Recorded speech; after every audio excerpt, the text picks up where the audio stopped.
The Disciple, the famous French philosophical novel that was a cause célèbre at the beginning of the 20th century. To a young man. I dedicate this book to you, my young countrymen, with whom I am so well acquainted, although I may not know your place of birth, your name, your parents, your fortune, or your ambitions. Nothing but that you are over 18 and under 25 years of age, and that you will search in our books for the answers to the questions which are troubling you. And the answers which you will find depend a little upon your moral life, a little upon your own soul, for your moral life is the moral life of France itself. Your soul is her soul. In 20 years from now, you and your brothers will hold in your hands the destiny of this ancient country, which is our common mother. You will be the nation itself. What will you have learned from our teachings? No man of letters, however insignificant he may be, but should tremble at the responsibility. You will find in The Disciple the study of one of these responsibilities. May you find here a proof that the friend who writes these lines has the merit, if he possesses no other, of believing profoundly in the seriousness of his art. May you also find that he thinks of you with great concern. Yes, he has thought of you ever since the days when you were learning to read, when we who are now approaching our 40th year were scribbling our first verses to the noise of the cannon which roared over Paris. We in our study chambers were not gay at that period. The oldest of us had just gone to the war, and those of us who were obliged to remain at college already felt the duty of our country's rehabilitation press heavily upon us. We often thought of you in that fatal year, 1871. Oh, young Frenchmen of today, all of us who were intending to devote ourselves to literature, my friends and I repeated the beautiful verses of Theodore de Bonville. Ye in whom I hail the light, all ye who will love me, O young men of the coming fight, O holy battalions, we wish this dawn of light to be as bright as ours had been gloomy and misty with a vapor of blood. We wish to be worthy of your love in leaving to you that which we valued more than we valued ourselves. We said that our work was to make of you and for you by our public and private acts, by our words, by our fervor, and by our example, a new France, a France redeemed from defeat, a France reconstructed in its external and in its internal life. Young as we were then we knew because we had learned it from our masters, and this was their best teaching, that triumphs and defeats from without interpreted the qualities and insufficiencies within. We knew that the resurrection of Germany at the beginning of the century had been above all a work of soul, and we recognized that the soul of France had been terribly hurt in 1870, and that it must be helped, healed, and cured. We were not the only ones to comprehend in the generous ingenuousness of our youth that the moral crisis was then, as it always is, the great crisis of this country. For in 1873, the most valiant of our leaders, Alexandre Dumas, said in the preface to La Femme de Claude, addressing the Frenchmen of his age as, I am addressing you, my younger brother. Take care, you are passing through troublous times. You have just paid death and are not through paying for your earlier faults. It is no time to be a wit, a trifler, a libertine, a scoffer, a skeptic, or a wanton. We have had enough of these for a time at least. God, nature, work, marriage, love, children, all these are serious, very serious things, and rise up before you. All these must live, or you will die. I cannot say of the generation to which I belong, and which kindled the noble hope of reconstructing France, that it has succeeded, or that it has even been sufficiently devoted to its work. But I do know that it has labored and labored hard. We have plodded away without much method, alas, but with a continuous application which touches me when I think how little the men in power have done for us, how much we have been left to our own resources, of the indifference felt toward us by those who directed affairs, and who never once thought to encourage, support, or direct us. Ah, the brave middle class, the solid and valiant bourgeoisie which France still possesses. What laborious officers, what skillful and tenacious diplomatic agents, what excellent professors, what honest artisans has this bourgeoisie furnished for the past 20 years. I sometimes hear, what vitality there is in this country. It has survived where another would have perished. Yes, it lives because this young bourgeoisie has made every sacrifice in order to serve the country. It has seen the masters of a day prescribe its most cherished beliefs in the name of liberty. Chance politicians play universal suffrage as an instrument by which to rule and install their lying mediocrity in the highest places. This universal suffrage has undergone the most monstrous and the most iniquitous of tyrannies. For the force of numbers is the most brutal of forces, possessing neither talent nor audacity. The young bourgeoisie has resigned itself to everything, has accepted everything in order to have the right to do the necessary work. If our soldiers come and go, if foreign powers hold us in respect, if our higher education is being developed, if our arts and our literature continue to assert the national genius, we owe it to the bourgeoisie. It is true that this generation of young men of the war has no victory for its activity. It could not establish a definite form of government or solve the formidable problems of foreign politics and of socialism. However, young men of today, do not despise it. Learn to render justice to your elders. It is through them that France has lived. How will she live through you is the question which at the present time troubles all those who have retained their faith in the restoration of France. You have not to see the Prussian cavalry galloping victoriously among the poplars of your native land to sustain you. And of the horrible civil war, you have only the picturesque ruins of the Cour des Comptes, or the trees putting forth luxuriant vegetation among the scorched stones which lend poetic attraction to the old palaces. We have never been able to conclude that the peace of '71 has settled everything for all time. How I should like to know if you think as we do. How I should like to be sure that you are not ready to renounce the secret dream, the consolatory hope which each one of us had, even of those of us who never spoke of it. But I am sure that you feel sad whenever you pass the Arc de Triomphe where others have passed, even on those beautiful summer evenings, in company with the one you love. You would leave her cheerfully tomorrow to go to the front if it should be necessary, I am sure of it. But it is not enough to know how to die. Have you resolved to know how to live? When you look at this Arc de Triomphe and recall the epic of the Grande Armée, do you regret that you did not feel the heroic breath of the conscripts of that time? When you recall 1830 and the glorious struggles of Romanticism, do you experience nostalgia at not having, like those of Hernani, a great literary standard to defend? Do you feel when you meet one of the masters of today, a Dumas, a Taine, a Leconte de Lisle, that you are in the presence of one of the depositaries of the genius of your race?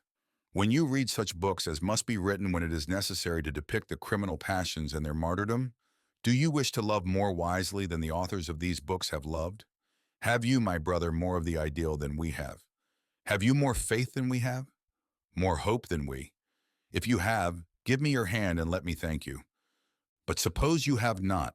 There are two types of young men that I see before me, and before you also, like two forms of temptation, equally formidable and fatal. One is cynical and usually jovial. He is about 20 years of age, he appraises life at a discount, and his religion consists in enjoying himself, which may be translated by success. Let him be occupied with politics or business, with literature or art, engaged in sport or in industry. Let him be officer, diplomat, or advocate. His only God is himself. He is his only principle, his only object. He has borrowed from the natural philosophy of the times the great law of vital concurrence, and he applies it to the advancement of his fortune with an ardor of positivism which makes him a civilized barbarian, the most dangerous kind. Alphonse Daudet, who understands so well how to describe him, has christened him the struggle for lifer. He respects nothing but success, and in success, nothing but money. He is convinced when he reads this, for he reads what I write as he reads everything else, if only to be in the current, that I am laughing at the public in tracing this portrait, but that I myself am like him. For he is so profoundly nihilistic in his manner that the ideal appears to him like a comedy, for example, when he judges it proper to lie to the people to secure their votes. Is not this young man a monster? 4. One is a monster who is only 25 years old and has for a soul a calculating machine in the service of a machine of pleasure. I fear him less, however, on your account, than I do the other one who possesses all the aristocracies of nerves and mind, and who is an intellectual and refined Epicurean, as the former is a brutal and scientific one. How dreadful to encounter this dainty nihilist, and yet how he abounds. At 25, he has run the gamut of all ideas. His critical mind, precociously awake, has comprehended the final results of the most subtle philosophies of the age. Do not speak to him of impiety or of materialism. He knows that the word matter has no precise meaning, and beside he is too intelligent not to admit that all religions have been legitimate in their time. Only he has never believed, and he never will believe in them any more than he will ever believe in anything whatever, except in the amusing play of his mind, which he has transformed into a tool of elegant perversity.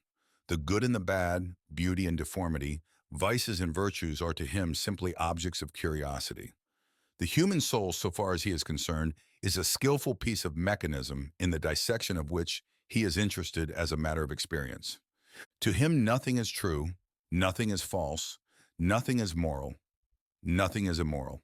He is a subtle and refined egotist whose whole ambition, as that remarkable analyst Maurice Barr has said in his beautiful romance of L'Homme Libre, that chef d'oeuvre of irony which lacks only conclusion, consists in adoring himself and to acquire new sensations. The religious life of humanity is to him only a pretext for these sensations, as are also the intellectual and the sentimental life. His corruption is otherwise as profound as that of the voluptuous barbarian. It is differently complicated, and the fine name of dilettantism with which he adorns it conceals its cold ferocity, its frightful barrenness. Ah, we know this young man too well. We have all wished to be in his place, for we have been so charmed by the paradoxes of two eloquent teachers. We all have been like him at some time. And so I have written this book to show you, who are not yet like him, you child of 20 years, whose soul is in process of formation, what villainy this egoism may conceal. Be neither of these young men, my young friend. Be neither the brutal positivist who abuses the world of sense, nor the disdainful and precocious sophist who abuses the world of thought and feeling. Let neither the pride of life nor that of intellect make of you a cynic and a juggler of ideas. In such times of troubled conscience and conflicting doctrines, cling as you would to a safe support to Christ's words, "The tree is known by its fruit." There is one reality which you cannot doubt, for you possess it, you feel it, you see it every moment. It is your own soul. Among the thoughts which assail you are those which render your soul less capable of loving, less capable of desire. Be sure that these ideas are false to a degree, however subtle they seem, adorned as they are with the finest names and sustained by the magic of the most splendid talents. Exalt and cultivate these two great virtues, these two energies, without which only blight and final agony ensue, love and will. The sincere and modest science of two. Day recognizes that the realm of the unknowable extends beyond the limit of its analysis. The venerable Littre, who was a saint, has magnificently spoken of this ocean of mystery which beats against our shore, which we see stretching before us, and for which we have neither bark nor sail. Have the courage to respond to those who will tell you that beyond this ocean is emptiness, an abyss of darkness and death. You do not know that. And since you know, since you feel that there is a soul within you, labor to keep it alive lest it die before you. I assure you, my boy, France has need that you should think thus, and may this book help you so to think. Do not look here for allusions to recent events, for you will not find them. The plan was marked out in a part of the book written before two tragedies, the one French, the other European, occurred, to attest that the same trouble of ideas and of sentiments agitates both high and humble destinies at the present time. Do me the honor to believe that I have not speculated on the dramas in which too many persons have suffered and still suffer. The moralist, whose business it is to seek for causes, sometimes encounters analogies of situation which attest that they have seen correctly. They would rather have been deceived. I myself, for example, would wish that there never had been in real life a person like the unfortunate disciple who gives name to this romance. But if there had not been, if none existed, I should not have said what I am going to say to you, my young countrymen, you to whom I wish to be a benefactor, you by whom I so earnestly wish to be loved, and to be worthy of your love. Paul Bourget, Paris, June 5th, 1889. The Disciple. 1. A modern philosopher. There is a story that has never been denied to the effect that the bourgeois of the city of Königsberg supposed that some prodigious event was disturbing the civilized world simply because the philosopher Immanuel Kant changed the direction of his daily walk. The celebrated author of the Critique of Pure Reason had that day learned of the breaking out of the French Revolution. Although Paris may not be very favorable to such naive wonders, a number of the inhabitants of the Rue Guy de la Brosse experienced an astonishment almost as great one afternoon in January 1887 when they saw go out toward 1 o'clock a philosopher who, if less illustrious than the venerable Kant, was as regular and as peculiar in his habits, not to mention that he was even more destructive in his analysis. It was Mishue Adrien Sixte, whom the English call the French Spencer. This Rue Guy de la Brosse, which leads from the Rue de Jussieu to the Rue Lin, forms part of a veritable little province bounded by the Jardin des Plantes, the Hôpital de la Pitié, the wine warehouse, and the first rise of Sainte-Geneviève. That is to say that it permits those familiar inquisitions of glance impossible in the larger districts where the come and go of existence ceaselessly renews the tide of carriages and of people. Only persons of small incomes live here, modest professors, employees of the museum, students who wish to study, all young literary people who dread the temptations of the Latin Quarter. The shops are patronized by this clientele, which is as regular as that of a suburb. The butcher, the baker, the grocer, the washerwoman, the apothecary are all spoken of in the singular by the domestics who make the purchases. There is little room for competition in this square, which is ornamented by a fountain capriciously encumbered with figures of animals in honor of the Jardin des Plantes. Visitors to the garden seldom enter by the gate, which is opposite the hospital, so that even on fine spring days when crowds of people gather under the trees of the park, which is a favorite resort of the military and of nursemaids, the Rue Lin is as quiet as usual, and so also are the adjacent streets. If occasionally there is an unusual flow of people into this corner of Paris, it is when the doors of the hospital are open to visitors, and then a line of sad and humble figures stretches along the sidewalks. These pilgrims of poverty come furnished with dainties for their friends who are suffering behind the gray old walls of the hospital, and the inhabitants of ground floors, lodges, and shops are not interested in them. They hardly notice these sporadic promenaders, and their entire attention is reserved for the persons who go by every day at the same hour. There are, for shopkeepers and concierges, as for sportsmen in the country, unfailing indications of the time and of the weather, that there will be in this quarter where resound the savage calls of some beast in the neighboring menagerie, of an ara that cries, an elephant that trumpets, an eagle that screams, or a tiger that mews. When they see the free professor jogging along with his old green leather case under his arm, nibbling at a penny bun which he has bought on his way, these spies know that it is about to strike 8. When the restaurant boy passes with his covered dishes, they know that it is 11 o'clock, that the retired captain of battalion is soon to have his breakfast, and thus in succession for every hour of the day. A change in the toilette of the women who here display their finery is noted and critically interpreted by 20 babbling and not overindulgent tongues. In fine, to use a very picturesque expression common in central France, the most trifling movements of the frequenters of these 4 or 5 streets are at the end of the tongues, and those of Mishue Adrien Sixte even more than those of many others. This will be readily understood by a simple sketch of the person. And, beside, the details of the life led by this man will furnish to students of human nature an authentic document upon a rare species, that of philosopher by profession. Some examples have been given to us by the ancients, and more recently by Caleres, in reference to Spinoza, and by Darwin and John Stuart Mill, in reference to themselves. But Spinoza was a Hollander of the 18th century. Darwin and Mill grew up among the wealthy and active English middle class, whereas Monsieur Sixte lived in the heart of Paris at the end of the 19th century. In my youth, when studies of this kind interested me, I knew several individuals just as entirely given up to abstract speculations.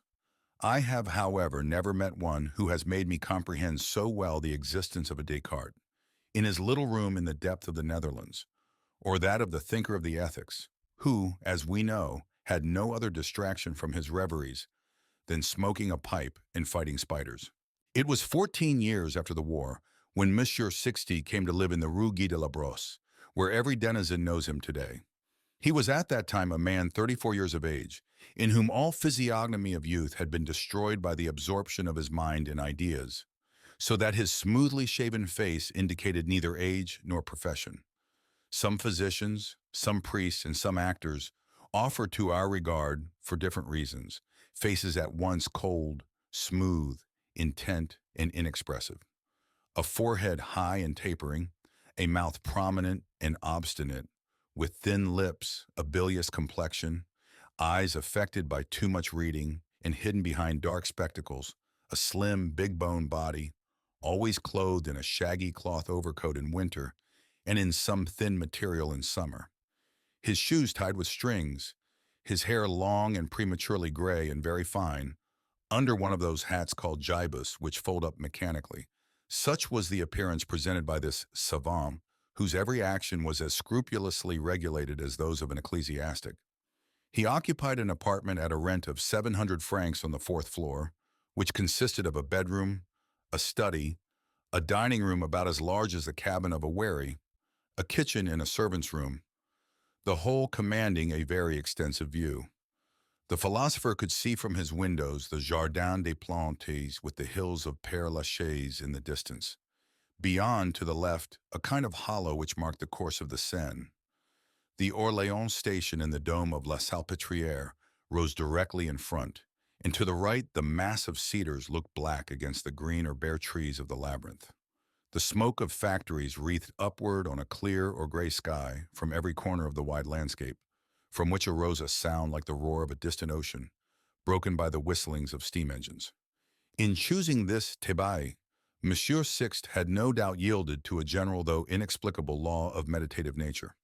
Are not nearly all cloisters built in places which permit an extended view? Perhaps these unlimited and confused prospects favor concentration of the mind, which might otherwise be distracted by details too near and circumstantial. Perhaps recluses find the pleasure of contrast between their dreamy inaction and the breadth of the field in which the activity of other men is developed. Whatever may be the solution of this little problem so closely related to another, which is too little studied, namely the animal sensibility of intellectual men, it is certain that the melancholy landscape had, for 15 years, been the companion with whom the quiet worker had most frequently conversed. His house was kept by one of those servants who are the ideals of all old bachelors, who never suspect that the perfection of certain services implies a corresponding regularity of existence on the part of the master. On his arrival, the philosopher had simply asked the concierge to find someone to keep his rooms in order, and to recommend a restaurant from which he could order his meals. By this request, he risked obtaining a service decidedly bad and a very uncertain sort of nourishment. It resulted, however, in unexpectedly introducing into the home of Adrien Sixte precisely the person who realized his most chimerical wishes, if an extractor of quintessences, as Rabelais calls this sort of dreamer, still preserves the leisure to form wishes. This concierge, according to the use and custom of all such functionaries in small apartment houses, increased the revenue of his lodgings by working at a trade. He was a shoemaker, in new and old, as a placard read, which was pasted on a window toward the street. Among his customers, old man Carbonet, this was his name, counted a priest who lived in the Rue Cuvier. This aged priest had a servant, Mademoiselle Mariette Trapenard, a woman nearly 40 years old, who had been accustomed for some years to rule in her master's house while still remaining a true peasant woman, with no ambition to play the lady, faithful in her work but unwilling to enter at any price a house where she would be subject to feminine authority. The old priest died quite suddenly the week preceding the installation of the philosopher in the Rue Guy de la Brosse. Old Carbonet, in whose register the newcomer had simply signed himself Rentier, had no trouble in recognizing the class to which this Mishue Sixte belonged, first from the number of books which composed his library, and also through the account of a servant belonging to a professor of the College of France, who lived on the first floor. In these phalansteries of the Parisian bourgeois, everything becomes an event. The maid told her mistress the name of her future neighbor. The mistress told her husband. She spoke of Monsieur Sixte at table in such a way that the maid comprehended enough to surmise that the new lodger was, in books, like Monsieur.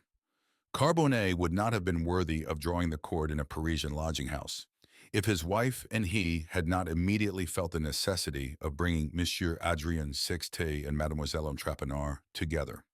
They felt this the more because Madame Carbonet, who was old and almost disabled, had already too much to do to take care of 3 households to undertake this one. The taste for intrigue, which flourishes in lodging houses like fuchsias, geraniums, and basils, induced this couple to assure the savant that the cooking at the eating houses was wretched, that there was not a single housekeeper whom they could recommend in the whole neighborhood, and that the servant of the late Monsieur l'Abbé Vessier was a pearl of discretion, order, economy, and culinary skill. Finally, the philosopher consented to see this model housekeeper. The visible honesty of the woman pleased him, and also the reflection that this arrangement would simplify his existence by relieving him from the odious task of giving a certain number of positive orders. Mademoiselle Trapenard entered the service of this master for 50 francs a month, which was soon increased to 60. The savant gave her 50 francs in New Year gifts beside. He never examined his accounts, but settled them every Sunday morning without question. It was Mademoiselle Trapenard who did the business with all the tradesmen without any interference on the part of Monsieur Sixte. In a word, she reigned absolute mistress, a situation, as may be imagined, which excited the universal envy of the little world, incessantly going up and down the common staircase, so zealously scrubbed every Monday. "I say, Mademoiselle Mariette, you have drawn the lucky number," said Carbonet as the housekeeper stopped a minute to chat with her benefactor, who was now much older. He wore spectacles on his square nose, and it was with some difficulty that he adjusted the blows of his hammer to the heads of the nails which he drove into the boot heels closely pressed between his legs. For some years he had taken care of a cock named Ferdinand. Why, no one knew. This creature wandered about among the bits of leather, exciting the admiration of all visitors by his eagerness to peck at the buttons of the boots. In his moments of fright, this pet cock would take refuge with his master, plunge one of his feet into the pocket of the cobbler's vest, and hide his head under the arm of the old concierge. "Come, Ferdinand, say good day to Mademoiselle Mariette," resumed Carbonet, and the cock gently pecked the woman's hand, while his master continued, "I always say, never despair at one bad year, 2 good ones are bound to come immediately after." "There we agree," responded Mariette, "for Monsieur is a good man, though as to religion he is a regular pagan. He has not been to Mass these 15 years. "There are plenty who do go," replied Carbonet, "who are sad dogs and lead anything but a quiet life between 4 and midnight, without your knowing anything about it." This fragment of conversation perhaps shows the type of opinion which Mariette held in regard to her master. But this opinion would be unintelligible if we did not recall here the works of the philosopher in the trend of his thought. Born in 1839 at Nancy, where his father kept a little watchmaker shop, and remarkable for the precocity of his intellect, Adrien Sixte left among his comrades the remembrance of a child thin and taciturn, endowed with a strength of moral resistance, which always discouraged familiarity.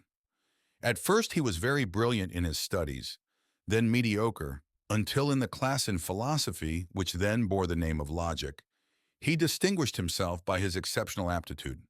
His professor, struck by his metaphysical talent, wished him to prepare for the normal school examination. Adrien refused and declared beside to his father that, taking one trade with another, he preferred manual labor. "I will be a watchmaker like you," was his sole answer to the objurgations of his father, who, like the innumerable artisans or French merchants whose children attend college, cherished the dream that his son might be a civil officer. Monsieur and Madame Sixte could not reproach this son, who did not smoke, never went to the cafe, was never seen with a girl, in fine, who was their pride, and to whose wishes they resigned themselves with a broken heart. They renounced a career for him, but they would not consent to putting him to an apprenticeship. Hence the young man lived at home with no other occupation than to study as suited his fancy. He employed 10 years in perfecting himself in the study of English and German philosophy, in the natural sciences, and especially in the physiology of the brain, and in the mathematical sciences. Finally, he gave himself, as one of the great thinkers of our epoch has said of himself, that violent inflammation of the brain, that kind of apoplexy of positive knowledge, which was the process of education of Carlyle and of Mill, of Taine and Renan, and of nearly all the masters of modern philosophy. In 1868, the son of the watchmaker of Nancy, then 25 years of age, published a large volume of 500 pages entitled Psychology of God, which he did not send to more than 15 persons, but which had the unexpected fortune of causing a scandalous echo. This book, written in the solitude of the most honest thought, presented the double character of a critical analysis, keen to severity, and an ardor in negation exalted to fanaticism. Less poetic than Mr. Taine, incapable of writing the magnificent preface to the Intelligence and the essay upon universal phenomena, less dry than Monsieur Ribot, who already preluded by his English psychologists the beautiful series of his studies, The Psychology of God, combined the eloquence of one with the penetration of the other, and it had the chance unsought of directly attacking the most exciting problem of metaphysics. A pamphlet by a well-known bishop, an unworthy allusion of a cardinal in a discourse to the Senate, a crushing article by the most brilliant critical spiritualist in a celebrated review, suffice to point out the work to the curiosity of the youth over whom passed a revolutionary wind, the herald of future overthrow. The thesis of the author consisted in demonstrating the necessary production of the hypothesis God by the action of some psychologic laws which are themselves connected with some cerebral modifications of an entirely physical order. And this thesis was established, supported, and developed with an acrimony of atheism, which recalled the fury of Lucretius against the beliefs of his time. It happened then to the hermit of Nancy that his work, which was conceived and written as if in the solitude of a cell, was at once in the midst of the noise of the battle of contemporaneous ideas. For years there had not been seen such power of general ideas wedded to such amplitude of erudition, nor so, rich in abundance of points of view united to so audacious a nihilism.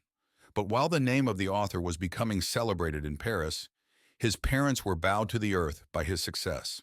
Some articles in the Catholic journals filled Madame Sixte with despair. The old watchmaker trembled lest he should lose his customers among the aristocracy of Nancy. All the miseries of the province crushed the philosopher, who was about to leave his home when the German invasion and the fearful national shipwreck turned the attention of his countrymen away from him. His parents died in the spring of 1871. In the summer of the same year, he lost an aunt, and so in the autumn of 1872, having settled his affairs, he came to establish himself in Paris. His resources, thanks to the inheritance of his parents and of his aunt, consisted in 8,000 francs income invested in a life interest. He had resolved never to marry, never to go into society, never to be ambitious of honor, of place, nor of reputation. The whole formula of his life was contained in the words to think. In order to better define this man of a quality so rare that this sketch after nature will risk appearing untruthful to the reader who is unfamiliar with the biographies of the great manipulators of ideas, it is necessary to give a rapid glance at some of the days of this powerful thinker. Summer and winter, Monsieur Sixte sat down to his work at 6 o'clock in the morning, refreshed by a single cup of black coffee. At 10 o'clock he took his breakfast, a summary operation which permitted him to be at the gate of the Jardin des Plantes at 10:30. He walked in the garden until noon, sometimes extending his stroll toward the quays and by the way of Notre Dame. One of his favorite pleasures consisted in long seances in front of the cages of the monkeys and the lodges of the elephants. The children and servants who saw him laugh, long and silently, at the ferocities and cynicisms of the baboons and Aristides, never suspected the misanthropic thoughts which this spectacle brought to the mind of the savant, who compared in himself the human to the simian comedy, as he compared our habitual folly with the wisdom of the noble animal that, before us, was king of the earth. Toward noon, Monsieur Sixte returned to his home and worked again until 4 o'clock. From 4 to 6, he received 3 times a week visitors who were nearly always students, masters occupied with the same studies as himself, or foreigners attracted by a reputation which today is European. 3 other days he went out to make some indispensable visits. At 6 o'clock he dined and then went out again, this time going the length of the closed garden to the Orleans station. At 8 o'clock he returned, regulated his correspondence or read. At 10 o'clock the lights were extinguished in his house. This monastic existence had its weekly rest on Monday, the philosopher having observed that Sunday emptied an obstructing tide of pleasure-seekers into the country. On these days, he went out very early in the morning, boarded a suburban train, and did not return until evening. Not once in 15 years had he departed from this absolute regularity. Not once had he accepted an invitation to dine, nor taken a stall in a theater. He never read a newspaper, relying on his publisher for marked copies pertaining to his own works. His indifference to politics was so complete that he had never drawn his elector's card. It is proper to add, in order to fix the principal features of this singular being, that he had broken off all connection with his family, and that this rupture was founded, like the smallest act of his life, upon a theory. He had written in the preface to his second book, Anatomy of the Will, this significant sentence: "The social attachments should be reduced to their minimum for the man who wishes to know and speak the truth in the domain of the psychologic sciences." From a similar motive, this man, who was so gentle that he had not given 3 commands to his servant in 15 years, systematically forbade himself all charity. On this point, he agreed with Spinoza, who has written in the 4th book of the Ethics, "Pity for a wise man who lives according to reason is bad and useless." This sans-lai, as he might have been called as justly as the venerable Émile Littré, hated in Christianity the excessive fondness for humanity. He gave these 2 reasons for it. First, that the hypothesis of a heavenly Father and of eternal happiness had developed to excess the distaste for the real and had diminished the power to accept the laws of nature. Second, in establishing the social order upon love, that is, upon sensibility, this religion had opened the way to all the caprices of the most personal doctrines.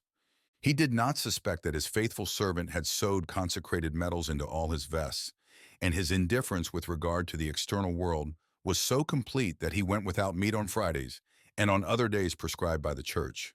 Without perceiving this effort on the part of the old maid to assure the salvation of a master of whom she sometimes said, repeating unconsciously a celebrated saying, "The good God would not be the good God if he had the heart to damn him."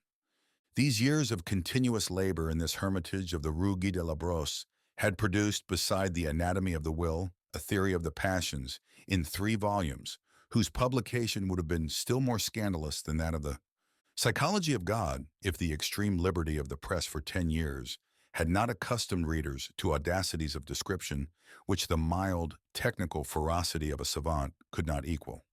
In these 2 books is found, precisely stated, the doctrine of Mishue Sixte, which it is necessary to take up again here, in some of its general features, for the intelligent understanding of the drama to which this short biography serves as prologue. With the critical school sprung from Kant, the author of these 3 treatises admits that the mind is powerless to know causes and substances, and that it ought only to coordinate phenomena. With the English psychologists, he admits that one group among these phenomena, those which are classed under the name of soul, may be the object of scientific knowledge on condition of their being studied after a scientific method. Up to this point, as we all see, there is nothing in these theories which distinguishes them from those which Messrs. Taine, Ribot, and their disciples have developed in their principal works. The 2 original characteristics of Mishue Sixte's inquiries are found elsewhere. The first resides in a negative analysis of what Herbert Spencer calls the unknowable. We know that the great English thinker admits that all reality rests upon a first cause which it is impossible to penetrate. Consequently, it is necessary to use the formula of Fichte to comprehend this first cause, arrière fons, as incomprehensible. But as the beginning of the first principles strongly attest, this unknowable is real to Mr. Spencer. It exists since we derive our existence from it. From this, there is only a step to apprehend that this first cause of all reality involves a mind and a soul, since one finds their source in it. Many excellent minds foresee a probable reconciliation between science and religion on this ground of the unknowable. For Mishue Sixte, this is a last form of metaphysical illusion, which he is rabid to destroy with an energy of argument that has not been seen to this degree since Kant. His second title of honor as psychologist consists in an exposé, quite novel and very ingenious, of the animal origin of human sensibility. Thanks to an exhaustive reading and a minute knowledge of the natural sciences, he has been able to attempt for the genesis of human thought the work which Darwin attempted for the genesis of the forms of life. Applying the law of evolution to all the facts which constitute the human heart, he has claimed to show that Our most refined sensations, our most subtle moral delicacies, as well as our most shameful failures, are the latest development, the supreme metamorphosis of very simple instincts, which are themselves transformations of the primitive cellule, so that the moral universe exactly reproduces the physical. In the former is the consciousness, either painful or pleasurable, of the latter. This conclusion, presented under the title of hypothesis because of its metaphysical character, is the result of a marvelous series of analyses, among which it is proper to cite 200 pages on love, which are so audacious as to be almost ludicrous from the pen of so chaste a man. But has not Spinoza himself given us a theory of jealousy which has not been equaled in brutality by any modern novelist? And does not Schopenhauer rival Chamfort in the spirit of his tirades against women? It is almost unnecessary to add that the most complete positivism pervades these books from one end to the other. We owe to Mishue Sixte some sentences which express with extreme energy this conviction that everything in the mind is there of necessity, even the illusion that we are free. Every act is only an addition. To say he is free is to say that there is in the total more than there is in the sum of all the parts. That is as absurd in psychology as it is in arithmetic. And again, if we could know correctly the relative position of all the phenomena which constitute the actual universe, we could from the present calculate with a certainty equal to that of the astronomers the day, the hour, the minute when England, for example, will evacuate India, or Europe will have burned her last piece of coal, or such a criminal, still unborn, will assassinate his father, or such a poem not yet conceived will be written. The future is contained in the present as all the properties of the triangle are contained in its definition. Mohammedan fatalism itself is not expressed with more absolute precision. With speculations of this order, only the most frightful aridity of imagination would seem to comport. Thus, that which Mishue Sixte so often said of himself, "I take life on its poetic side," appeared to those who heard it the most absurd of paradoxes. And yet nothing is truer with regard to the special nature of the minds of philosophers. What essentially distinguishes the born philosopher from other men is that ideas, instead of being formulas of the mind more or less exact, are to him real and living things. Sensibility, with him, models itself upon the thought instead of establishing a divorce more or less complete between the heart and the brain, as with the rest of us. A Christian preacher has admirably shown the nature of this divorce when he uttered this strange and profound sentence: "We know well that we shall die, but we do not believe it."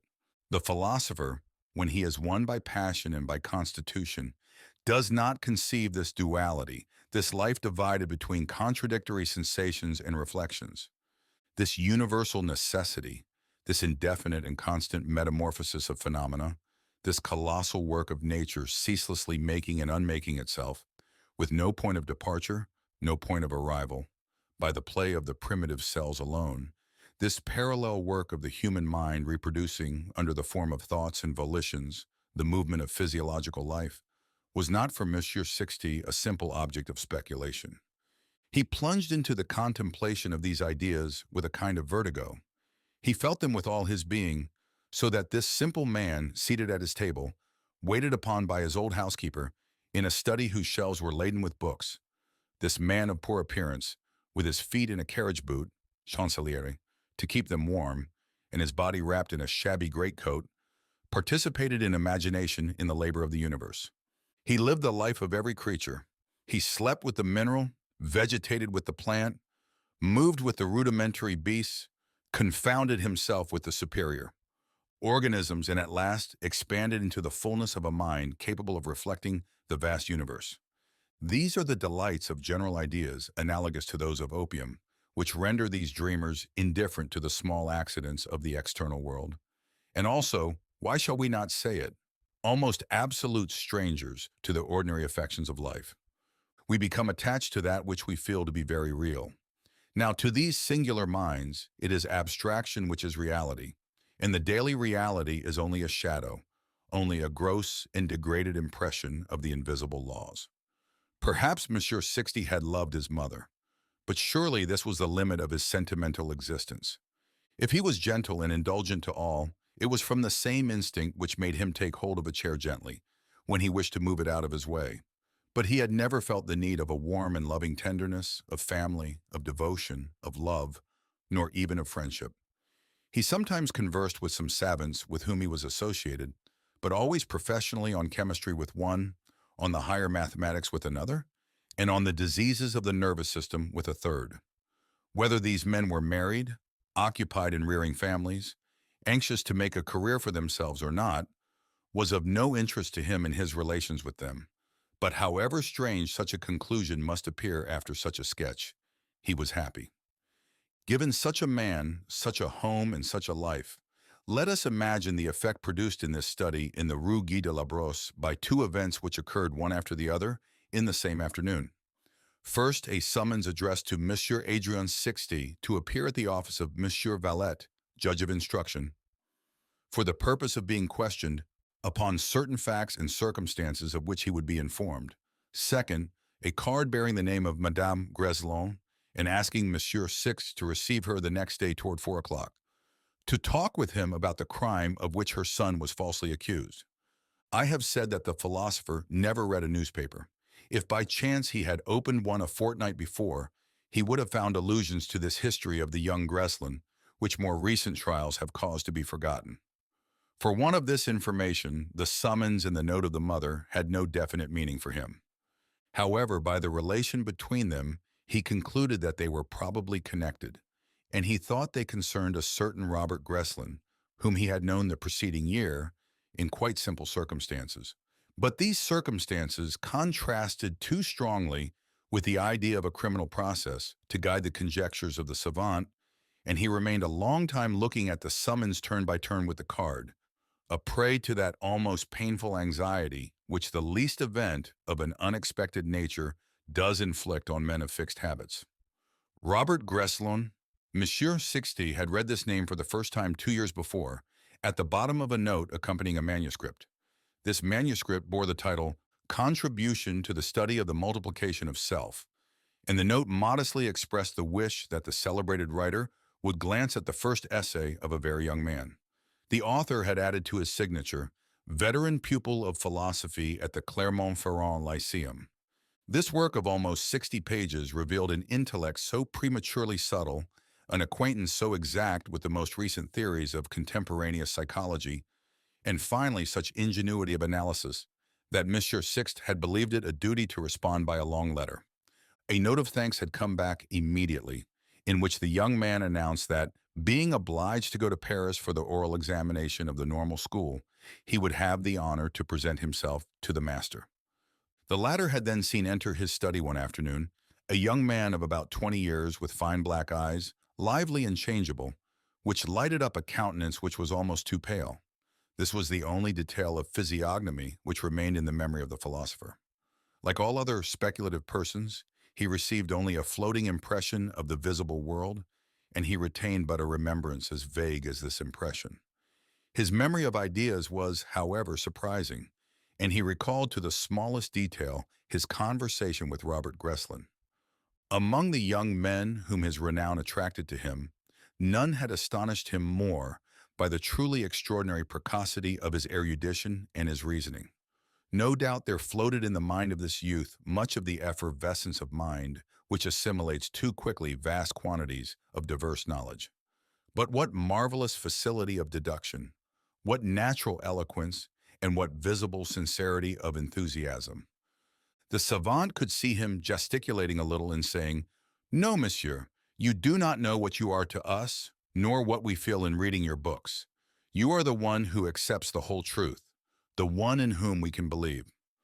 Why the analysis of love in your theory of the passions is our breviary. The book is forbidden at the Lyceum. I had it at home and two of my comrades copied certain chapters during the holidays. As there is the author's vanity hidden in the soul of every man who has had his prose printed, be he even so absolutely sincere as Mishue Adrien Sixte certainly was, this worship of a group of scholars, so ingenuously expressed by one of them, had particularly flattered the philosopher. Robert Greslin had solicited the honor of a second visit, and then, while confessing a failure at the normal school, he disclosed a little of his projects. Monsieur Sixte, contrary to all his habits, had questioned him upon the most minute details. He had thus learned that the young man was the only son of an engineer who had died without leaving a fortune, and that his mother had made many sacrifices in order to educate him. "But I will accept no more," said Robert. "It is my intention to take my degree next year. Then I shall ask for a chair of philosophy in some college, and I will write an extended work on the variation of personality, of which the essay that I submitted to you is the embryo." And the eyes of the young psychologist grew more brilliant as he formulated this program of life. These two visits dated from August 1885. The second was in February 1887, and since then, Monsieur Sixte had received 5 or 6 letters from his young disciple. The last announced the entrance of Robert Greslin as preceptor into a noble family that was passing the summer months in a chateau near one of the pretty lakes of the Auvergne Mountains, Lake Idat. A simple detail will give the measure of the preoccupation into which Monsieur Sixte was thrown by the coincidence between the letter from the office of the judge and the note of Madame Greslou. Although there were upon his table the proofs of a long article for the Philosophical Review to correct, he began searching for the correspondence with the young man. He found it readily in the box in which he carefully arranged his smallest papers. It was classed with others of the same kind under the head, Doctrines Contemporaneous on the Formation of Mind. It made nearly 30 pages, which the savant read again with special care, without finding anything but reflections of an entirely intellectual order, various questions upon some readings, and the statements of certain projects for memories. What thread could connect such preoccupations with the criminal process of which the mother spoke? Was this process the cause of the summons otherwise inexplicable? This boy, whom he had seen only twice, must have made a strong impression on the philosopher. For the thought that the mystery hidden behind this call from the Palais de Justice was the same as that which caused the sudden visit of this despairing mother kept him awake a part of the night. For the first time in all these years he was sharp with Mademoiselle Trapenard because of some slight negligence, and when he passed in front of the lodge at 1 o'clock in the afternoon, his face, usually so calm, expressed anxiety so plainly that Father Carbonet, already prepared by the letter of citation which had arrived unsealed, according to a barbarous custom, and which he had read, and as was right confided to his wife, it was now the talk of the whole quarter, said, "I am not inquisitive about other people's business, but I would give years of my life as landlord to know what justice can want of poor Monsieur Sixte that he should come down at this time of day."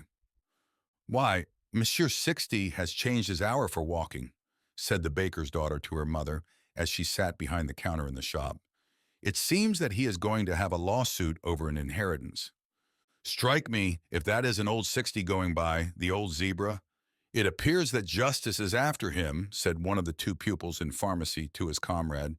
"These old fellows look very innocent, but at bottom they are all rogues. He is more of a bear than usual. He will not even speak to us." This was said by the wife of the professor of the College of France, who lived in the same house with the philosopher and who had just met him. "So much the better. And they say he is going to be prosecuted for writing such books. I am not sorry for that.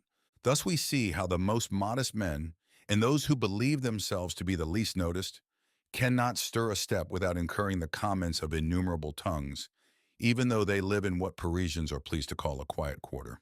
Let us add that Monsieur Sixte would have cared as little for this curiosity, even if he had suspected it, as he cared for a volume of official philosophy.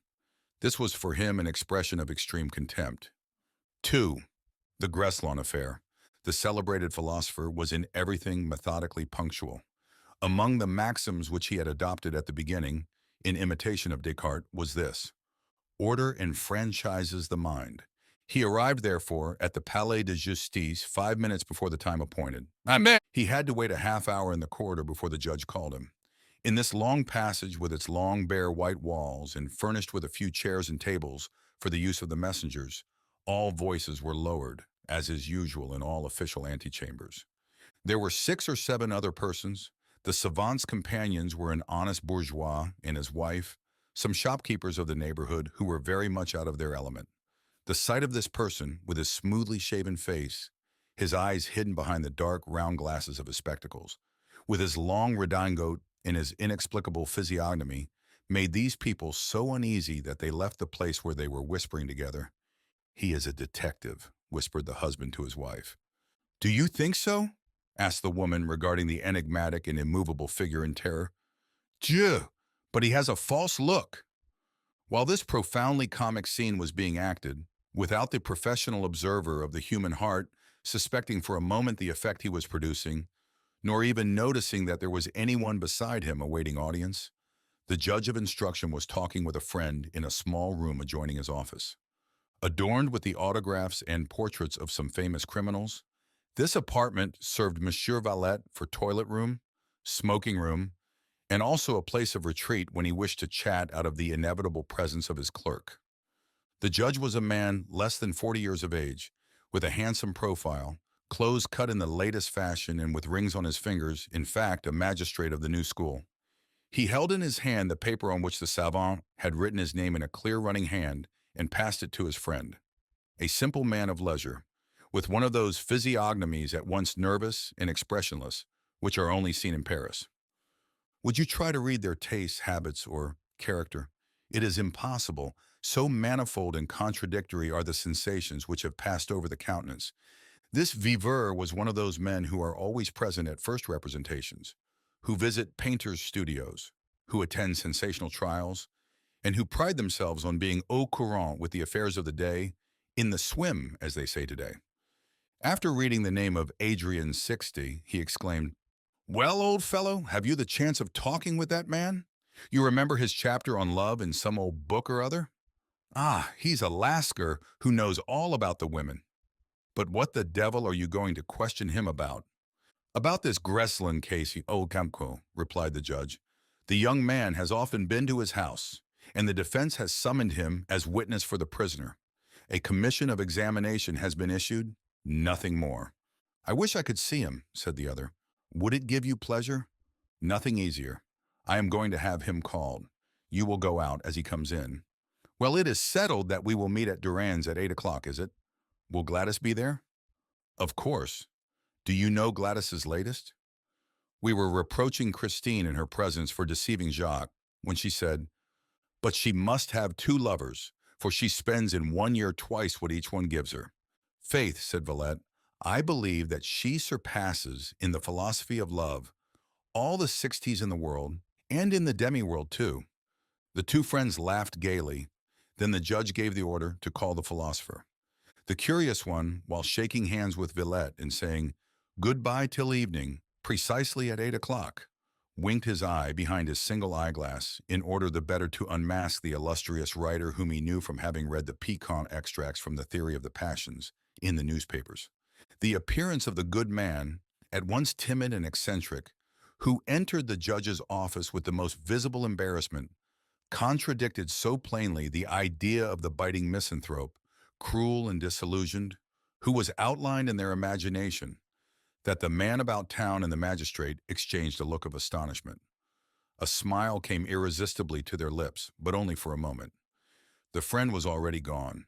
The other motioned to the witness to take a seat in one of the green velvet armchairs with which the room was furnished, a luxury completed in the administrative manner by a green moquette carpet and a mahogany writing desk. The face of the judge had resumed its gravity. These changes from one attitude to another are much more sincere than those imagined who observe these contrasts of bearing between the private man and the functionary. The perfect social comedian who holds his profession in perfect contempt is happily a very rare monster. We have not this strength of skepticism in the service of our hypocrisies. The witty Monsieur Valette, so popular in the demi-monde, the friend of sporting men, emulated by journalists in witticisms, and who had just now commented gaily upon the remark of a bold woman with whom he should dine in the evening, found no trouble to give place to the severe and coolly skillful magistrate whose business it was to find out the truth in the name of the law. If his eye became suddenly acute, it was that he might penetrate to the bottom of the consciousness of the newcomer.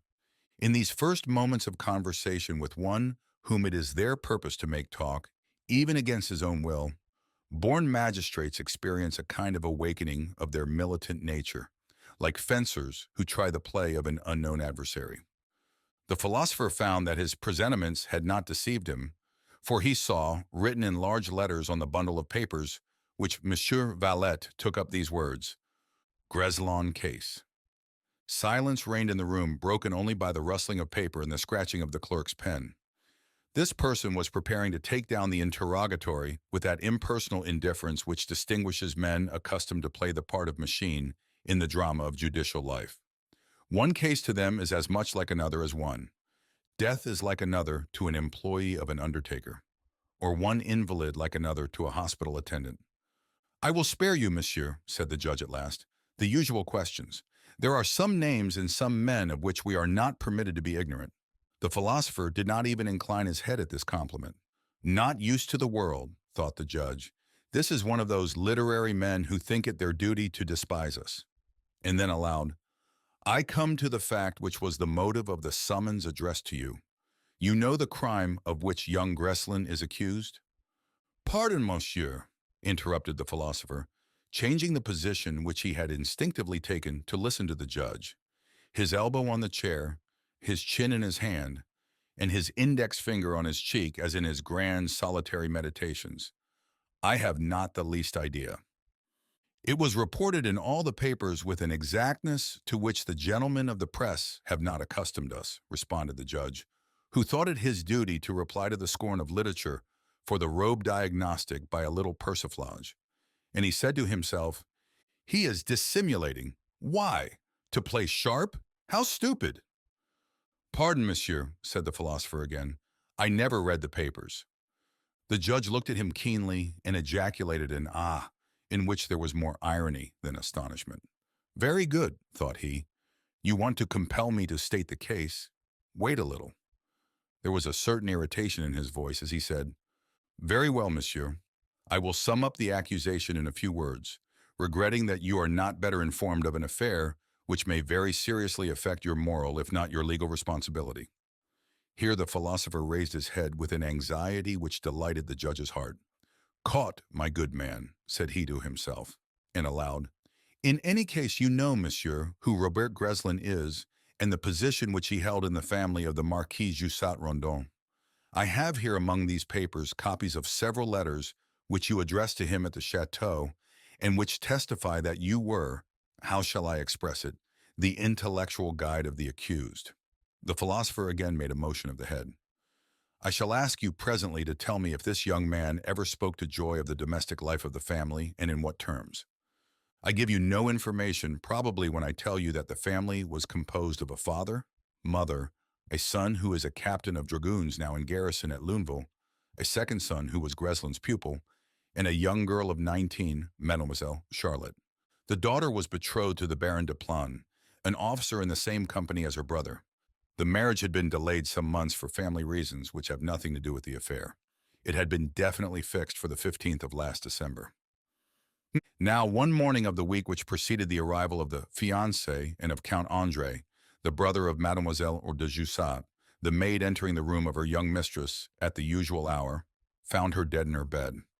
The magistrate made a pause, and while continuing to turn over the papers in his packet, looked with half-closed eyes at the witness. The stupor which was depicted on the face of the philosopher showed such sincerity that the judge himself was astonished. He knew nothing about it, said he to himself. That is very strange.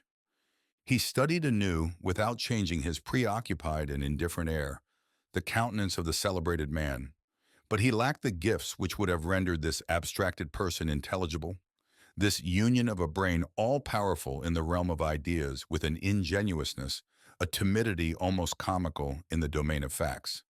He could understand nothing of it, and he resumed his recital. Though the physician who was hastily summoned was only a modest country practitioner, he did not hesitate a minute in recognizing that the appearance of the body contradicted all idea of a natural death.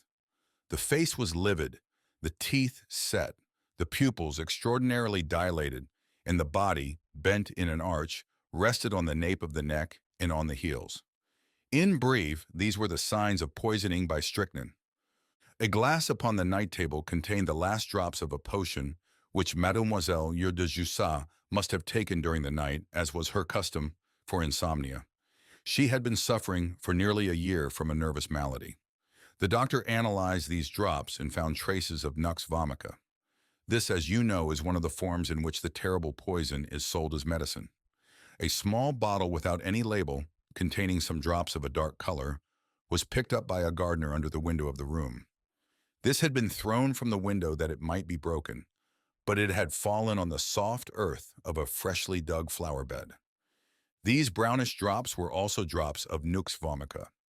There was no doubt that Mademoiselle de Jussat had been poisoned. This was demonstrated at the autopsy. Was it a suicide or a murder? If a suicide, what motive had this young girl, who was soon to be married to a charming man whom she loved, for killing herself? And in such a way, without a word of explanation, without a letter of farewell to her parents. Beside, how had she procured the poison? The investigation of this matter put justice on the track of the prisoner. Being questioned, the apothecary of the village deposed that 6 weeks before the tutor at the Chateau had bought some nux vomica to take for a disorder of the stomach. Now the tutor went to Clermont under pretext of visiting his sick mother, on the very day of the discovery of the dead body, having been summoned, as he said, by a telegraphic dispatch. It was shown that this telegram had never been received, that on the night of the crime, a servant had seen him coming out of Mademoiselle de Jussat's room. Finally, that the bottle of poison which had been bought at the druggist's and was found, again in the room of the young man, had been partly emptied and then refilled with water. Other witnesses reported that Robert Greslin had been very assiduous in his attentions to the young girl, without the knowledge of her parents. A letter was even discovered which he had written to her and dated 11 months before, but which might be interpreted as a skillful attempt at a beginning of courtship. The servants and even the young lad who was his pupil testified that, for the past 8 days, the relations between Mademoiselle de Jussat and the tutor had been strained. She would scarcely respond to his salutations. From these facts, the following hypothesis was deduced. Robert Greslin, being in love with this young girl, had courted her in vain and then poisoned her to prevent her marriage with another. This hypothesis was strengthened by the lies of which the young man had been guilty when he was questioned. He denied that he had ever written to Mademoiselle de Jussat. The letter was shown him, and even half of an envelope with his handwriting upon it was found among the remains of burned papers in the fireplace of the victim's room. He denied going out of Mademoiselle Charlotte's room on the night in question, and he was brought face to face with the footman who had seen him and who supported his assertion with the greater energy that he confessed that he had gone to keep an appointment with one of the maids with whom he was in love at the same hour. Beside, Greslin could not explain why he had bought the nux vomica. It was proved that he had never before complained of any stomach trouble. He could neither explain the invention of the dispatch, his sudden departure, nor his frightful agitation at the news of the discovery of the poisoning. Beside, no other motive than a lover's vengeance was admissible, from the simple fact that the victim's jewelry and money were not taken, and her body bore no mark of violence. This is the way it was presumably done. Greslin entered Mademoiselle de Jussat's room, knowing that she usually slept until 2 o'clock, when she awoke to take her potion. He put into this potion enough nux vomica to so overpower the girl that she had only time to replace the glass upon the table, but was unable to call for help. Then, fearing that his emotion would betray him, he went away before the body was discovered. The empty bottle which was found on the ground he had thrown from the study window, which opened directly above that of Mademoiselle Charlotte. The other bottle he had refilled with water by one of those unskillful ruses which betray the novice in crime. In brief, Greslin is now confined in the jail at Riom and will appear at the assizes of that city in February or early in March, accused of poisoning Mademoiselle de Jussat Randon. The charge against him is made more overwhelming by his attitude since his arrest. He has shut himself up in absolute silence since his falsehoods were confounded and refuses to answer any question put to him, simply saying he is innocent and has no need to defend himself. He has refused counsel and is in a state of so profound melancholy that we must believe that he is haunted by a terrible remorse. He reads and writes a great deal, but what seems very strange and shows the strength of the comedy with this young man of 20, he reads and writes only on subjects of pure philosophy, no doubt to counteract the bad impression made by his gloominess, and also to prove his entire freedom of mind. The nature of the prisoner's occupations leads me, monsieur, after this prolonged statement, to the reason for which your evidence is desired in this case by the mother of the young man who naturally rebels against the evidence and who is dying of grief but is unable to overcome her son's silence. Your books, with those of some English psychologists, are the only ones which the prisoner has asked for.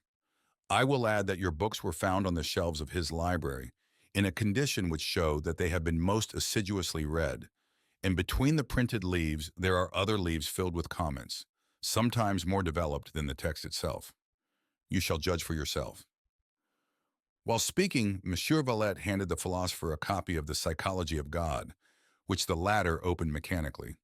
He could see at each printed page a corresponding leaf covered with writing, similar to his own but more confused and nervous. In the tendency of the lines to fall, a graphologue would have discovered a tendency to easy discouragement. This similarity of writing impressed the philosopher for the first time and gave him a singularly painful sensation.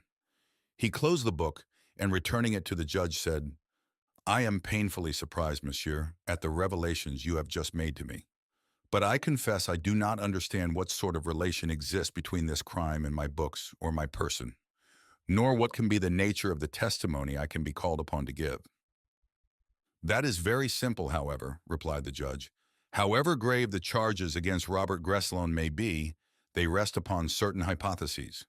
There are terrible presumptions against him, but there is no absolute certainty.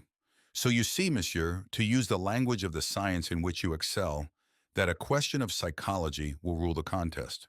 What were the thoughts, what was the character of this young man?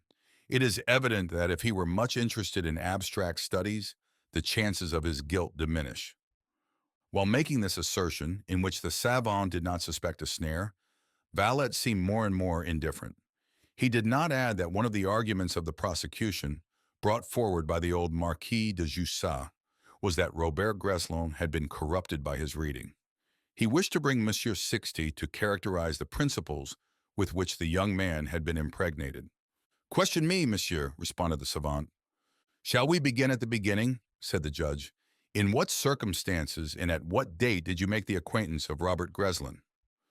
"2 years ago," said the savant, "in relation to a work of a purely speculative kind upon human personality, which he came to submit to me." "Did you see him often?" "Twice only." "What impression did he make on you?" "That of a young man admirably endowed for psychological work," replied the philosopher, weighing his words, so that the judge felt convinced that he wished to see and speak the truth. "So well endowed even that I was almost frightened at his precocity." "He did not converse with you about his private life?" "Very little," said the philosopher.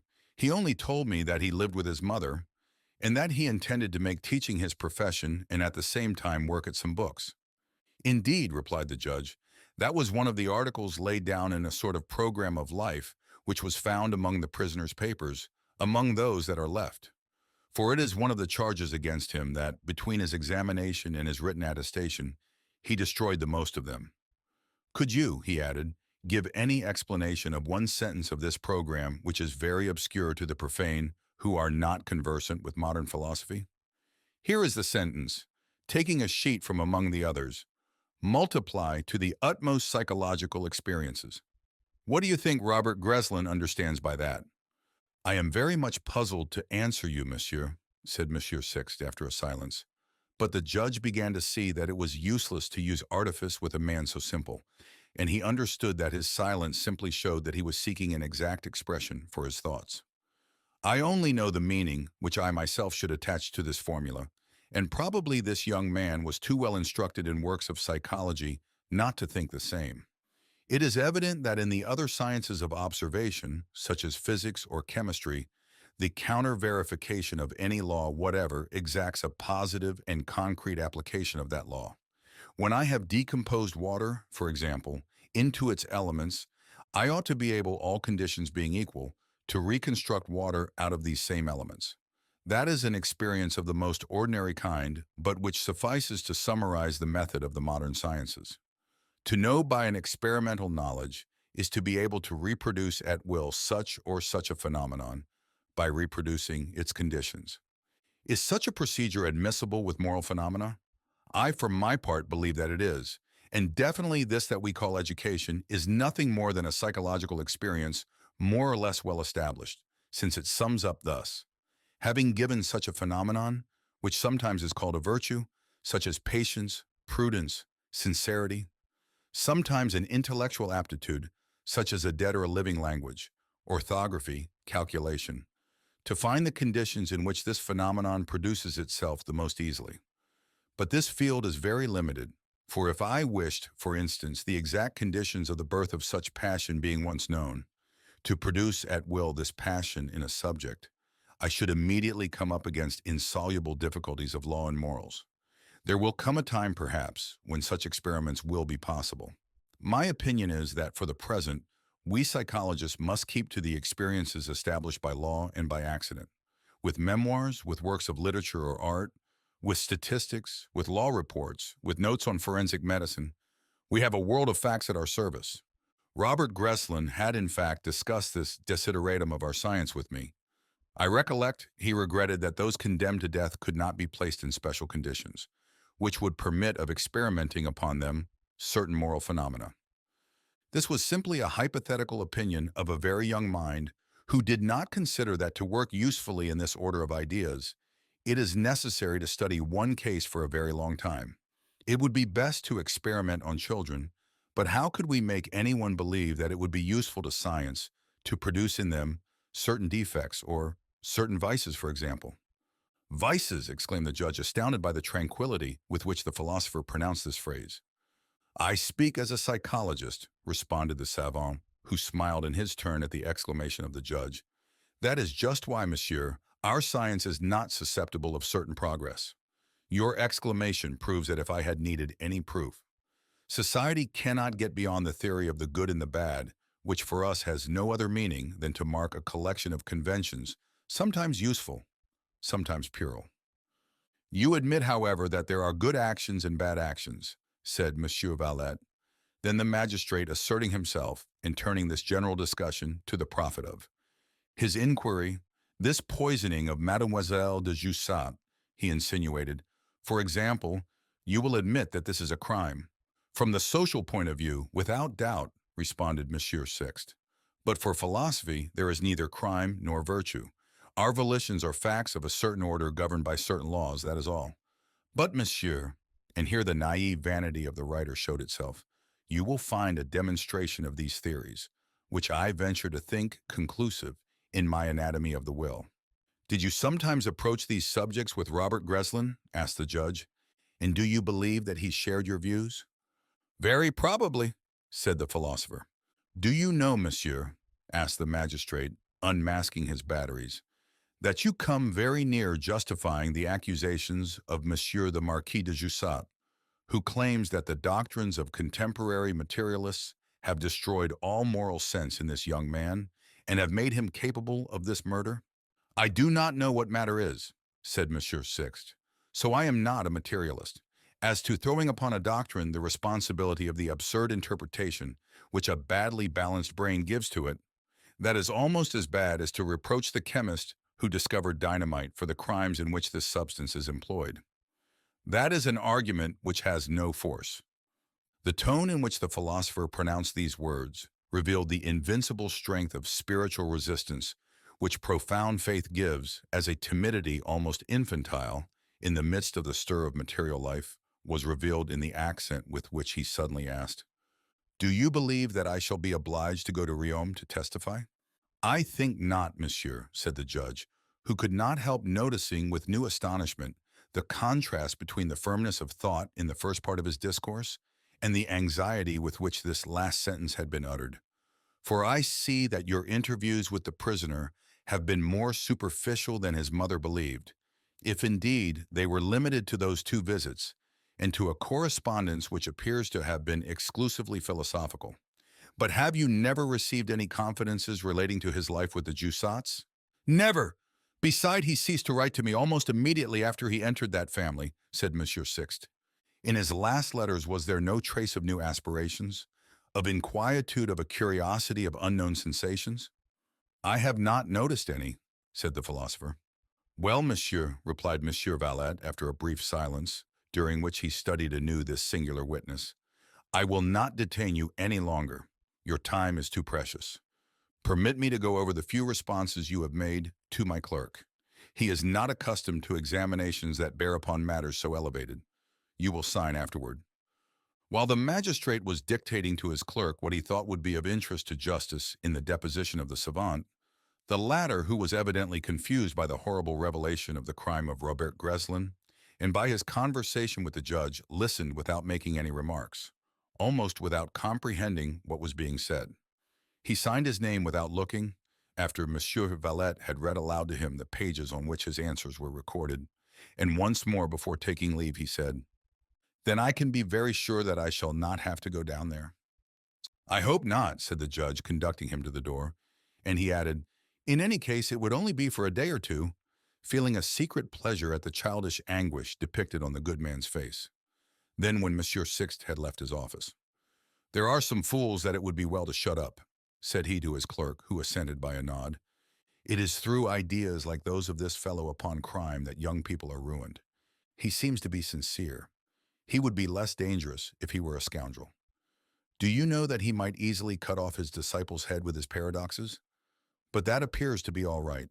He is only anxious to know if he will have to go to Riom. What a maniac!" And the judge and his clerk shrugged their shoulders and laughed. Then the former, after a reverie of some minutes in which he went over the various impressions he had received in regard to this being absolutely enigmatical to him, added, "Faith, little did I ever suspect the famous Adrien Sixte was anything like that. It is inconceivable." 3. Simple grief. The epithet by which the judge of instruction condemned the impassibility of the savant would have been more energetic still if he could have followed Monsieur Sixte and read the philosopher's thoughts during the short time which separated this examination from the rendezvous fixed by the unhappy mother of Robert Greslin. Having arrived in the great court of the Palais de Justice, he whom Monsieur Valette at that very moment was calling a maniac looked first at the clock, as became a worker so minutely regular. 2:15, he thought. I shall not be home before 3. Madame Greslin ought to be there at 4. I shall not be able to do any work. That is very disagreeable. And he resolved on the spot to take his daily walk, the more readily that he could reach the Jardin des Plantes along the river and through the city, whose old physiognomy and quiet peacefulness he loved. The sky was blue with the clear blue of frosty days, vaguely tinted with violet at the horizon. The Seine flowed under the bridges, green and gaily laborious, with its loaded boats on which smoked the chimneys of small wooden houses, whose windows were adorned with familiar plants. The horses trotted swiftly over the dry pavement. If the philosopher saw all these details in the time that he took to reach the sidewalk of the quay, with the precaution of a provincial afraid of the carriages, it was for him a sensation even more unconscious than usual. He continued to think of the surprising revelation which the judge had just made to him. But a philosopher's head is a machine so peculiar that events do not produce the direct and simple impression which seems natural to other persons. This one was composed of 3 individuals fitted into one. There was the simple-minded, Sixte, an old bachelor, a slave to the scrupulous care of his servant, and anxious first of all for his material tranquility. Then there was the philosophical polemic, the author, animated, unknown to himself, by a ferocious self-love common to all writers. And last, the great psychologist, passionately attached to the problems of the inner life. And in order that an idea should accomplish its full action upon this mind, it was necessary for it to pass through these 3 compartments. From the Palais de Justice to the first step on the border of the Seine, it was the bourgeois who reasoned. "Yes," said he to himself, repeating the words which the sight of the clock had called forth, "that is very disagreeable. A whole day lost, and why? I wonder what I have to do with all that story of assassination and what information my testimony has brought to the examination." He did not suspect that, in the hands of a skillful advocate, his theory of crime and responsibility might become the most formidable of weapons against Greslin. "It was not worth the trouble to disturb me," continued he, "but these people have no idea of the life of a man who writes. What a stupid that judge was with his imbecile questions. I hope I shall not have to go to Riom to appear before some others of the same sort." He saw the picture of his departure painted afresh in his imagination, in characters of odious confusion which a derangement of this kind represents, to a man of study whom action unsettles and for whom physical ennui becomes a positive unhappiness. Great abstract intellects suffer from these puerilities. The philosopher saw in a flash of anguish his trunk open, his linen packed, the papers necessary to his work placed near his shirts, his getting into a cab, the tumult of the station, the railway carriage, and the coarse familiarity of proximity, the arrival in an unknown town, the miseries of the hotel chamber without the care of Mademoiselle Trapenard, who had become necessary to him, although he was as ignorant of it as a child. This thinker, so heroically independent that he would have marched to martyrdom for his convictions, with the firmness of a Bruno or a Vanini, was seized by a sort of vertigo at the picture of an event so ordinary. He saw himself in the Hall of Assizes, constrained to answer questions, in the presence of an attentive crowd, and that without an idea to support him against his native timidity. "I will never receive a young man again," he concluded. "Yes, I will shut my door henceforth, but I will not anticipate. Perhaps I shall not have to go through this unpleasant task and all is ended." Ended? And already the homekeeping citizen gave place in this inward monologue to the second person hidden within the philosopher, namely the writer of books which were discussed with passion by the public. Ended? Yes, for him who comes and goes, who lives in the Rue Guy de la Brosse, and who would be very much annoyed if he had to go to Auvergne in the winter, it may be. But what about my books and my ideas? What a strange thing is this instinctive hate of the ignorant for the systems which they cannot even comprehend. A jealous young man murders a young girl to prevent her marrying another. This young man has been in correspondence with a philosopher whose works he studies. It is the philosopher who is guilty, and I am a materialist, forsooth, I who have proved the non-existence of matter. He shrugged his shoulders. Then a new image crossed his memory, the image of Marius Dumoulin, the young substitute at the College of France, the man whom he most detested in the world. He saw, as if they were there before his eyes, some of the formulae so dear to this defender of spiritualism, fatal doctrines, intellectual poison distilled from pens which one would like to believe are unconscious, scandalous exposure of a psychology of corruption. "Yes," said Adrien Sixte to himself with bitterness, "if someone does not catch up this chance which makes an assassin of one of my pupils, it will not be he. Psychology will have done it all." It is proper to state that Dumoulin had, on the appearance of the Anatomy of the Will, pointed out a grave error. Adrien Sixte had based one of his most ingenious chapters upon a so-called discovery of a German physician which was proved to be incorrect. Perhaps Dumoulin dwelt on this inadvertence of the great analyst with a severity of irony far too disrespectful. Monsieur Sixte, who rarely noticed criticisms, had replied to this one. While confessing the error, he proved without any trouble that this point of detail did not affect the thesis as a whole, but he cherished an unpardonable rancor against the spiritualist. "It is as if I heard him," thought Sixte. "What he may say of my books is nothing but psychology? Psychology! This is the science on which depends the future of our beloved France." As we see, the philosopher, like all other systematics, had reached the point where he made his doctrines the pivot of the universe. He reasoned about like this. Given a historic fact, what is the chief cause of it? The general condition of mind. This condition is derived from the current ideas. The French Revolution, for example, proceeded entirely from a false conception of man which springs from the Cartesian philosophy and from the discourse on method. He concluded that to modify the march of events, it was necessary to modify the received notions upon the human mind, and to install in their place some precise notions whence would result a new education in politics. So in his indignation against Dumoulin, he sincerely believed that he was indignant at an obstacle to the public good. He had some unpleasant moments while thus figuring to himself this detested adversary, taking as a text the death of Mademoiselle de Jussat for a vigorous sortie against the modern science of the mind. "Shall I have to answer him again?" asked Sixte, who already was sure of the attack of his rival. Such power have the passions to consider real that which they only imagine. "Yes," he insisted, and then aloud, "I will reply in my best manner." He was by this time behind the apsis of Notre Dame, and he stopped to survey the architecture of the cathedral. This ancient edifice symbolized to him the complex character of the German intellect, which he contrasted in thought with the simplicity of the Hellenic mind, reproduced for him in a photograph of the Parthenon, which he had often contemplated in the library of Nancy. The remembrance of Germany changed the current of his thoughts for a moment. He recalled almost unconsciously Hegel, then the doctrine of the identity of contrarieties, then the theory of evolution which grew out of it. This last idea joined itself to those which had already agitated him, and resuming his walk, he began to argue against the anticipated objections of Dumoulin in the case of young Greslin.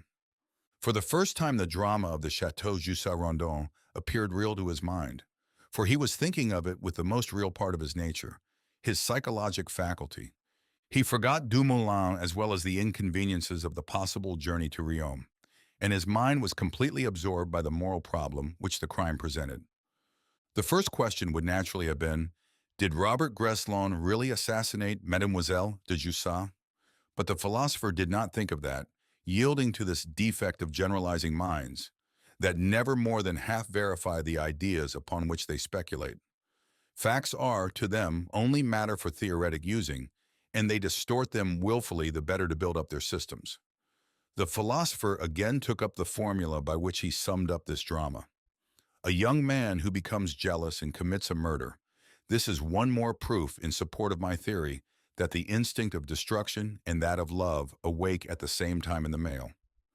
He had used this principle to write a chapter of extraordinary boldness on the aberrations of the generative faculty in his Theory of the Passions.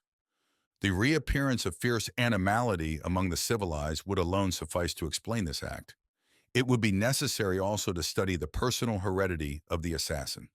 He forced himself to see Robert Greslin without any other traits than those which confirmed the hypothesis already outlined in his mind. Those very brilliant black eyes, those two vivacious gestures, that brusque manner of entering into relations with me, that enthusiasm in speaking to me, there was nervous derangement in this fellow. The father died young. If it could be proved that there was alcoholism in the family, then there would be a beautiful case of what Legrand du Sol calls epilepsie larvae. In this way, his silence may be explained, and his denials may be sincere. This is the essential difference between an epileptic and the deranged. The last remembers his act, the epileptic forgets them. Would this then be a larval epileptic? At this point of his reverie, the philosopher experienced a moment of real joy. He had just constructed a building of ideas which he called an explanation, following the habits so dear to his race. He considered this hypothesis from different points, recalling several examples cited by his author in his beautiful treatise on forensic medicine, until he arrived at the Jardin des Plantes, which he entered by the large gate of the Quai Saint-Bernard. He turned to the right into an avenue planted with old trees, whose distorted trunks were enclosed in iron and coated with whitewash. There floated in the air a musty smell emanating from the tawny beasts which moved around in their barred cages nearby. The philosopher was distracted from his meditations by this odor, and he turned to look at a large old wild boar with an enormous head, which, standing on his slender feet, held his mobile and eager snout between the bars. And, thought the savant, we know ourselves but little better than this animal knows himself. What we call our person is a consciousness so vague, so disturbed by operations which are going on within us. And returning to Robert Greslin, who knows? This young man who was so preoccupied by the multiplicity of the self, did he not have an obscure feeling that there were in himself two distinct conditions, a primary and secondary condition, as it were, two beings, in fact, one, lucid, intelligent, honest, loving works of the intellect, the one whom I knew, and another, gloomy, cruel, impulsive, the one who has committed murder. Evidently, this is a case. I am very happy to have come across it. He forgot that on leaving the Palais de Justice he had deplored his relations with the accused. It will be a fortunate thing to study the mother now. She will furnish me with facts about the ancestors. That is what is lacking to our psychology. Good monographs, ma devisu, upon the mental structure of great men and of criminals. I will try to write out this one. All sincere passion is egoistic, the intellectual as well as the others. Thus the philosopher, who would not have harmed a fly, walked with a more rapid step in going toward the gate at the Rue Cuvier, whence he would reach the Rue Jussieu, then the Rue Guy de la Brosse. He was about to have an interview with a despairing mother who was coming, without doubt, to entreat him to aid her in saving the head of a son who was perhaps innocent. But the possible innocence of the prisoner, the grief of the mother, the part which he himself would be called to play in this novel scene, all were effaced by the fixed idea of the notes to be taken, of the little insignificant facts to be collected. 4 o'clock struck when this singular dreamer, who no more suspected his own ferocity than does a physician who is charmed by a beautiful autopsy, arrived in front of his house. On the threshold of the porte cochere were two men, Father Carbonet and the commissionaire usually stationed at the corner of the street. With their back turned to the side from which Adrien Sixte came, they were laughing at the stumblings of a drunken man on the opposite walk, and saying such things as a spectacle of that character suggests to the common people. The cock Ferdinand, brown and lustrous, hopped about their feet and picked between the stones of the pavement. "That fellow has taken a drop too much for sure," said the commissionaire. "What if I should tell you," responded Carbonet, "that he has not drunk enough? For if he had drunk more, he would have fallen down at the wine cellars." "Good! See him stumble up against the lady in black." The two speakers, who had not seen the philosopher, continued to bar the way. The last, with the customary amenity of his manners, hesitated to disturb them. Mechanically he turned his eyes in the direction of the drunken man. He was an unfortunate fellow in rags. His head was covered with a high hat weakened by innumerable falls. His feet danced in his worn-out boots. He had just knocked against a person in deep mourning who was standing at the angle of the Rue Guy de la Brosse, in the Rue Lin. Without doubt, she was looking at someone on the side of this latter street, someone in whom she was interested, for she did not turn at once. The man in rags, with the persistency of drunken people, was excusing himself to this woman, who then first became aware of his presence. She drew back with a gesture of disgust. The drunken man became angry, and supporting himself against the wall, hurled at her some offensive language. A crowd of children soon collected around him. The commissionaire began to laugh, and so did Carbonet, then turning around to look for the cock, muttering, "Where has he gone to crow, the runaway?" He saw Adrien Sixte, behind whom Ferdinand had taken refuge, and who was also regarding the scene between the drunken man and the unknown lady. "Ah, Monsieur Sixte," said the concierge, "that lady in black has been twice to ask for you in the last quarter of an hour. She said that you were expecting her." "Bring her here," responded the savant. "It is the mother," thought he. His first impulse was to go in at once. Then a kind of timidity came over him, and he remained at the door while the concierge, followed by the cock, went over to the group collected on the corner of the street. The woman no sooner heard Carbonet's words than she turned toward the philosopher's house, leaving Ferdinand's master to scold the drunkard. The philosopher, instinctively continuing his reasoning, instantly noticed a singular resemblance between the mysterious person and the young man about whom he had been questioned. There were the same bright eyes in a very pale face, in the same cast of features. There was not the least doubt, and immediately the implacable psychologist, curious only about a case to be studied, gave place to the awkward, simple-minded man, unskillful in practical life, embarrassed by his long body and not knowing how to say the first word. Madame Greslin, for it was she, relieved him by saying, "I am, monsieur, the person who wrote to you yesterday." "Very much honored, madame," stammered the philosopher. "I regret that I was not at home earlier, but your letter said 4 o'clock, and then I have just come from the judge of instruction, where I was summoned to testify in the case of this unhappy child." "Ah, monsieur," said the mother, touching Monsieur Sixte upon the arm to call his attention to the commissionaire, who stood in the angle of the door to listen.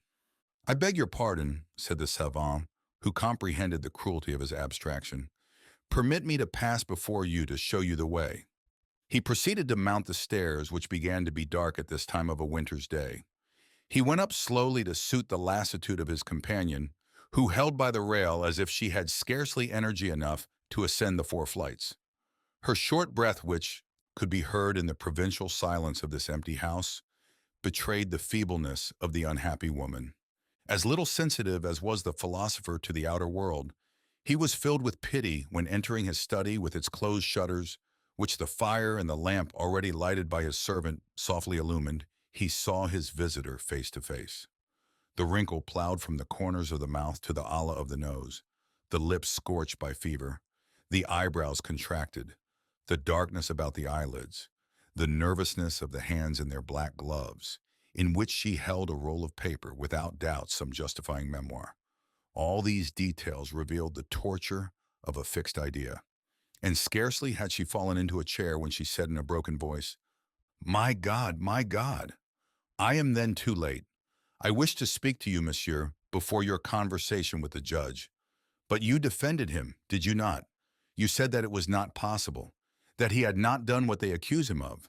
You do not believe him guilty, monsieur, you whom he called his master, you whom he loved so much?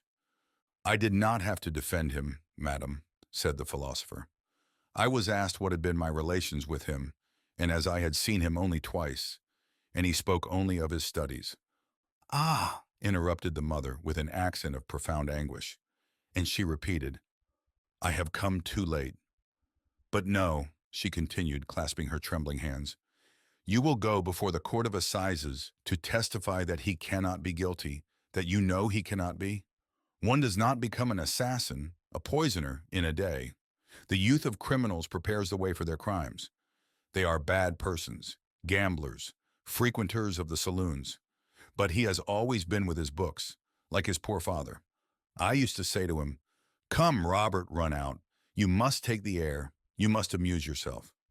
If you could have seen what a quiet little life we lead, he and I, before he went into this accursed family, and it was for my sake that he should not cost me anything more that he went into it, and that he might go on with his studies.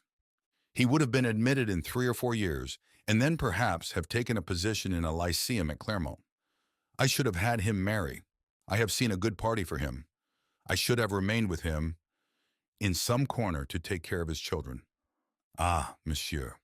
And she sought in the philosopher's eyes a response in harmony with her passionate desire. Tell me, if it is possible for a son who had such ideas to do what they say he has done, it is infamous, is it not infamous, monsieur? Be calm, madame. Be calm. These were the only words which Adrien Sixte could find to say to this mother who wept over the ruin of her most cherished hopes. Beside being still under the impression of his conversation with the judge, she seemed to him to be so wildly beyond the truth, a prey to illusions so blind that he was stupefied. And also, why not confess it? The renewed prospect of the journey to Riom frightened him as much as the grief of the mother affected him. These different impressions showed themselves in his manner by an uncertainty, an absence of warmth which did not deceive the mother. Extreme suffering has infallible intuitions of instinct. This woman understood that the philosopher did not believe in the innocence of her son, and with a gesture of extreme depression, recoiling from him with horror, she moaned, Monsieur, you too, you are with his enemies. You? No, madame, no, gently responded Adrien Sixte. I am not an enemy. I ask nothing better than to believe what you believe. But you will permit me to speak frankly? Facts are facts, and they are terribly against him. The poison bought clandestinely, the bottle thrown out of the window, the other bottle half emptied, then refilled with water, the going out of the girl's room on the night of her death, the false dispatch, his sudden departure, those burned letters, and then his denial of it all. But, monsieur, there is no proof in all that, interrupted the mother. No proof at all. What of his sudden departure? He had been wishing for more than a month to get away from the place. I have a letter in which he speaks of his plan, and beside his engagement was almost at an end. He fancied that they wished to retain him, and he was tired of the life of a tutor, and then, as he is so timid, he gave a false pretext and invented this unfortunate dispatch, that is all. And as to the poison, he did not buy it secretly. He has suffered for years from a stomach trouble. He has studied too hard immediately after his meals. Who saw him go out of that room? A servant. What if the real murderer paid this servant to accuse my son? Do we know anything about this girl's intrigues and who were interested in killing her? Do you not see that all these and the letters and the bottle are parts of the plan for making suspicion fall on him? How? Why? That will be found out someday. But what I do know is that my son is not guilty. I swear it by the memory of his father. Ah, do you believe I would defend him like this if I felt him to be a criminal? I would ask for pity. I would weep. I would pray. But now I cry for justice. Justice? No, these people have no right to accuse him, to throw him into prison, to dishonor our name for nothing, for nothing. You see, monsieur, I have shown you that they have not a single proof. If he is innocent, why this obstinacy in keeping silent? Asked the philosopher, who thought that the poor woman had shown nothing except her desperation in struggling against the evidence. Ah, if he were guilty, he would talk, cried Madame Greslin. He would defend himself. He would lie.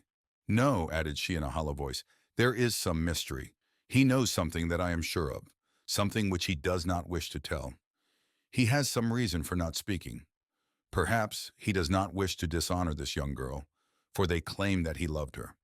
Oh, monsieur, I have wanted to see you at any risk, for you are the only one who can make him speak, who can make him tell what he has. Resolve not to tell. You must promise me to write to him, to go to him. You owe this to me, she insisted in a hard tone. You have made me suffer so much. I? Exclaimed the philosopher. Yes, you, replied she bitterly, and as she spoke, her face betrayed the strength of old grudges. Whose fault is it that he has lost faith? Yours, monsieur, through your books. My God, how I did hate you then. I can still see his face when he told me he would not commune on All Souls' Day, because he had doubts. And thy father? Said I to him. All Souls' Day, said he. Leave me alone. I do not believe in that any longer. That is done with. He was sitting at his table, and he had a volume before him, which he closed while he was talking to me. I remember. I read the name of the author mechanically. It was yours, monsieur. I did not argue with him that day. He was a great savant already, and I a poor, ignorant woman. But the next day, while he was at college, I took Monsieur the Abbé Martel, who had educated him, into his room to show him the library. I had a presentiment that it was the reading which had corrupted my son. Your book, monsieur, was still on the table. The abbé took it up and said to me, This is the worst of them all. Monsieur, pardon me, if I wound you, but do you see, if my son were still a Christian, I would go and pray his confessor to command him to speak. You have taken away his faith, monsieur. I do not reproach you any more. But what I would have asked of the priest, I have come to ask of you. If you had heard him when he came back from Paris, he said to me, speaking of you, if you knew him, maman, you would venerate him, for he is a saint. Ah, promise me to make him speak. Let him speak for me, for his father, for those who love him. For you, monsieur, who cannot have had an assassin for a pupil. For he is your pupil, you are his master. He owes it to you to defend himself, as much as to me his mother. Madame, said the savant with deep seriousness, I promise you to do all that I can. This was the second time today that this responsibility of master and pupil had been thrust upon him. Once by the judge, repelled by the resistance of the thinker who repels with disdain a senseless reproach. The words of this good woman, quivering with this human grief to which he was so little accustomed, touched other fibers than those of pride. He was still more strangely affected when Madame Greslin, seizing his hand with a gentleness which contradicted the bitterness of her last words, said, He spoke the truth when he said you were good. I came too, she continued, drying her tears, to requite myself of a commission with which the poor child charged me, and see if there is not in it a proof that he is innocent. In his prison during these 2 months, he has written a long work on philosophy. He considers it by far his best work, and I am charged to hand it to you. She gave the savant the roll of paper which she had held on her lap. It is just as he gave it to me. They let him write as much as he likes. Everybody loves him. They do not allow me to speak to him except in the frightful parlor where there is always the guard between us. Will you look? She insisted, and in an altered tone. He has never lied to me, and I believe whatever he has told me. If, however, he had only thought to write to you what he will not confide to anyone else. I will see immediately, said Adrien Sixte, who unfolded the roll. He threw his eyes over the first page of the manuscript, and he saw the words, Modern Psychology, Then on the second sheet, another title, Memoir upon Myself, and underneath were the following lines. I write to my dear master, Monsieur Adrien Sixte, and engage his word to keep to himself the pages which follow.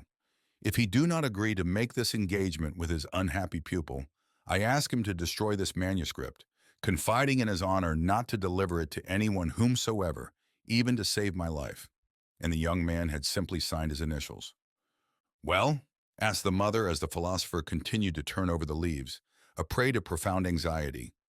Well, responded he, closing the manuscript and holding the first page before the curious eyes of Madame Greslin.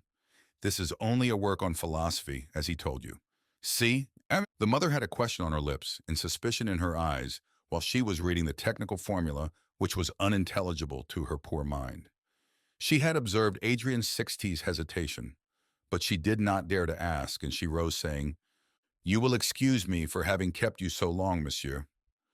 I have placed my last hope upon you, and you will not deceive a mother's heart. I carry your promise with me.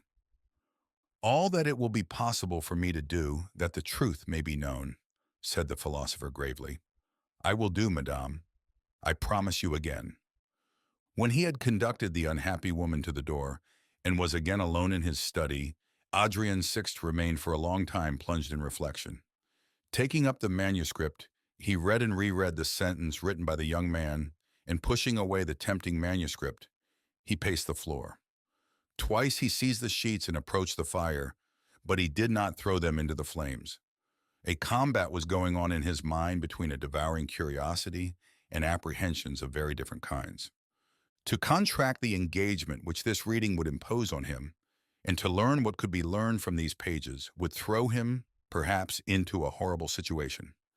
If he were going to hold in his hands the proof of the young man's innocence without the right to use it, or what he suspected still more, the proof of his guilt, what then?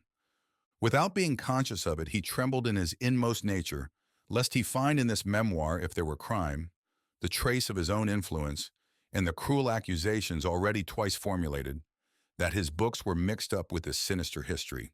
On the other hand, the unconscious egoism of studious men who have a horror of all confusion forbade him to enter any further into a drama with which he had definitely nothing to do. No, he concluded, I will not read this memoir. I will write to this boy as I have promised the mother to do, then it will be ended. However, his dinner had come in the midst of his reflections. He ate alone, as always, seated in the corner by a porcelain stove, the weather being very chilly. The heat was his only comfort, and before a little round table covered with a piece of oilcloth. The lamp which served for his work lighted his frugal repast, consisting, as usual, of soup and one dish of vegetables, with some raisins for dessert, and for drink water alone. Ordinarily, he took one of the books which had been exiled from the too crowded study, or he listened while Mademoiselle Trapenard exposed the details of the housekeeping. On this evening, he did not look for a book, and his housekeeper tried in vain to discover if the lady's visit and the summons had any connection. The wind rose, a winter's wind whose plaint from across the empty space died gently against the shutters. Seated in his armchair after his dinner, with Robert Greslou's manuscript before him, the savant listened for a long time to this monotonous but sad music. His hesitation returned. Then psychology drove away all scruples, and when later Mariette came to announce that his bed was ready, he told her to retire. 2 o'clock struck, and he was still reading the strange piece of self-analysis which Robert Greslin called a memoir upon himself, but whose correct title should have been Confession of a Young Man of the Period. 4. Confession of a Young Man of the Period. The Jail at Riom, January 1887. I write to you, monsieur, this memoir of myself which I have refused to the council in spite of my mother's entreaties. I write it to you who in reality know so little of me, and at what a moment of my life, for the same reason that led me to bring my first work to you. There is my illustrious master, between you and myself, your pupil accused of a most infamous crime, a bond which men could not understand, and of which you yourself are ignorant, but which I feel to be as close as it is indissoluble. I have lived with your thought, and by your thought so passionately, so entirely, at the most decisive period of my life. Now in the distress of my mental agony, I turn to the only being of whom I can expect hope, implore aid. Ah, do not misunderstand me, venerated master, and believe that the terrible trouble with which I am struggling is caused by the vain forms of justice which surround me. I should not be worthy the name of philosopher if I had not, long ago, learned to consider my thought as the only reality, and the external world an indifferent and fatal succession of appearances. From my 17th year, I have adopted as a rule to be repeated in the hours of small or great annoyances, the formula of our dear Spinoza. The force by which man perseveres in existence is limited, and that of external causes infinitely surpass it. I shall be condemned to death in 6 weeks for a crime of which I am innocent, and from which I cannot clear myself. You will understand why, after having read these pages, and I shall go to the scaffold without trembling. I shall support this event with the same effort at composure as if a physician, after having auscultated me, should diagnose an advanced disease of the heart. Condemned, I shall have to conquer first the revolt of the animal nature, and then to support myself against the despair of my mother. I have learned from your works the remedy for such feelings, and in opposing to the image of approaching death the sentiment of inevitable necessity, and in diminishing the vision of my mother's grief by the recollection of the psychological laws which govern consolations, I shall arrive at a relatively calm state of mind. Certain sentences of yours will suffice for this, that, for example, in the 5th chapter of the 2nd volume of your Anatomy of the Will, which I know by heart, the universal interweaving of phenomena causes each to bear the weight of all the others, in the same way that each portion of the universe, and at each moment, may be considered as a resume of all that has been, of all that is, and of all that will be. It is in this sense that it is permissible to say that the world is eternal in its detail as well as in its whole. What a sentence! And how it envelops, as well as affirms and demonstrates the idea that everything is necessary in and around us, since we too are a parcel and a moment of this eternal world. Alas, why is it that this idea, which is so lucid when I reason, as one ought to reason with my mind, and in which I acquiesce with all the strength of my being, cannot overcome in me a species of suffering so peculiar, which invades my heart when I recall certain actions which I have willed, and others of which I am the author, although indirectly, in the drama through which I have passed. To tell you all in a few words, my dear master, though once more I say that I did not kill Mademoiselle de Jussat, I have been connected in the closest manner with the drama of her poisoning, and I feel remorse. Although the doctrines in which I believe, the truths which I know, and the convictions which form the essence of my intellect, make me consider remorse the most silly of human illusions. These convictions are powerless to procure me the peace of certainty which once was mine. I doubt with my heart that which my mind recognizes as truth. I do not think that for a man whose youth was consumed by intellectual passions, there can be a worse punishment than this. But why try to interpret by literary phrases a mental condition which I wish to expose to you in detail, to you the great connoisseur in maladies of the mind, in order that you may give me the only aid which can do me any good? Some word which shall explain me to myself, which shall attest to me that I am not a monster, which shall sustain me in the disorder of my beliefs, which shall prove to me that I have not been deceived all these years, in adhering to the new faith with all the energy of a sincere being. Indeed, my dear master, I am very miserable, and I must speak out all my misery. To whom shall I address myself if not to you, since I should have no hope of being intelligible to anyone not familiar with the psychology in which I have been educated? Since coming to this prison 2 months ago, the moment I resolved to write to you has been the only one in which I have been what I was before these terrible events occurred. I had tried to become absorbed in some work of an entirely abstract order, but found myself unable to master it. I have considered only this for 4 days, and thanks to you, the power of thought has returned. I have found something of the pleasure which was mine when I wrote my first essays, in resuming for this work the cold severity of my method, your method.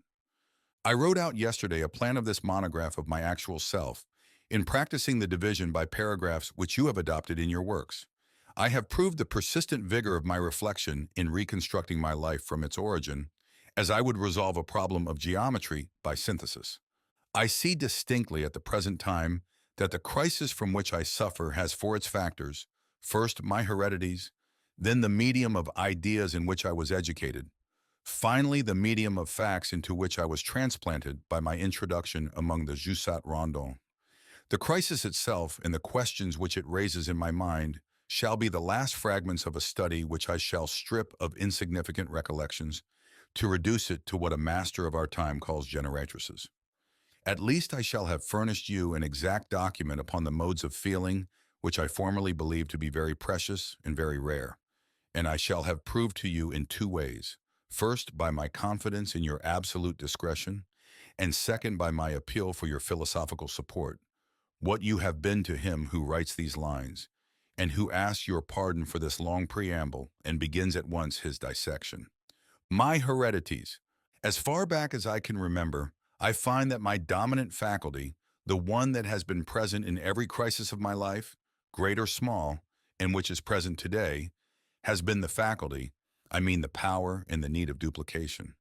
There have always been in me, as it were, two distinct persons, one who went, came, acted, felt, and another who looked at the first go, come, act, and feel with an impassible curiosity. At this very hour, and knowing that I am in prison, accused of a capital crime, blasted in honor, and overwhelmed in sadness, knowing that it is this very I, Robert Greslin, born at Claremont the 5th of September, 1865, and not another, I think of this situation as a spectacle at which I am a stranger. Is it even exact to say I? Evidently not. For my true self is, properly speaking, neither the one who suffers nor the one who looks on.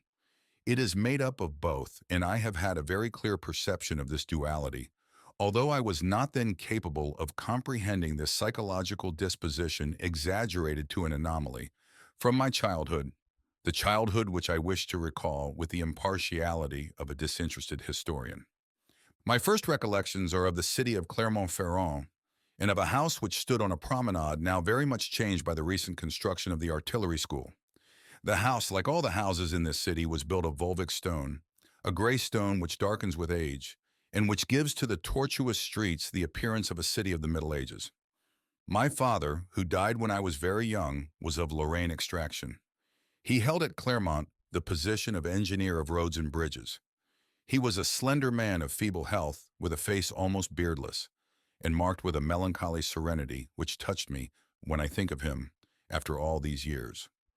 I see him again in his study, through whose windows may be viewed the immense plain of the Liman, with the graceful eminence of the Puy de Cruel quite near, and in the distance the dark line of the mountains of Forez.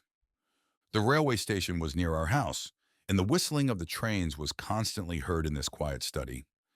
I used to sit on the carpet in the corner by the fire, playing without making any noise, and this strident call produced on my mind a strange impression of mystery, of distance, of the flight of time, and of life which endures to the present.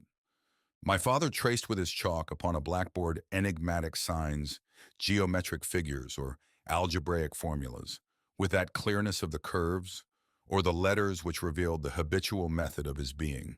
At other times he wrote, standing at an architect's table, which he preferred to his desk, a table consisting simply of a white wood board placed on trestles. The large books on mathematics arranged with the most minute care in the bookcase, and the cold faces of savants engraved in copper plate and framed under glass, were the only objects of art with which the walls were decorated.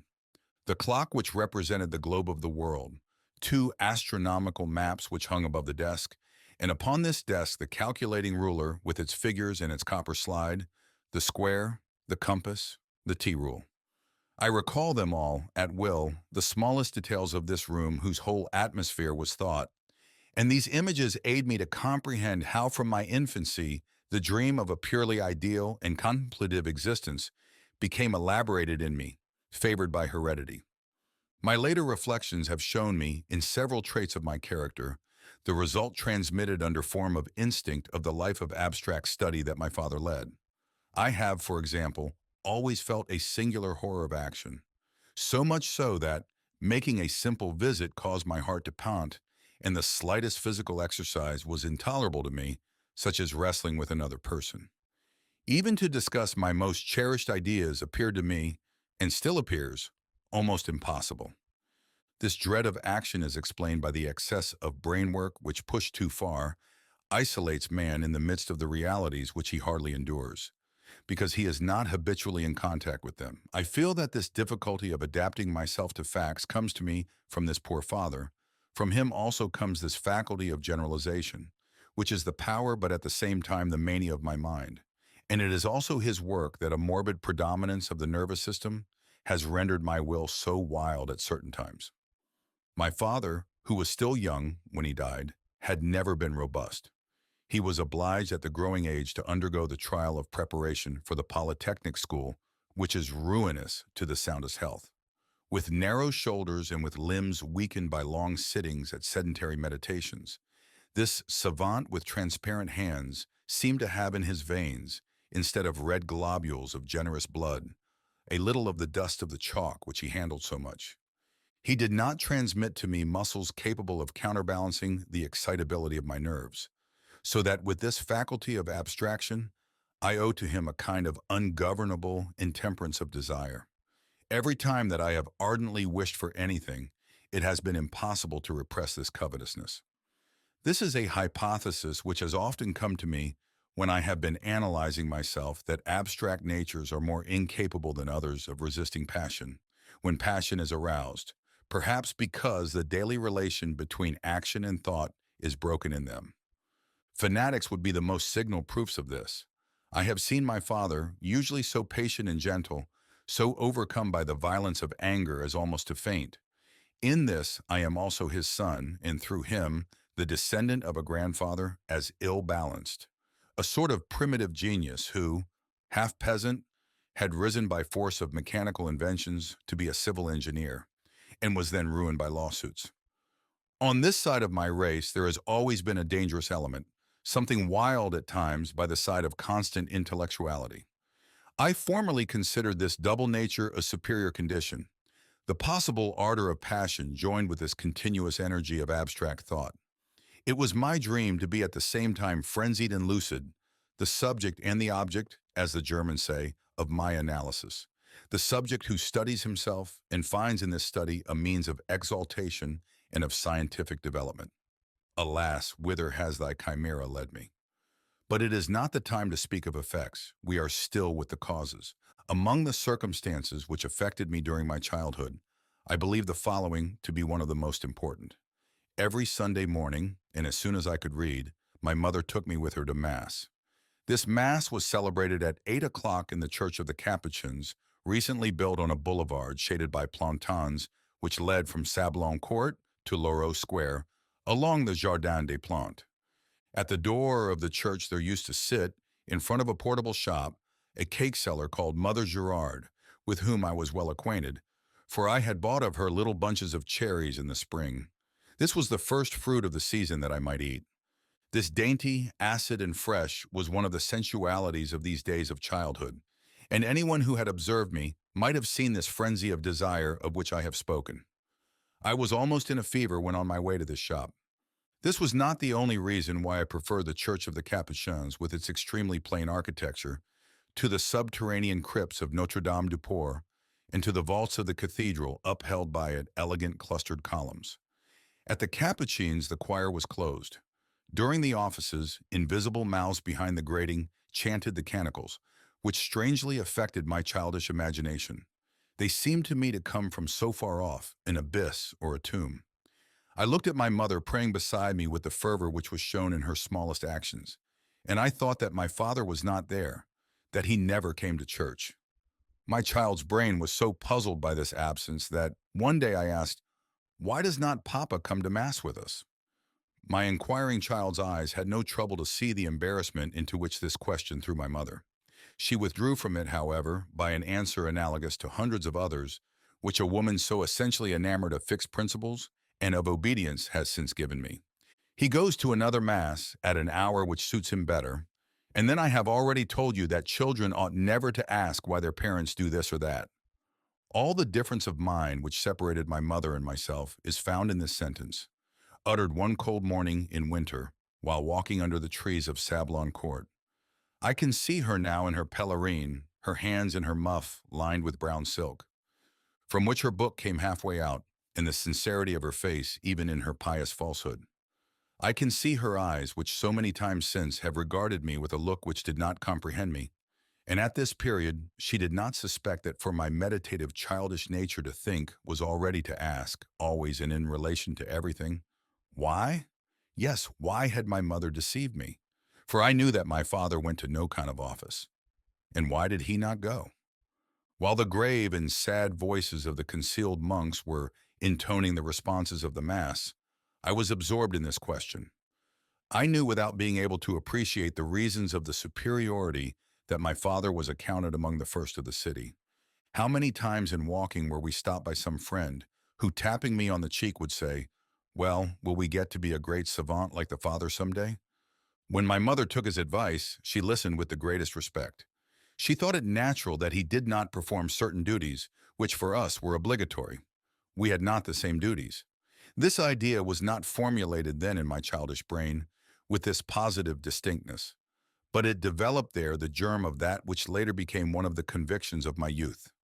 To know that the same rules do not govern intellectual minds that control other men. It was there in that little church, quietly bending over my prayer book, that the great principle of my life had birth, not to consider as a law for thinking men that which is and ought to be a law for others, just as I received from the conversations with my father, during our excursions, the first germs of my scientific view of the world. The country around Clermont is marvelous, and although I am the reverse of poetical, a man for whom the external world means very little, I have always retained in my memory the pictures of the landscapes which surrounded these walks. While the city on one side looks toward the plain of the Liman, on the other it stands on the foothills of the Dome Mountains. The slope of the extinct craters, the undulations caused by old eruptions, and the streams of hardened lava give to the outlines of these volcanic mountains a resemblance to the landscapes in the moon as discovered by the telescope in that dead planet. On one side is the savage and sublime memorial of the most terrible convulsions of the globe, and on the other, the prettiest rusticity of stony roads among the vineyards, of murmuring brooks under the willows and chestnuts. The great pleasures of my childhood were the interminable wanderings with my father in all the paths which lead from the Puy de Cruel to Gergovie, from Royat to Durtol, from Beaumont to Gravenoir. Simply in writing these names, my memory rejuvenates my heart. I see myself again the little boy whom a portrait represents with long hair, with his legs in cloth leggings, who walks along holding his father's hand.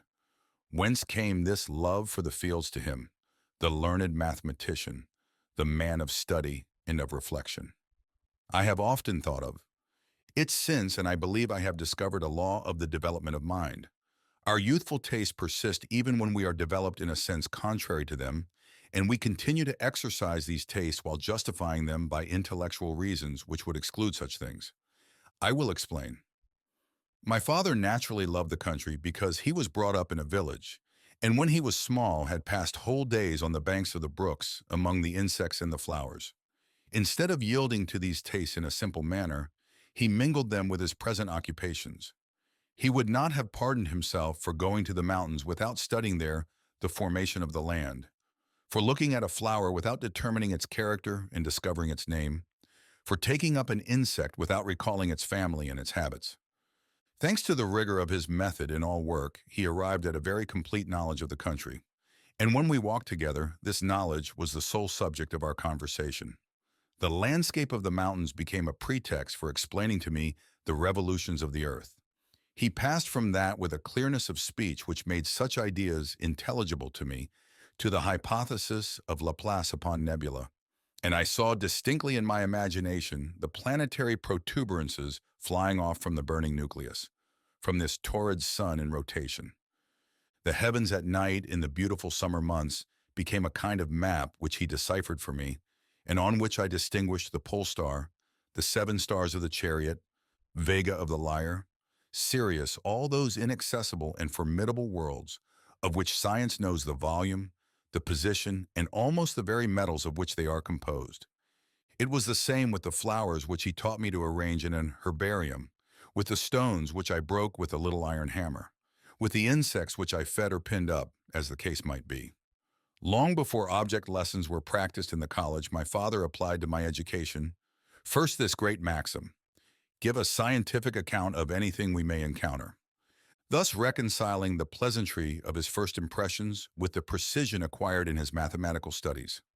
I attribute to this teaching the precocious spirit of analysis which was developed in me during my early youth, and which without doubt would have turned toward the positive studies if my father had lived. But he could not complete this education, undertaken after a prepared plan of which I have since found trace among his papers. In the course of one of our walks, and on one of the warmest days of summer in my 10th year, we were overtaken by a storm which wet us to the bones. During the time that it required to reach home in our soaked clothes, my father took cold. In the evening, he complained of a chill. 2 days after, an inflammation of the lungs declared itself, and the week following, he died. As I wish in this summary indication of diverse causes which form my mind, to avoid at any cost that which I hate most of anything in the world, the display of subjective sentimentality, I will not recount to you, my dear master, any further details of this death. They were heartrending, but I felt their sadness only in a far-off way, and that later. I recollect, though I was a large and remarkably developed boy, to have felt more wonder than sorrow. It is now that I truly regret my father, that I comprehend what I lost in losing him. I believe you have seen exactly what I owe to him: the taste and the facility for abstraction, the love of the intellectual life, faith in science and the precocious management of method, these for the mind, for the character, the first divination of the pride of intellect, and also an element slightly morbid, this difficulty of action which has as its consequence the difficulty in resisting the passions when one is tempted. I wish also to mark distinctly what I owe to my mother, and from the first I perceived this fact, that this second influence acts upon me by reaction, while the first had acted directly. To speak truly, this reaction only began when she became a widow and wished to direct my education. Until then, she had entirely given me up to my father. It may seem strange that, alone in the world, she so energetic, so devoted, and I so young, we did not live, at least during those years, in perfect communion of heart. There exists, in fact, a rudimentary psychology for which these words, mother and son, are synonyms of absolute tenderness, of perfect agreement of soul. Perhaps it is so in the families of ancient tradition, although in human nature I believe very little in the existence of entire sympathy between persons of different ages and sexes. In any case, modern families present under conventional etiquette the most cruel phenomena of secret divorce, of complete misunderstanding, sometimes of hate, which are too well understood when we think of their origin. They come from the mixture for 100 years of province with province, race with race, which has charged the blood of nearly all of us with hereditary opposites. So people find themselves nominally of the same family who have not a common trait either in their moral or mental structures. Consequently, the daily intimacy between persons becomes a cause of daily conflicts or of constant dissimulation. My mother and I are an example of it, which I would qualify as excellent, if the pleasure of finding very clear proof of a psychologic law was not accompanied by keen regret at having been its victims. My father, I have told you, was an old pupil of the Polytechnic School and the son of a civil engineer. I have also said he was of Lorraine race. There is a proverb which says, "Lorraine traitor to its king and even to God." This epigram expresses in a unique form the idea that there is something complex in the mind of this frontier population. The people of Lorraine have always lived on the border of two races and of two existences, the German and the French. What is this disposition to treachery, if not the depravity of another taste, admirable from the intellectual point of view, that of sentimental complication? For my part, I attribute to this atavism the power of doubling of which I spoke at the beginning of this analysis. I ought to add that when I was a child, I often felt a strange pleasure in disinterested simulation which proceeded from the same principle. I recounted to my comrades all sorts of inexact details concerning myself, about my place of birth, my father's birthplace, about a walk which I was intending to take, and this not to boast, but simply to be someone else. I found singular pleasure later in advancing opinions the most opposed to those which I considered the true ones from the same bizarre motive. To play a role different from my true nature appeared to me an enrichment of my person. So strong was the instinct to resolve myself into a character, a belief, a passion. My mother is a woman of the South, absolutely rebellious against all complexity, to whom ideas of things alone are intelligible. In her imagination, the forms of life are reproduced concrete, precise, and simple. When she thinks of religion, she sees her church, her confessional, the communion cloth, the few priests whom she has known, the catechism in which she studied. When she thinks of a career, she sees positive activity and benefits. The professorate, for example, which she desired me to enter, was for her Monsieur Limasa, the professor of mathematics, the friend of my father, and she saw me, like him, going across the city twice a day in an alpaca coat and Panama hat in summer, and my feet protected in winter by clogs, and my body in a furred overcoat, with a fixed salary, the perquisites of private tuition, and the sweet assurance of a pension. I have been able by studying her to learn how completely this order of imagination renders those whom it governs incapable of comprehending other souls. It is often said of such people that they are despotic and personal, or that they have bad characters. In reality, they are before those with whom they associate like a child before a watch. He sees the hands move. He knows nothing of the wheels which make them move.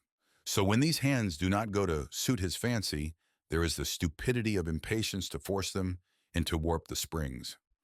My poor mother was like this with me, and that from the week which followed our trouble. I felt almost immediately an indefinable discomfort in her presence. The first circumstance which enlightened me in regard to this separation which had begun between us, so far as my childish mind could be enlightened, dates from an afternoon of autumn, nearly 4 months after my father's death.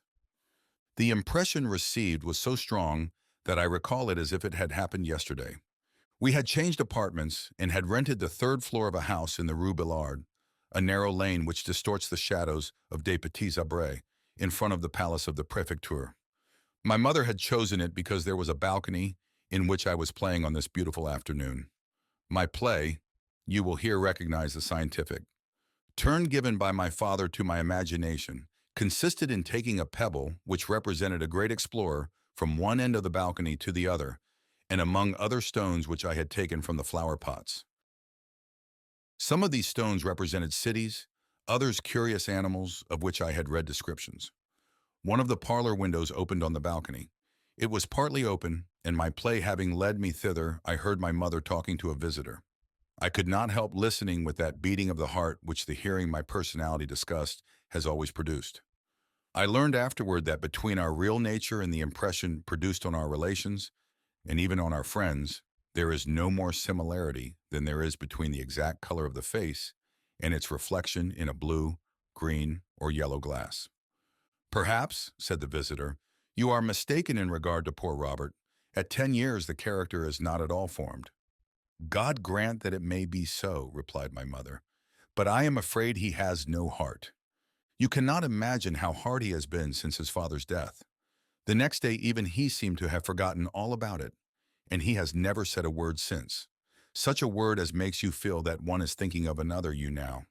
When I speak to him of his father, he hardly answers me. You would think he had never known the man who was so good to him. I have read somewhere that when Merime was quite a child, he was one day scolded by his mother and then sent out of the room. He was scarcely gone when his mother burst out laughing. The child heard the laugh which showed him that the irritation had been feigned, and he felt a feeling of distrust rise in his heart which always remained. This anecdote impressed me very strongly. The impression of the celebrated writer offered a startling analogy with the effect which this fragment of conversation produced upon me. It was very true that I never spoke of my father, but how false that I had forgotten him. On the contrary, I thought of him constantly. I never walked along the street. I could not look at any piece of our furniture without the remembrance of his death taking such possession of me that I was almost ill. But with this was mingled a fearful astonishment that he had gone forever, and it was all confounded in a kind of anxious apprehension which closed my mouth when anyone talked with me about him. I know now that my mother could have known nothing of the workings of my mind. But at that time, as I heard her thus condemn my heart, I experienced a profound humiliation. It seemed to me that she was not acting toward me as it should be her duty to act. I felt that she was unjust, and because I was timid, being still a young boy and shy, I became irritated at her injustice, instead of trying to tell her how I felt. From that moment, it became impossible for me to show myself to her as I was. And whenever her eyes sought mine to learn my emotions, I felt an irresistible desire to conceal from her my inmost being. That was the first scene, if anything so insignificant can be dignified by so big a name, followed by a second which I will notice in spite of its apparent unimportance. Children would not be children if the events important to their sensibility were not puerile. I was, at this period, already passionately fond of reading, and chance had put into my hands a very different kind of books from those which are given as prizes at school. It was this way. Although my father, as a mathematician, knew little of general literature, he loved a few authors whom he understood in his way. And when afterward I found some of his notes on these authors, I learned to appreciate the degree to which the feeling for literature is a personal, irreducible, incommensurable thing, to borrow a word from his favorite science.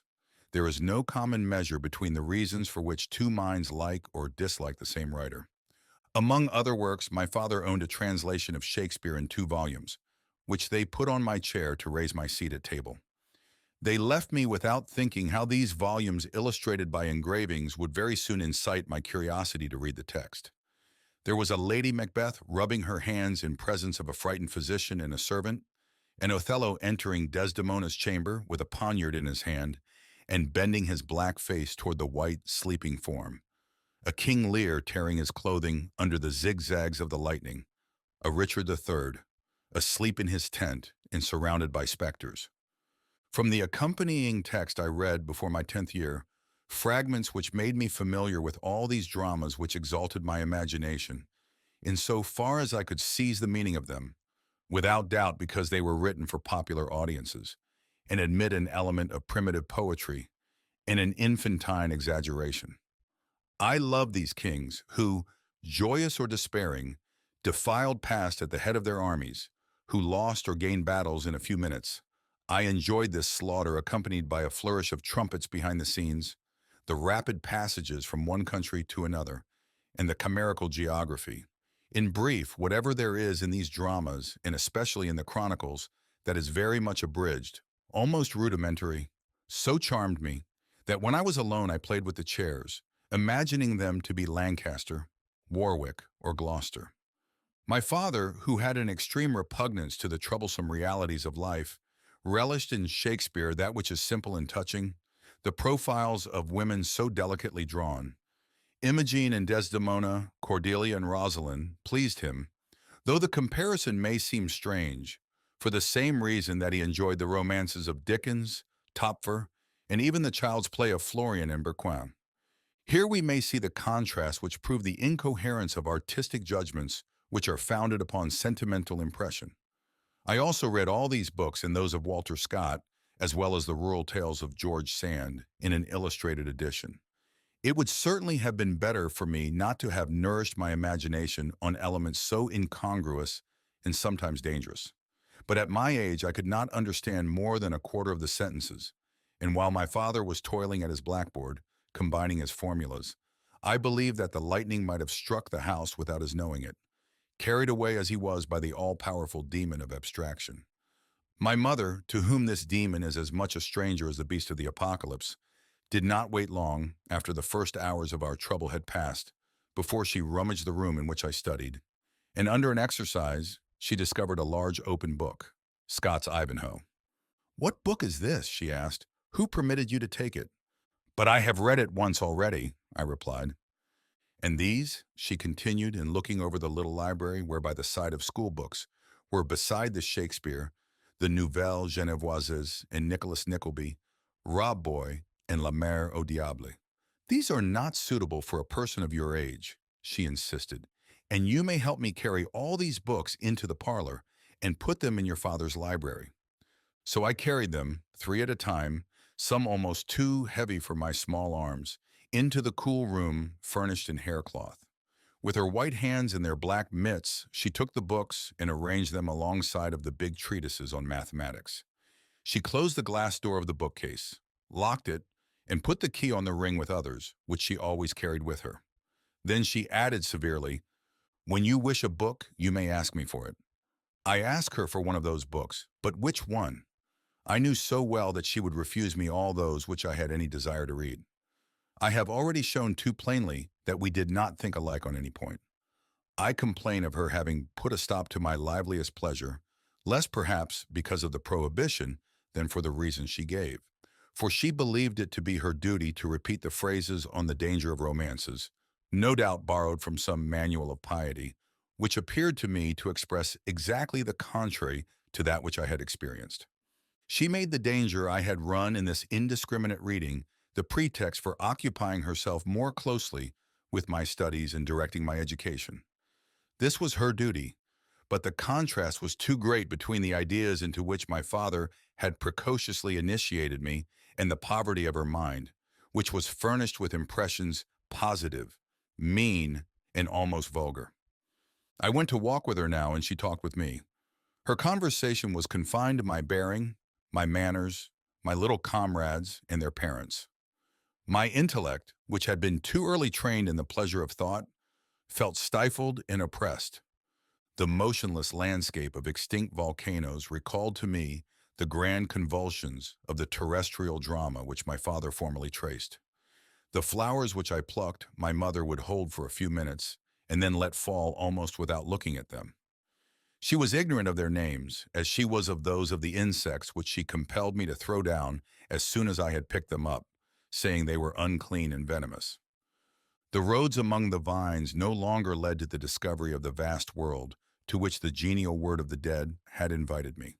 They were simply a continuation of the streets of the city and the misery of daily cares.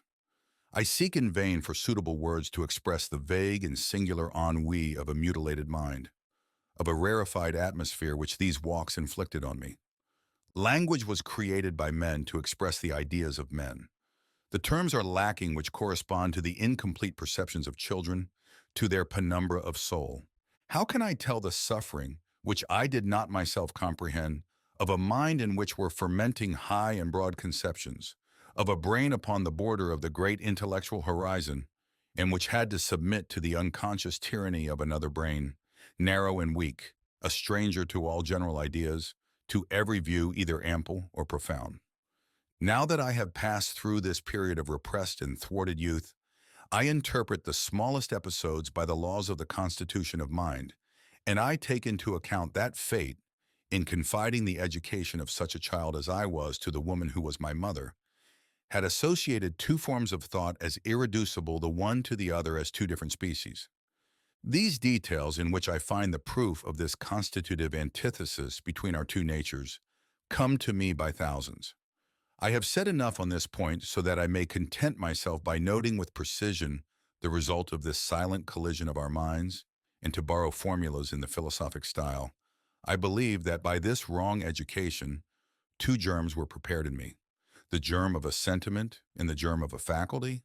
The sentiment was that of the solitude of the individual, the faculty that of internal analysis. I have said that in the order of sensibility, as in that of thought, I had almost immediately felt that I could not show myself to my mother as I was. I thus learned, though I was scarcely born into the intellectual life, that there is in us an obscure, incommunicable element. This was in my case a timidity at first, then it grew into a pride. But have not all forms of pride a common origin? Not to dare to show ourselves is to become isolated, and to become isolated is very soon to prefer oneself. I have since found in some recent philosophers, Mishue Adrien, for example, this sentiment of the solitude of the soul, but it was transformed into a triumphant and transcendental disdain. I have found it changed into disease and barrenness in the Adolphe of Benjamin Constant, aggressive and ironical in Bayle. In the poor little collegian of a provincial lyceum who trotted through the slippery streets of his mountain town in winter, with his cartable under his arm and his feet in galoshes, it was only an obscure and painful instinct. But this instinct, after being applied to my mother, grew more and more applying itself to my comrades and to my masters. I felt that I was different from them with this difference. I believed that I understood them perfectly and that they did not understand me. Reflection has taught me that I did not understand them any better than they understood me. But I also see now that there was really this difference between us, that they accepted their person and mine simply, purely, bravely, while I had already begun to complicate myself by thinking too much of myself. If I had very early felt that, contrary to the word of Christ, I had no neighbor, it was because I had begun very early to exasperate the consciousness of my own soul, and consequently to make of myself an exemplar, without analogy, of excessive individual sensibility. My father had endowed me with a premature curiosity of mind. As he was not there to direct me toward the world of positive knowledge, this curiosity fell back upon myself. The mind is a living creature, and as with all other creatures, every power is accompanied by a want. It would be necessary to reverse the old proverb and say, to be able is to wish. A faculty in us always leads to the wish to exercise it. Mental hereditary and my early education made an intellectual being of me before my time. I continued to be such a being, but all my intellect was applied to my own emotions. I became an absolute egoist with an extraordinary energy of disdain with regard to everyone else. These traits of my character appeared later under the influence of the crises of ideas, though which I have passed and of which I owe you the history. The medium of ideas. The diverse influences which I have just rather abstractly summarized, but in terms which you will understand, my dear master, had first this unexpected result to make of me a very pious child between my 11th and my 15th year. If I had been placed in the college as a boarder, I should have grown like my comrades whom I have since studied and for whom there has never been a religious crisis. At the period of which I am writing, and which marked the definite advent of the Democratic Party in France, a great wave of free thought rolled from Paris into all the provinces. But I was the son of a very devout woman, and I was subjected to all the observances of religion. I find a proof of what I have told you of my precocious taste for analysis in the fact that, unlike all my young companions, I was delighted with the confessional. I can say that during the 4 years of the mystic crisis of youth, from 1876 to 1880, the great events of my life were these long seances in the narrow wooden box in the church de Minimes, which was our parish church, where I went every fortnight to kneel down and speak in a low voice with a beating heart of what was passing within me.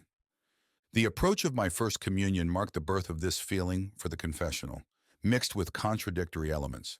I believed, consequently, my little sins appeared to me to be veritable crimes, and to confess them made me ashamed.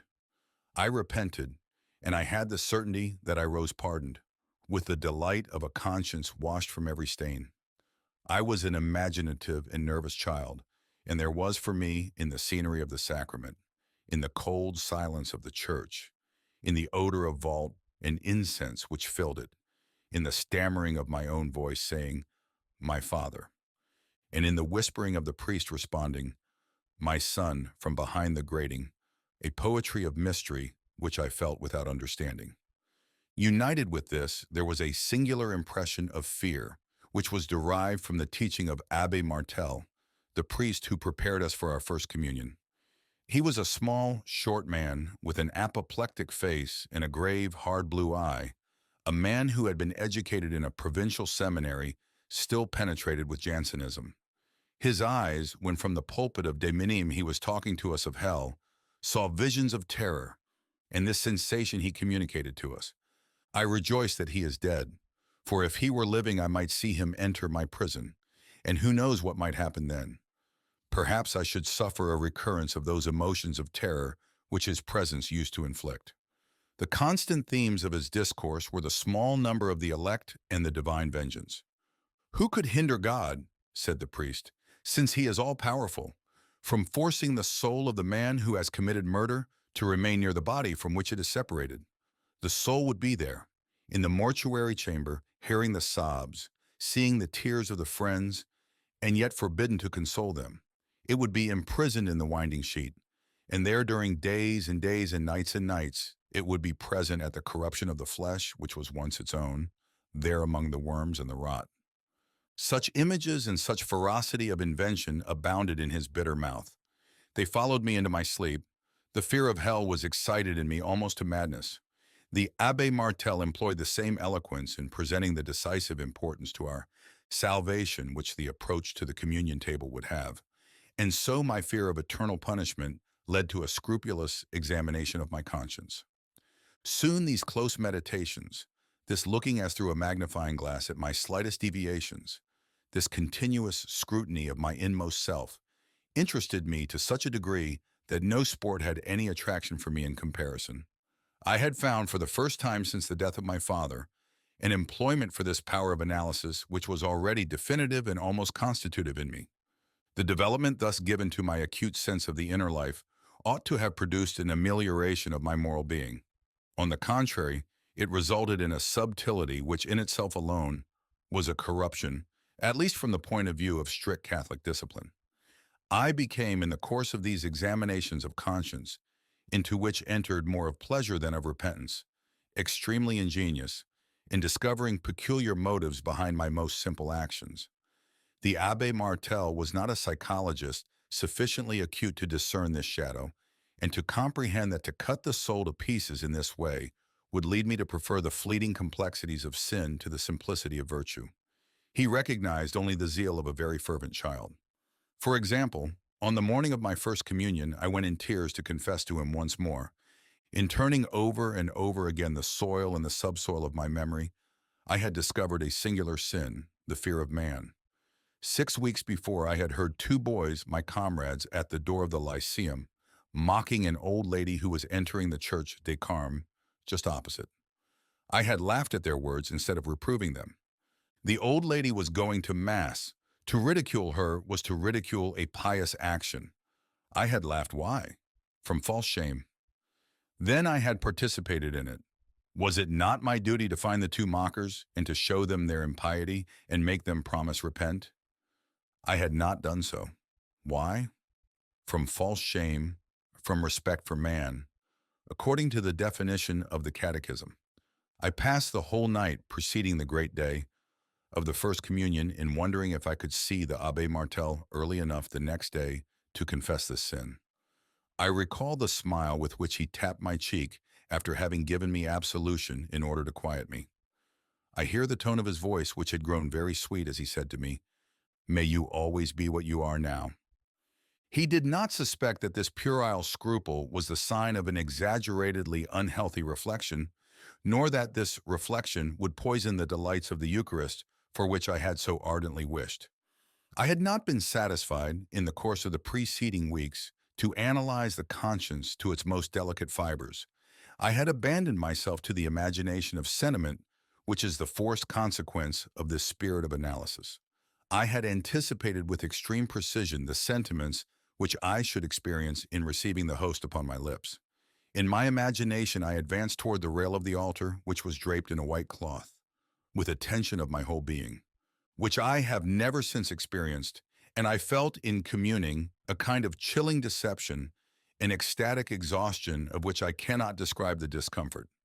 I have since spoken of this impression to a friend who was still a Christian, and he said, "You were not simple enough." His piety had given to him the insight of a professional observer. It was too true. But what could I do? The great event of my youth, which was the loss of my faith, did not, however, date from this deception. The causes which determined this loss were very numerous, and I have never clearly comprehended them until now.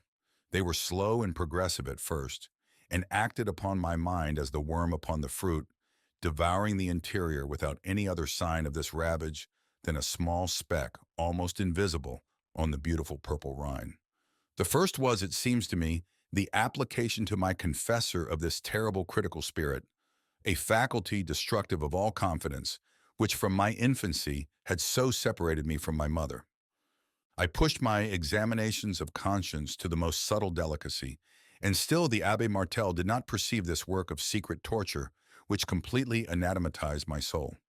My scruples appeared to him as they were childish, but they were the childishness of a very complex boy, and one who could not be directed unless he might feel that he was understood. In my conversations with this rude and primitive priest, I soon experienced the contrary feeling. This was enough to deprive this director of my youth of all authority over my mind. At the same time, and this is the second of the causes which detached me from the church, I found among men whom I then considered superior the same indifference to religious observances that I had observed in my father.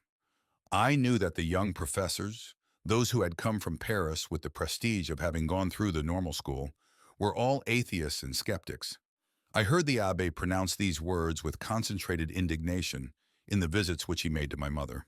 When I accompanied her to the offices of des Minimes, as I had formerly to those of the Capuchins, I reflected on the poverty of intellect of the devotees who crowd to Mass on Sunday mornings and mutter their prayers in the silence of the ceremony, broken only by the noise of displaced chairs. The flame of a clear and living thought had never been lighted in the heads that bowed with so submissive a fervor at the elevation of the host.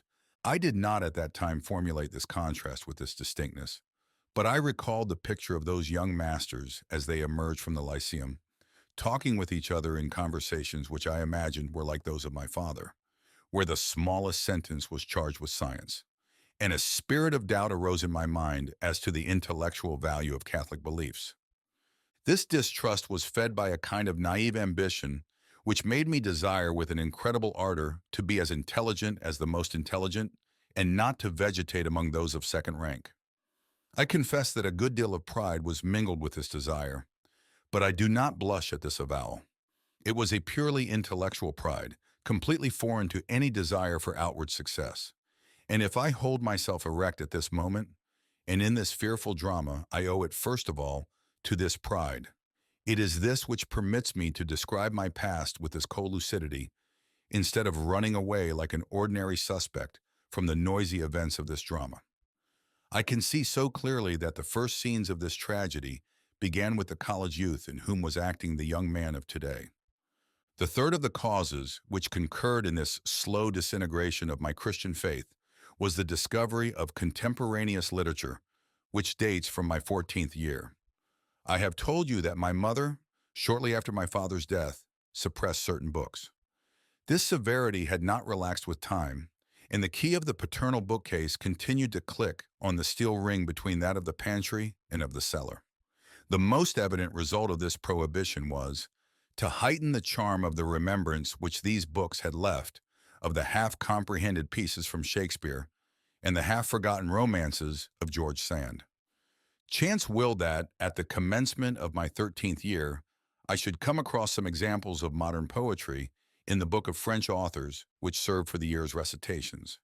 There were fragments of Lamartine, a dozen of Hugo's pieces, the Stances à la Malibran of Alfred de Musset, some bits of Sainte-Beuve, and of Le Comte de Lille. These pages were sufficient to make me appreciate the absolute difference of inspiration between the modern and the ancient masters, as one can appreciate the difference of aroma between a bouquet of roses and a bouquet of lilacs with his eyes shut. This difference, which I divined by an unreasoning instinct, resides in the fact that, until the Revolution, writers had never taken sensibility as a subject and the only rule of their works. It has been the contrary since '89. From this there results among the new writers a certain painful, ungovernable something, a search after moral and physical emotion which has become almost morbid, and which attracted me immediately. The mystical sensuality of the stances du lac and of the crucifix, the changing splendors of several orientals fascinated me, but above all I was charmed at something culpable which breathes in the eloquence of l'espoir en Dieu and in some fragments of the consolations. I began to feel for the rest of the works of these masters that strong and almost insane curiosity which marks the middle period of adolescence. One is then on the border of life, and he hears without seeing, as it were, the murmur of a waterfall through a cluster of trees, and how this sound intoxicates him. With expectation, a friendship with a comrade who lived on the first floor of our house exasperated this curiosity still more. This friend, who died young and who was named Emile, was also an inveterate reader, but more fortunate than I, he suffered from no surveillance. His father and mother, who were already old, lived on a small income and passed the long hours of the day in playing, in front of the window which opened on the Rue de Billard, interminable games of bézique, with cards bought in a café and still smelling of tobacco. Emile, alone in his room, could abandon himself to all his fancies in reading. As we were in the same class and as we went to and from the Lyceum together, my mother willingly permitted me to pass whole hours with this charming lad, who soon shared my taste for the verses which I so much admired, and my desire to know more of their authors. On our way to the college, we took the narrow streets of the old town and passed the stall of an old bookseller of whom we had bought some second-hand classics. We discovered here a copy of the poetry of Musset in rather a bad condition, which would cost 40 sous. At first we contented ourselves with occasional readings at the stall, but soon we felt that it was impossible to do without it. By putting together our spending money for 2 weeks, we were able to buy it, and then in Emile's little room, he on his bed and I on a chair, we read Don Paez, the Marron du Fou, Portia, Mardoche, and Rolla. I trembled as if I were committing a great fault, and we imbibed this poetry as if it had been wine, slowly, sweetly, passionately. I read afterward in this same room, and also in my own, thanks to the ruses of a lover in danger, many clandestine volumes which I very much enjoyed, from the Peau de Chagrin of Balzac to the Fleur du Mal of Baudelaire, not to mention the poems of Heinrich Heine and the romances of Stendhal. I have never felt an emotion comparable to that of my first encounter with the genius of the author of Rolla. I was neither an artist nor a historian. Was I therefore indifferent to their value more or less real or their meaning more or less actual? Not at all. This was an elder brother who had come to reveal to me the dangerous world of sentimental experience. The intellectual inferiority of piety to impiety, which I had obscurely felt, appeared now in a strangely new light. All the virtues that had been preached to me in my childhood seemed poor and mean and humble, and meaner beside the opulence and the frenzy of certain vices. The devotees who were my mother's friends, sadly old and shriveled, represented faith. Impiety was a handsome young man who awakes and looks at the crimson aurora, and in a glance discovers the whole horizon of history and legends, and then again lays his head on the bosom of a girl as beautiful as his most beautiful dream.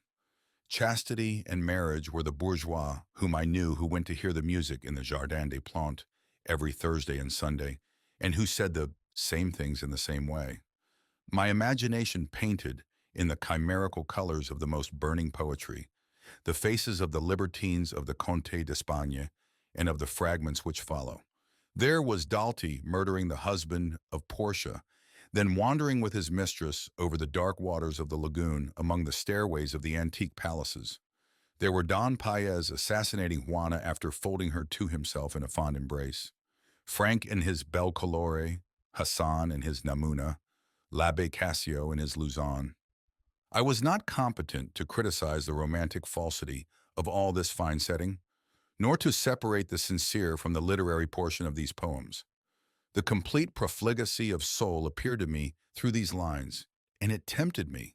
It excited in my mind, already eager for new sensations, the faculty of analysis already too much aroused. The other works which I have cited were the pretext for a temptation which was similar, but not so strong. In the contemplation of the sores of the human heart, which they exposed with so much complacence, I was like those saints of the Middle Ages who were hypnotized by contemplation of the wounds of the Savior.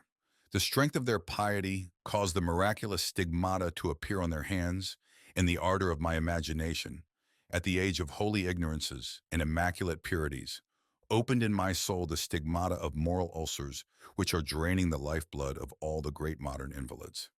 Yes, in the years when I was only the collegian, the friend of little Emile, I assimilated in thought the emotions which the timid teachings of my masters indicated as the most criminal.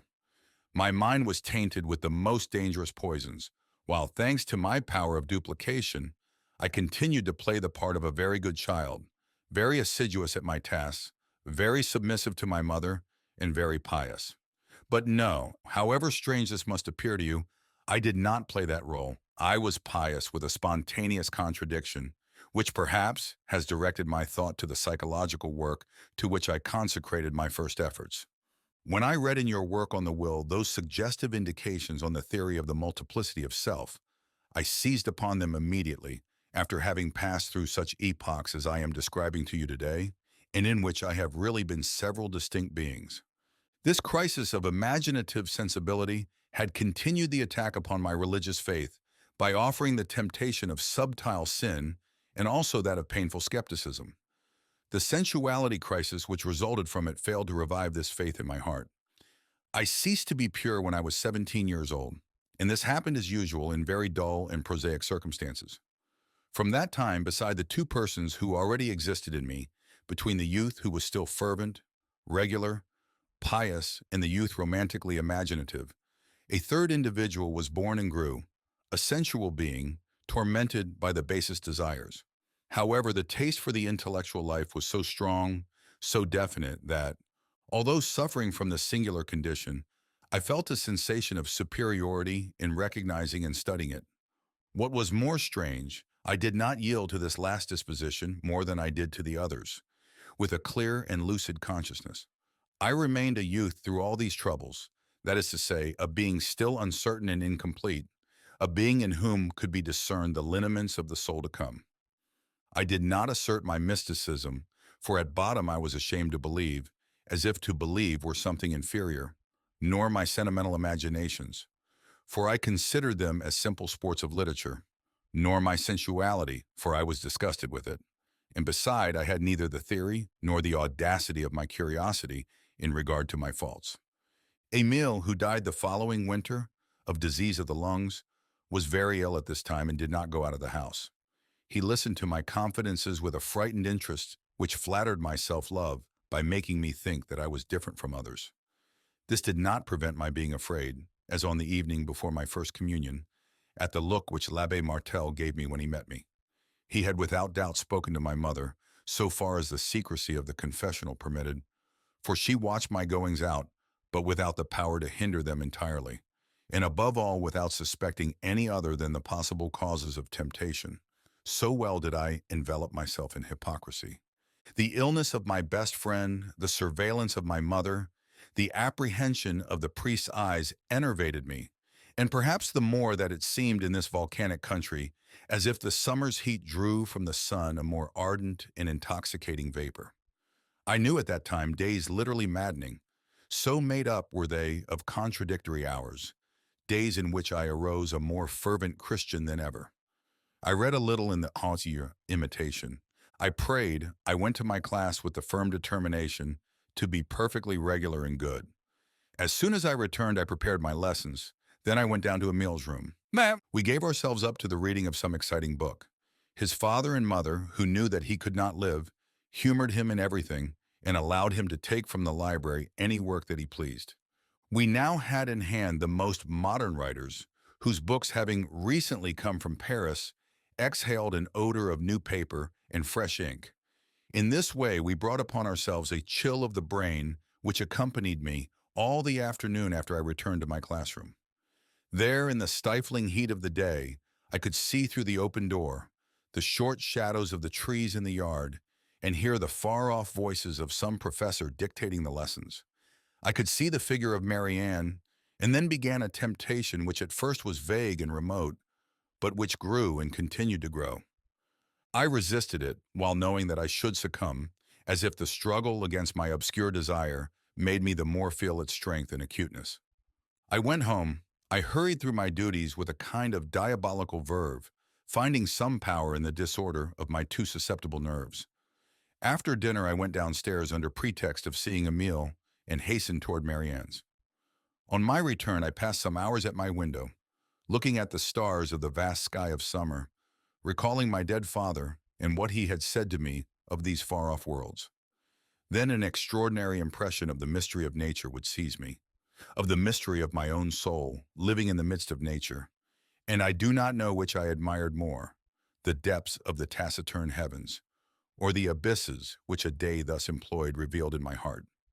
Such were the habits of my inner life, my dear master, when I entered the class which would decide my development, the class of philosophy.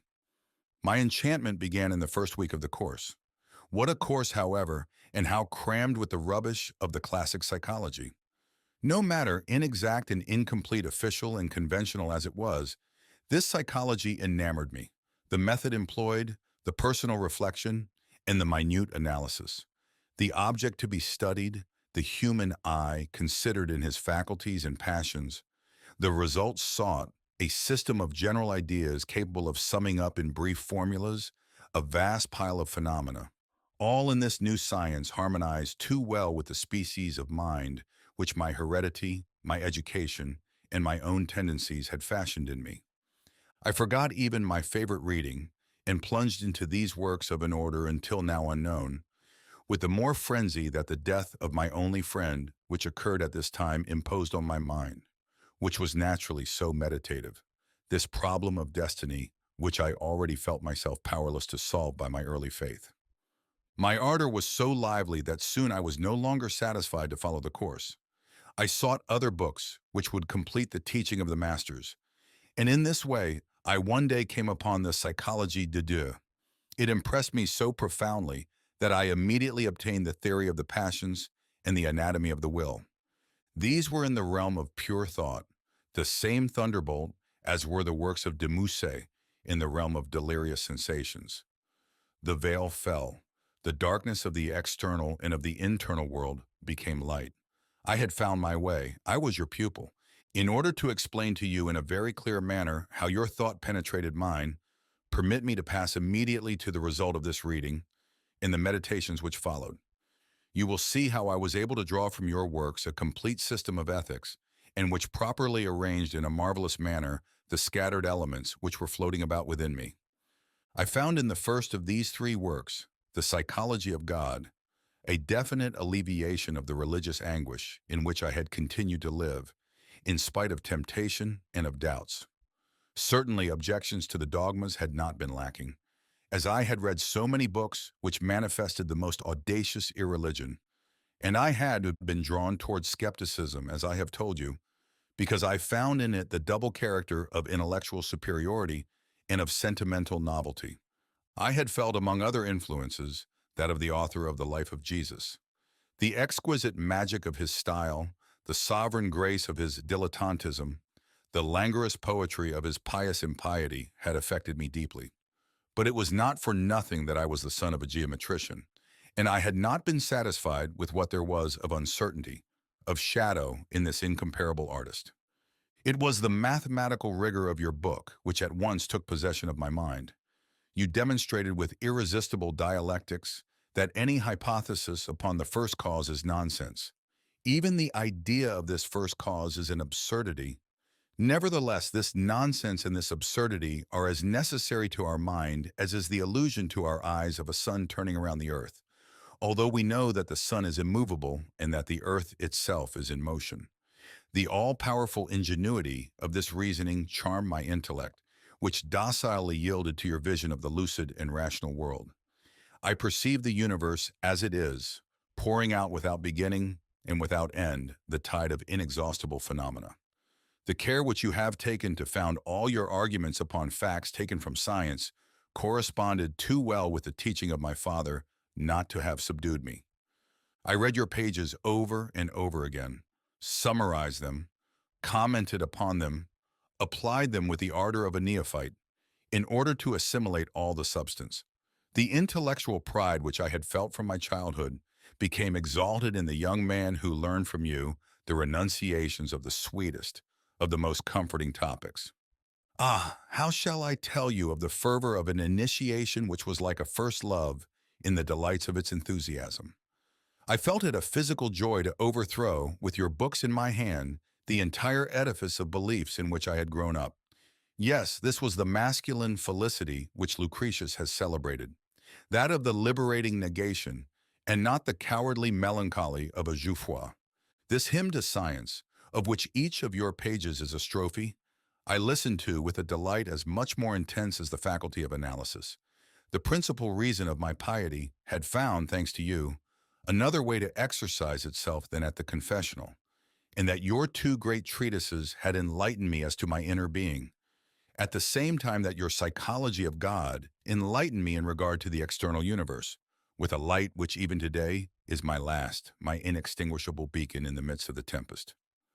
How you explained to me all the incoherences of my youth, this moral solitude in which I had suffered so much with my mother, with the Abbé Martel, with my comrades, with everyone, even Emile, I now understood. Have you not demonstrated in your theory of the passions that we are powerless to get away from self, and that all relation between two beings reposes, like everything else, upon illusion? Tour Anatomy of the Will revealed to me the necessary motives, the inevitable logic of the yielding to the temptations of the senses for which I had suffered remorse so severe.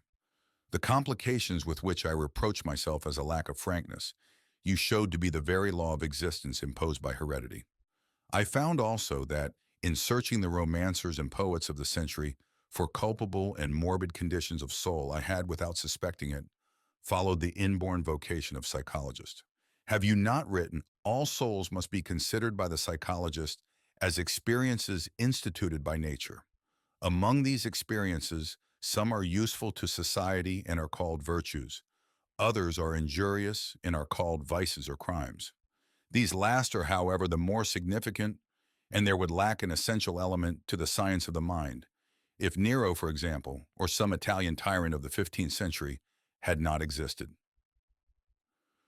On those warm summer days, I walked out with one of these books in my pocket, and when alone in the country, I read some of these sentences and became absorbed in meditation on their meaning. I applied to the country which surrounded me the philosophical interpretation of what we agree to call evil. Without doubt, the eruptions which had raised the chain of the domes, at whose feet I wandered, had devastated with burning lava the neighboring plain and destroyed living beings.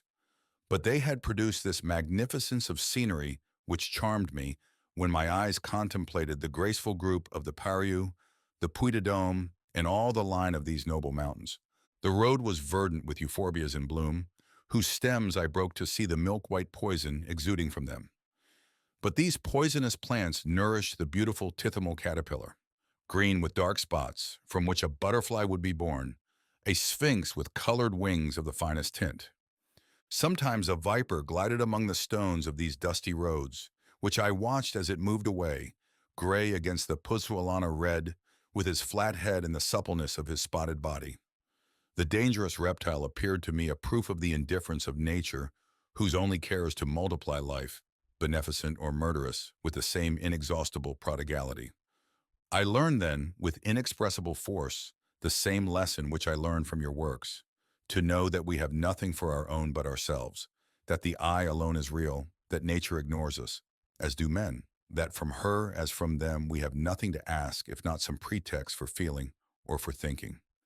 My old beliefs in a God, the Father and Judge, seemed like the dreams of a sick child, and I expanded to the extreme limits of the vast landscape, to the depths of the immense void heaven, in thinking that as a youth I had already reflected enough to understand of this world what none of the countrymen whom I saw pass could ever comprehend.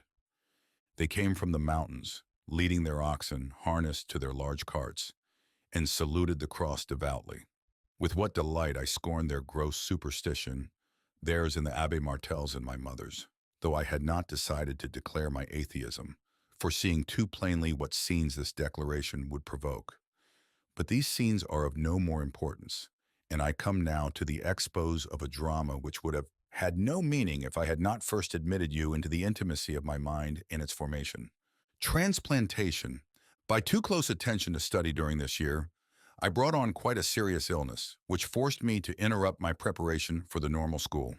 When I had recovered, I doubled my lessons in philosophy, at the same time following a part of the rhetorical course. I presented myself at the school about the time in which I had the honor of being received by you. You are acquainted with the events which followed. I failed at the examination. My compositions lacked that literary brilliancy which is acquired only at the lyceums of Paris. In November 1885, I accepted the position of preceptor in the Randon family. I wrote to you then that I renounced my independence in order that I might not be any further expense to my mother. Joined with this reason, there was the secret hope that the savings realized in this preceptorate would permit me, my licentiate once passed, to prepare for my fellowship examination in Paris. A residence in that city attracted me, my dear master, by the prospect of living near the Rue Guy de la Brosse. My visit to your hermitage had made a profound impression. You appeared to me as a kind of modern Spinoza, so completely identical with your books, by the nobility of a life entirely consecrated to thought. I created beforehand a romance of felicity at the idea that I should know the hours of your walks, that I should form the habit of meeting you in the old Jardin des Plantes, which undulates under your windows, that you would consent to direct me, that aided and sustained by you, I could also make my place in science. In fine, you were for me the living certainty, the master, what Faust is for Wagner in the psychologic symphony of Goethe. Beside, the conditions which this preceptorate offered were particularly easy. I was above all to be the companion of a child 12 years of age, the second son of the Marquis de Jussat. I learned afterward why this family had retired for the whole winter to this chateau near Lake Idat, where they usually pass the autumn months only. Monsieur de Jussat, who is originally from Auvergne, and who has held the office of minister plenipotentiary, under the emperor, had just lost a large sum on the bourse. His property being hypothecated and his income greatly diminished, he had let his house on the Champs-Élysées furnished at a very high rent. He had arrived at his Jussat estate a little earlier, expecting to go directly to his villa at Caen. An advantageous chance to let this villa also offered. The desire to free his property had tempted him, the more as an increasing hypochondria made it easier to face the prospect of an entire year passed in solitude. He had been surprised by the sudden departure of his son Lucien's preceptor, who without doubt did not care to bury himself in the country for so many months. And so he had come to Clermont. He had studied his mathematics there 35 years before, under Monsieur Limasse, the old professor who was my father's friend. The idea had come to him to ask his old master to recommend an intelligent young man, capable of taking charge of Lucien's studies for the whole year. Monsieur Limasse naturally thought of me, and I consented, for the reasons which I have given, to be presented to the Marquis as a candidate for the place. In the parlor of one of the hotels on the Place de Jean, I found a man quite tall, very bald, with clear gray eyes and a very red face, who did not even take the trouble to examine me. He began at once to talk, and he talked all the time, intermingling the details of his health. He was one of the imaginary invalids, with the most lively criticisms on modern education. I can hear him now using pell-mell phrases which revealed in a way the different phases of his character. "Well, my poor Limasse, when are you coming down to see us? The air is excellent down there, that is what I need. I cannot breathe in Paris, we never breathe enough. I hope, monsieur," and he turned to me, "that you are not an advocate of these new methods of teaching. Science, nothing but science. And my God, gentlemen scholars, what do you make of it?" Then returning to Monsieur Limasse, "In my day, in our day, I may say everybody had a respect for authority and for duty. Education was not absolutely neglected for instruction. You remember our chaplain, the Abbé Habert, and how he could talk? What health he had, how he could walk in all sorts of weather without an overcoat. But you, Limasse, how old are you? 65, hey? 65 and not an ache. Not one. Do you not think I am better since I have lived among the mountains? I am never very ill, but there is always some little thing the matter with me. Indeed, I would rather be really ill. At least I should get well then. If I repeat these incoherent words as they come back to my memory, my dear master, it is first, that you may know the value of the intellect of this man, who, as my mother has told me, has brought your venerated name into my case. It is also that you understand with what feelings I arrived, 4 days after, at the chateau when I ran into so terrible dangers. The Marquis had accepted me at the first visit, and insisted upon taking me with him in his landau. During the journey from Clermont to Idat, he had leisure to tell me about his family. He explained with his invincible garrulity, constantly interrupted by some remarks about his person, that his wife and daughter did not care much for society, and that they were excellent housekeepers, that his oldest son, Count André, was home for a fortnight, and that I must not be annoyed at his brusqueness, for it covered the best of hearts, that his other son, Lucien, had been ailing, and that his restoration to health was the most important thing of all. Then at the word health, he started, and after an hour of confidences regarding his headaches, his digestion, his sleep, his ailments past, present, and future, being fatigued no doubt by the keen air and the flux of words, he fell asleep in a corner of the carriage. I recall the plans which I formed when, freed from this tormentor, who was already the object of my contempt, I looked at the beautiful country through which we were passing between mountain ravines and woods, now turning yellow in the autumn, with the Puy de la Vache at the horizon, with the hollow of its crater all plowed up and quite red with volcanic dust. What I had already seen of the Marquis and what he had told me of his family had convinced me that I was about to be exiled among people whom I called barbarians. I had given this name to those persons whom I judged to be irreparable strangers to the intellectual life. The prospect of this exile did not alarm me. The doctrine by which I should regulate my existence was so clear to my mind. I was so resolved to live only in myself, to defend myself against all intrusion from without. The chateau to which I was going, and the people who inhabited it, would be only subjects for the most profitable study. My program was made out. During the 12 or 14 months that I should live there, I would employ my leisure in studying German and in mastering the contents of Bonnet's Physiology, which was in my small trunk bound behind the carriage, together with your works, my dear master, my ethics, several volumes of Monsieur Ribot, of Monsieur Taine, of Herbert Spencer, some analytical romances, and the books necessary to the preparation for my licentiate. I intended to pass this examination in July. A new notebook awaited the notes which I proposed to make upon the character of my hosts. I had promised myself to take them to pieces, wheel by wheel, and I had bought for this purpose a book, closed by a lock and key, upon the fly-leaf of which I had written this sentence from the Anatomy of the Will. Spinoza boasts of having studied human sentiments as the mathematician studies his geometric figures. Modern psychology must study them as chemical combinations elaborated in a retort, while regretting that this retort may not be as transparent and as manageable as those of the laboratory. I tell you this childishness to prove the degree of my sincerity and to show how little I resemble the poor and ambitious young man that so many romances have described. With my taste for duplication, I remember to have remarked this difference with pleasure. I recall Julien Sorel of Rouge et Noir arriving at the house of Monsieur de Renal, the Temptations of Rubempre in Balzac, in front of the house of the Bargetons, some pages also of the Vaincre de Valles. I analyzed the sensations which were concealed behind the lusts and the revolts of these different heroes. There is always a surprise in passing from one society to another, but there was not a trace of envy or maliciousness in me. I looked at the Marquis as he slept, wrapped on this cool November afternoon, in a furred coat whose turned-up collar half concealed his face. A robe of dark, soft wool covered his legs. Dark, embroidered skin gloves protected his hands. His hat of felt as fine as silk was pulled down over his eyes.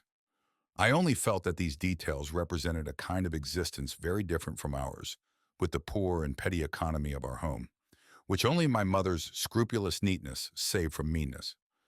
I rejoiced that I did not feel any envy, not the least atom, at the sight of these signs of prosperous fortune, neither envy nor embarrassment. I had myself completely under control and was steeled against all vulgar prejudice by my doctrine, your doctrine, and by the sovereign superiority of my ideas. I will have traced a perfect portrait of my mind at this time if I add that I had resolved to erase love from the program of my life. I had had, since my adventure with Marianne, another little experience with the wife of a professor at the Lyceum, so absolutely silly and withal so ridiculously pretentious that I came out of it strengthened in my contempt for the dame, speaking after Schopenhauer, and also in my disgust for sensuality. I attribute to the profound influences of Catholic discipline this repulsion from the flesh which has survived the dogmas of spirituality. I know very well, from an experience too often repeated, that this repulsion was insufficient to hinder profound relapses, but I depended upon the silence of the chateau to free me from all temptation, and to practice in its full rigor the great maxim of the ancient sage, force all your sex to mount to the brain. Ah, this idolatry of the brain, of my thinking self, it has been so strong in me that I have thought seriously of studying the monastic rules that I might apply them to the culture of my mind. Yes, I have contemplated making my meditations every day, like the monks, upon the articles of my philosophic credo, of celebrating every day, like the monks, the fate of one of my saints, of Spinoza, of Hobbes, of Stendhal, of Stuart Mill, of you, my dear master, in evoking the image and the doctrines of the initiative thus chosen, and impregnating myself with his example. I know that all this was very youthful and very naive, But you see, I was not such a man as this family stigmatizes today. The intriguing plebeian who was dreaming of a fine marriage, and the idea connecting my life with that of Mademoiselle de Jussat was implanted, inspired, so to speak, by circumstances. I do not write to you to paint myself in a romantic light, and I do not know why I should conceal from you that, among the circumstances which urged me toward this enterprise so far from my thought on my arrival, the first was the impression produced on me by Count Andre, the brother of the poor dead girl, whose remembrance, now that I am approaching the drama, becomes almost a torture. But let us go back to this arrival. It is almost 5 o'clock. The landau moves rapidly along. The Marquis is awake. He points out the frozen bosom of the little lake, all rosy under a setting sun, which empurples the dried foliage of the beeches and oaks. And beyond the chateau, a large building of modern construction, white with its slender towers and its pepper-box roof, grows nearer at every turn of the gray road. The steeple of a village, rather of a hamlet, raises its slates above some houses with thatched roofs. It is past. We are now in the avenue of trees which leads to the chateau, then before the perron and immediately in the vestibule. We entered the salon.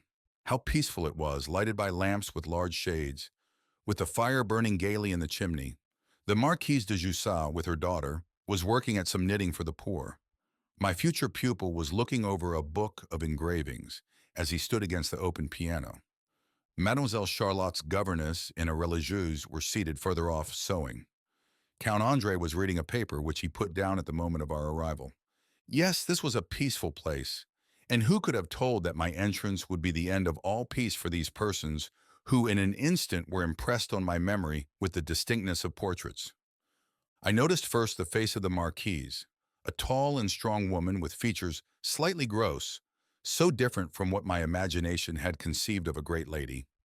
She was truly the model housekeeper whom the Marquis had described, but a housekeeper with a finished education, and who put me at once at my ease simply by speaking of the beautiful day that we had had for our journey. I perceived the inexpressive face of Mademoiselle Eliza Larget, the governess, with its ever-approving smile.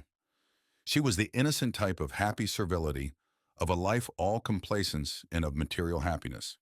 There was Sister Anna Clay, with her peasant's eyes and her thin mouth. She lived permanently at the chateau that she might serve as nurse for the Marquis, who was always apprehensive of a possible attack. There was little Lucien with the fat cheeks of the idle child. There, too, was the young girl, who is no more, with her beautiful form in its light dress, her gentle gray eyes, her chestnut hair, and the delicate outline of her oval face. I can still see the gesture with which she offered her hand to her father and a cup of tea to me. I hear her voice saying to the Marquis, "Father, did you see how rosy the little lake was this evening?" And the voice of Monsieur de Jussat responding between two swallows of his grog, "I saw that there was some fog in the meadows and some rheumatism in the air." And the voice of Count Andre, "Yes, but what fine shooting tomorrow." Then turning to me, "Do you shoot, Monsieur Greslin?" "No, monsieur," I answered. "Do you ride?" he asked again. "I do not." "I pity you," said he, laughing. "After war, these are the two greatest pleasures that I know of." This is nothing, this bit of dialogue, and thus transcribed, it will not explain why these simple phrases were the cause of my regarding Andre de Jussat as a being apart from any I had known until then. Why, when I had gone to my room, where a servant commenced to unpack my trunk, I thought more of him than of his fragile and graceful sister. Nor why, at dinner and all the evening, I had eyes only for him. My naive astonishment in the presence of this proud and manly fellow was derived, however, from a very simple fact. I had grown up in a purely intellectual medium in which the only estimable forms of life were the intellectual. I had had for comrades the first of my class, all as delicate and frail as I was myself, without condescending ever to notice those who excelled in the exercises of the body, and who beside only found in these exercises an excuse for brutality. All my masters whom I liked best, and the few old friends of my father, were also able men. When I had pictured the heroes of romance, they were always mental machines more or less complicated, but I had never imagined their physical condition. If I had ever thought of the superiority which the beautiful and firm animal energy of man represents, it was in an abstract manner, but I had never felt it. Count Andre, who was 30 years old, presented an admirable example of this superiority.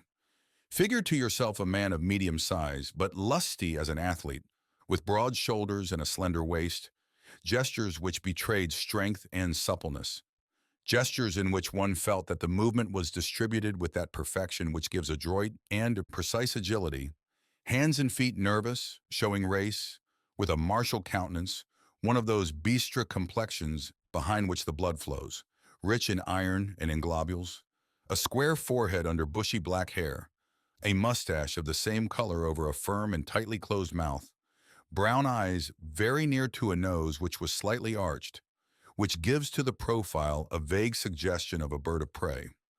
Last, a bold chin, squarely cut, completed the physiognomy of a character of invincible will. And the will is the whole person. Action made man. It seemed as if there were in this officer, broken to all bodily exercises, ready for all exploits, no rupture of equilibrium between thought and action, and that his whole being passed entire into his smallest gestures. I have seen him mount a horse so as to realize the ancient fable of the centaur, put 10 balls in succession at 30 paces into a playing card, leap ditches with the lightness of a professional gymnast, and sometimes to amuse his young brother, leap over a table, only touching it with his hands. I knew that, during the war, and though only 16 years old, he had enlisted and made the campaign of the Loire, bearing all fatigues and inspiring even the veterans with courage.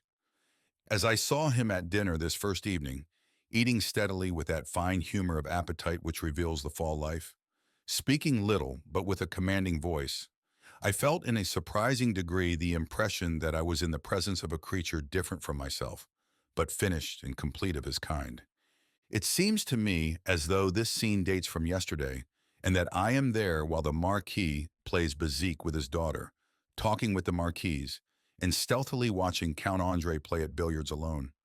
I saw him through the open door, supple and robust in his evening dress of some light material, a cigar in the corner of his mouth, pushing the balls about with a precision so perfect that it was beautiful. And I, your pupil, I, so proud of the amplitude of my mind, followed with open mouth the slightest gestures of this young man who was absorbed in a sport so vulgar, with the kind of envious admiration which a learned monk of the Middle Ages, unskillful in all muscular games, must have felt in presence of a knight in armor. When I use the word envy, I beg you to understand me, and not to attribute to me a baseness which was never mine.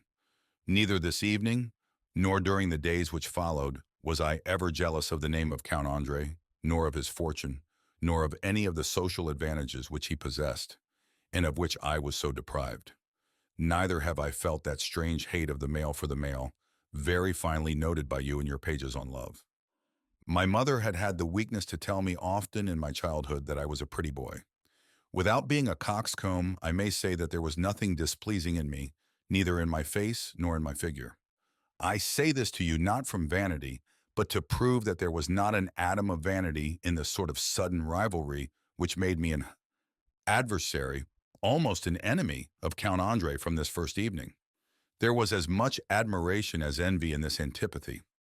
Upon reflection, I find in the sentiment which I have tried to define the probable trace of an unconscious atavism. I questioned the Marquis later, whose aristocratic pride I thus flattered, upon the genealogy of the Jusat Randon, and I believe that they are of a pure and conquering race, while in the veins of the descendant of the Lorraine farmers who writes these lines to you flows the blood of ancestors who had been slaves of the soil for centuries. Certainly between my brain and that of Count Andre, there is the same difference as there is between mine and yours. Greater, since I can comprehend you and I defy him to follow my reasonings, even that which I am pursuing now upon our relations. To speak frankly, I am a civilized being. He is only a barbarian. But I felt immediately the sensation that my refinement was less aristocratic than his barbarism. I felt there at once, and in the depths of this instinct of life, into which the mind descends with much difficulty, the revelation of this precedence of race which modern science affirms of all nature, and which by consequence must be true also of man. Why even use this word envy, which serves as the label of irrational hostilities, like those with which the Count immediately inspired me? Why should not this hostility be inherited like the rest? Any human acquisition, whatever, that, for example, of character and of active energy, implies that during centuries and centuries, files of individuals, of which one is the supreme edition, have acted and willed. During this long succession of years, an antipathy, sometimes clear and sometimes obscure, has rendered the individuals of the first group odious to individuals of the second, and when two representatives of this sovereign labor of ages, also typical each in his kind as were the Count and myself, meet, why not stand up the one in face of the other, like two beasts of different species? The horse that has never been near a lion trembles with fright when his bed is made of the straw upon which one of these creatures has slept. Then fear is inherited, and is not fear one form of hate? Why is not all hate inherited? And in hundreds of cases, envy would be, as it surely was in mine, only the echo of hates formerly felt by those whose sons we are, and who continue to pursue, through us, the combats of heart begun centuries ago. There is a current proverb that antipathies are mutual, and if it is admitted, my hypothesis upon the secular origin of antipathies becomes very simple. It happens, however, that this antipathy does not manifest itself in the two beings at once. This is the case when one of the two does not deign to notice the other, and also when the other dissimulates. I do not believe that Count Andre experienced at first the aversion that he would have felt if he had read to the bottom of my soul. In the beginning, he paid very little attention to a young man of Clermont who had come to the chateau to be tutor. Then I had decided on a constant dissimulation of my real self, imprisoned among strangers. I felt no more repugnance for this defensive hypocrisy than the gardener would have had in putting straw around the currant bushes to preserve their fruit against snows and frosts. The falseness of attitude corresponded too well with my intellectual pride to prevent me from giving myself up to it with delight. On the other hand, Count Andre had no motive for concealing his character from me, and on this same evening, at the hour of retiring, he asked me to come into his study to talk a little. He had hardly looked at me, and I understood plainly that his intention was not to put any more familiarity between us, but to give me his opinions on my role as preceptor. He occupied a suite of 3 rooms in a wing of the chateau, a bedroom, a dressing room, and the smoking room in which we now found ourselves. A large upholstered divan, several armchairs, and a massive desk constituted the furniture of this room. On the walls glittered arms of all kinds, guns of Tangiers, sabers and muskets of the First Empire, and a Prussian helmet, which the Count pointed out to me almost as soon as we had entered. He had lighted a short briarwood pipe, prepared 2 glasses of brandy mixed with seltzer water, and lamp in hand he showed me the helmet, saying, "I am very sure that I knocked that fellow over. You do not know anything about the sensation of holding an enemy at the point of your gun, of taking aim, of seeing him fall and thinking, 'Another one gone?'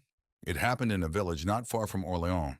I was on guard at daybreak in a corner of the cemetery.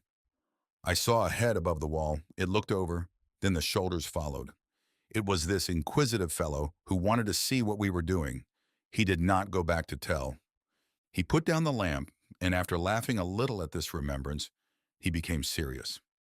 I had felt obliged, for the sake of politeness, to moisten my lips in the mixture of gaseous water and alcohol, and the Count continued, "I wish to talk with you about Lucien, monsieur, to explain his character and in what way he is to be directed.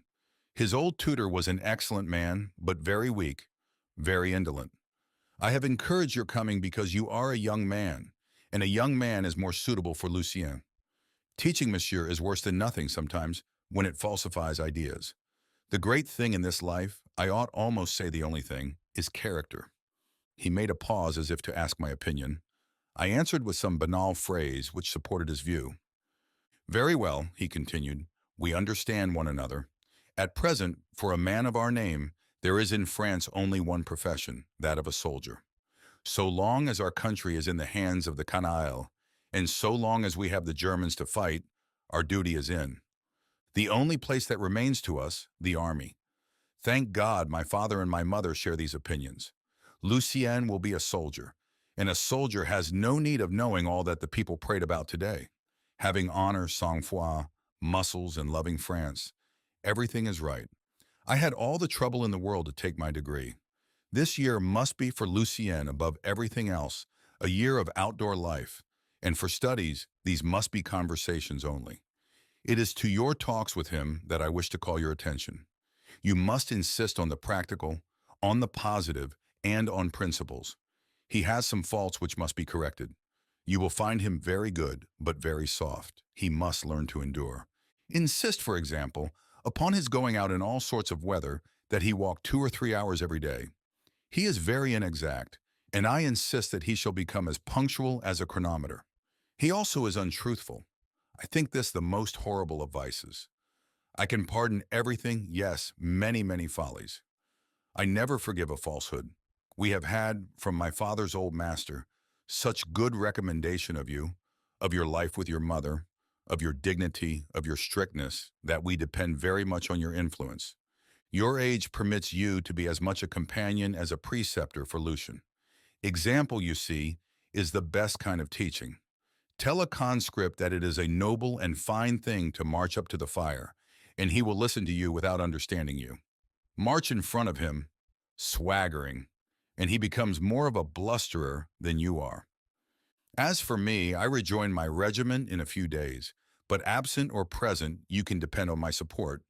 If it should ever be a question what to do, that this child become what he ought to become, a man who can serve his country bravely, and, if God permit, his king. This discourse, which I believe I have faithfully reproduced, did not at all astonish me. It was quite natural in a house in which the father was an old monomaniac, the mother a simple housekeeper, the sister young and timid, that the oldest brother should hold a directing place and talk with the new preceptor. It was also quite natural that a soldier and a gentleman, educated in the ideas of his class and of his profession, should speak as a soldier and a gentleman.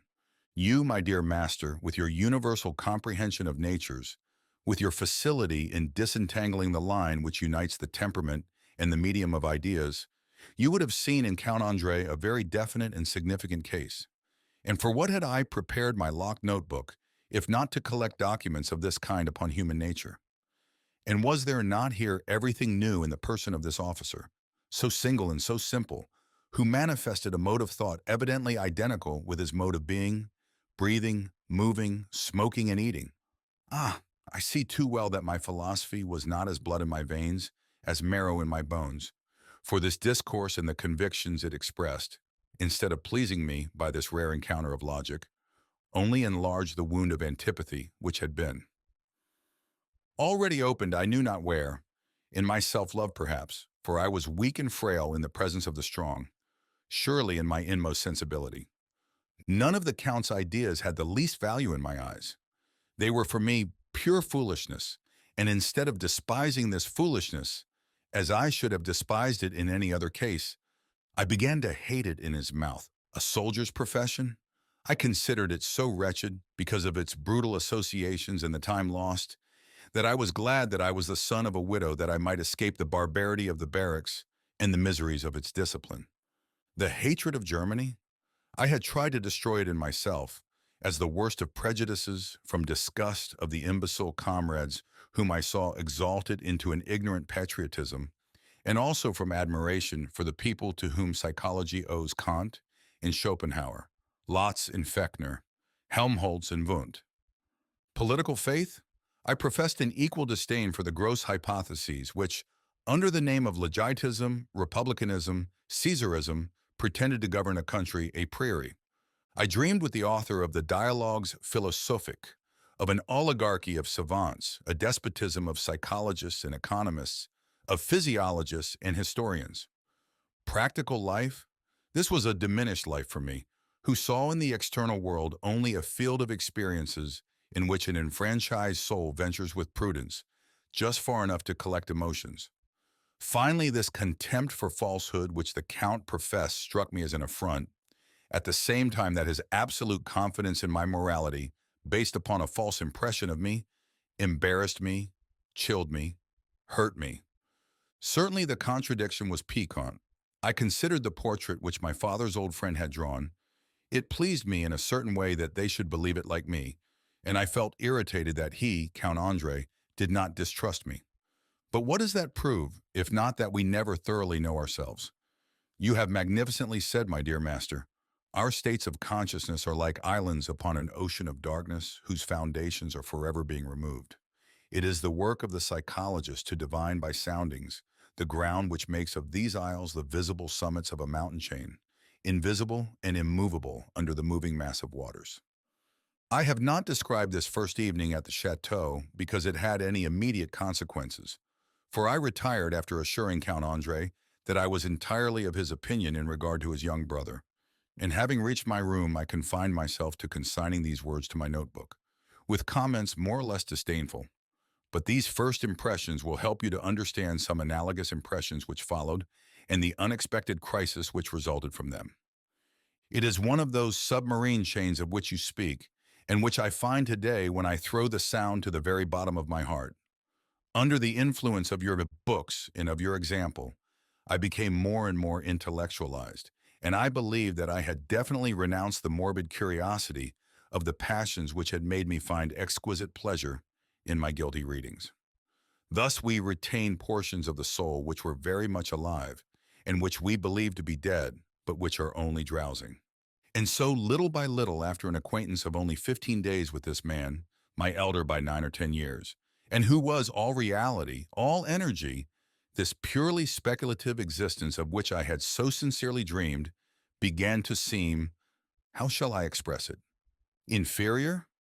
Oh no, for I would not have consented, at the price of an empire, to become Count Andre, even with his name, his fortune, his physical superiority, and his ideas. Discolored? Not even that. The word incomplete appears to me the only one which expresses the singular disfavor which the sudden comparison between the Count and myself diffused over my own convictions. It is in this feeling of incompleteness that the principal temptation of which I was the victim resides. There is nothing very original, I believe, in the state of mind of a man who, having cultivated to excess the faculty of thought, meets another man having cultivated to the same degree the faculty of action, and who feels himself tormented with nostalgia in presence of this action, however despised. Goethe has drawn the whole of his Faust from this nostalgia. I was not a Faust. I had not, like the old doctor, drained the cup of science, and yet I must believe that my studies of these last years, by overexciting me in one direction, had left in me unemployed powers which trembled with emulation at the approach of this representative of another race of men. While admiring him, envying and despising him at the same time, during the days which followed, I could not prevent my mind from thinking. And I thought, that man who would value him for his activity and me for my thought would truly be the superior man that I have desired to become. But do not action and thought exclude one another? They were not incompatible at the Renaissance, and later, Goethe has incarnated in himself the double destiny of Faust, by turns philosopher and courtier, poet and minister. Stendhal was romancer and lieutenant of dragoons. Constant was the author of Adolphe, and a fiery orator, as well as duelist, actor, and libertine. This finished culture of the eye, which I had made the final result, the supreme end of my doctrines, was it without this double play of the faculties, this parallelism of the life lived in the life thought? Probably my first regret at feeling myself thus dispossessed of a whole world that of fact was only pride. But with me, and by the essentially philosophic nature of my being, sensations are immediately transformed into ideas. The smallest accidents appear in my mind to state general problems. Every event of my destiny leads me to some theory on the destiny of all. Here, where another man would have said, "It is a pity that fate should have permitted a single kind of development," I took it on myself to ask if I were not deceived in the law of all development. Since I had, thanks to your admirable books, freed my soul and cast to earth my vain religious terrors, I had retained only one of my old pious practices, the habit of daily examining my conscience under the form of a journal, and from time to time I made what I called an orison. I transported with a singular enjoyment the terms of religion into the realm of my personal sensibility. I called that again the liturgy of the eye. One evening of the second week of my stay at the Chateau, I employed several hours in writing out a general confession, That is to say, in drawing a picture of my diverse instincts since the first awakening of my consciousness. I arrived at this conclusion that the essential trait of my nature, the characteristic of my inmost being, had always been the faculty of duplication. That means that I had always felt a tendency to be at once passionate and reflective, to live and to see myself live. But by imprisoning myself as I wished in a pure reflection, by neglecting to live and to have only one eye open upon life, did I not risk resembling that Amiel whose dolorous journal appeared at that time, and sterilizing myself by the abuse of analysis to emptiness? In vain did your image return to me to reinforce me in my resolution to live an abstract existence. I recall the phrases on love in the theory of the passion, and I saw you at my age abandoning yourself to the culpable experiences which already obscurely tempted me. I do not know if this chemistry of soul, so very complex and very sincere, will seem sufficiently lucid. The work by which an emotion is elaborated in us and ends by resolving itself into an idea remains so obscure that the idea is sometimes exactly contrary to that which simple reason could have foreseen. Would it not have been natural, for example, that the kind of admiring antipathy roused in me by my encounter with Count Andre should have ended either in a declared repulsion or in a definite admiration? In the first case, I should have thrown myself more into science, and in the other, have desired a more active morality, a more practical virility in my actions. But the natural for each one is his own nature. Mine willed that the admiring antipathy for the Count should become a principle of criticism in regard to myself, that this criticism should produce a new theory of life, that this theory should reveal my native disposition for passional curiosity, that the whole should dissolve itself into a nostalgia of sentimental experiences, and that just at this moment a young girl should enter into my life whose presence alone would have sufficed to provoke the desire to please in any young man of my age. But I was too intellectual for this desire to be born in my heart without passing through my head, at least if I felt the charm of grace and delicacy which emanated. From this child of 20 years, I felt it while believing that I reasoned about it. There are times when I ask myself if it was so, times when all my history appears more simple, and I say, I was honestly in love with Charlotte because she was pretty, refined, and tender, and I was young. Then I gave some pretext of the brain because I was a man proud of ideas and did not wish to love like other men. Ah, what a comfort when I persuade myself to speak in this way. I can pity myself instead of being a horror to myself, as happens when I recall the cold resolution which I cherished in my mind, consigned to my notebook, and verified, alas, by the event, the resolution to injure this girl without loving her from motives of purely psychological curiosity, from the pleasure of acting, of governing a living soul, of contemplating at will and directly this mechanism of passion which I had until then only studied in books, from the vanity of enriching my mind by a new experience. But it is well I could not have wished otherwise, impelled as I was by my heredities and my education, removed into the new medium where I was thrown by chance and bitten, as I was by this ferocious spirit of rivalry against the insolent young man who was my opposite. But this pure and tender girl was worthy of meeting a man who was not a cold and murderous, calculating machine. Only to think of her melts and rends my heart. I did not notice at first sight that perfection of the lines of the face, that brilliance of complexion, that royalty of bearing which distinguishes the very beautiful woman. Everything in her physiognomy was a delicate demi-tint, from the shade of her chestnut hair to the misty gray of her eyes, and to her complexion, which was neither pale nor rosy. One thought of modesty when studying her expression, and of fragility when remarking her feet and hands, and the almost too minute grace of her movements. Although she was rather short, she appeared tall because of the noble way in which her head was set on her slender neck. If Count Andre reproduced one of their common ancestors by an evident atavism, she resembled her father, but with so charming an ideality of lines that one could not admit the resemblance unless they were side by side. It was easy, however, to recognize in her the nervous disposition which produced hypochondria in her father. Charlotte had a sensibility which was almost morbid, which was revealed at times by a slight tremulousness of hands and lips, those beautiful sinuous lips where dwelt a goodness almost divine. Her firm chin showed a rare strength of will in so frail an envelope, and I now understand that the depth of her eyes, sometimes motionless, as if fixed on some object visible to herself alone, betrayed a fatal tendency to a fixed idea. The first trait that I specially observed was her extreme kindness, and this was brought to my notice by little Lucien. The child told me that his sister had several times wished him to ask me if there was anything lacking in my room. This is a very puerile detail, but it touched me because I felt very lonely in this great house where no person, since my arrival, had seemed to pay the least attention to me. The Marquis appeared only at dinner, wrapped in a robe de chambre and groaning over his health or politics. The Marquise was occupied in making the Chateau comfortable and held long conferences with an upholsterer from Clermont. Count Andre rode in the morning, hunted in the afternoon, and in the evening smoked his cigars without ever addressing a word to me. The governess and the religieuse looked at one another and looked at me with a discretion which froze me. My pupil was an idle and dull boy who had the redeeming quality of being very simple, very confiding, and of telling me all that I wished to know of himself and the rest of his family. I learned in this way that their stay in the country this year was the work of Count Andre, which did not astonish me in the least, for I felt more and more that he was the real head of the family.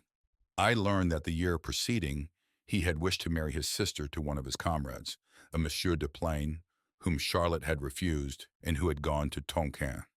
In our two daily classes, one in the morning from 8 o'clock to half past 9, the other in the afternoon from 3 o'clock until half past 4, I had a great deal of trouble to fix the attention of the little idler. Seated on his chair, opposite me on the other side of the table, and rolling his tongue against his cheek, while he covered the paper with his big, awkward writing, he would now and then glance up at me. He noticed on my face the least sign of abstraction. With the animal and sure instinct of children, he soon saw that I would make him go on with his lessons less quickly when he talked to me of his brother or sister. And so this innocent mouth revealed to me that there was in this cold, strange house someone who thought of me and of my comfort. My mother had failed so much in this regard, although I might not wish to confess it. And it was this act of simple politeness which made me regard Mademoiselle de Jussac with more attention. The second trait that I discovered in her was a taste for the romantic. Not that she had read many romances, but as I have already told you, her sensibility was extreme, and this had given her an apprehension of the real. Without herself suspecting it, she was very different from her father, her mother, and her brothers, and she could neither show herself to them in the truth of her nature, nor see them in the truth of theirs without suffering. So she did show herself, and she forced herself not to see them. She formed, spontaneously and ingenuously, opinions of those.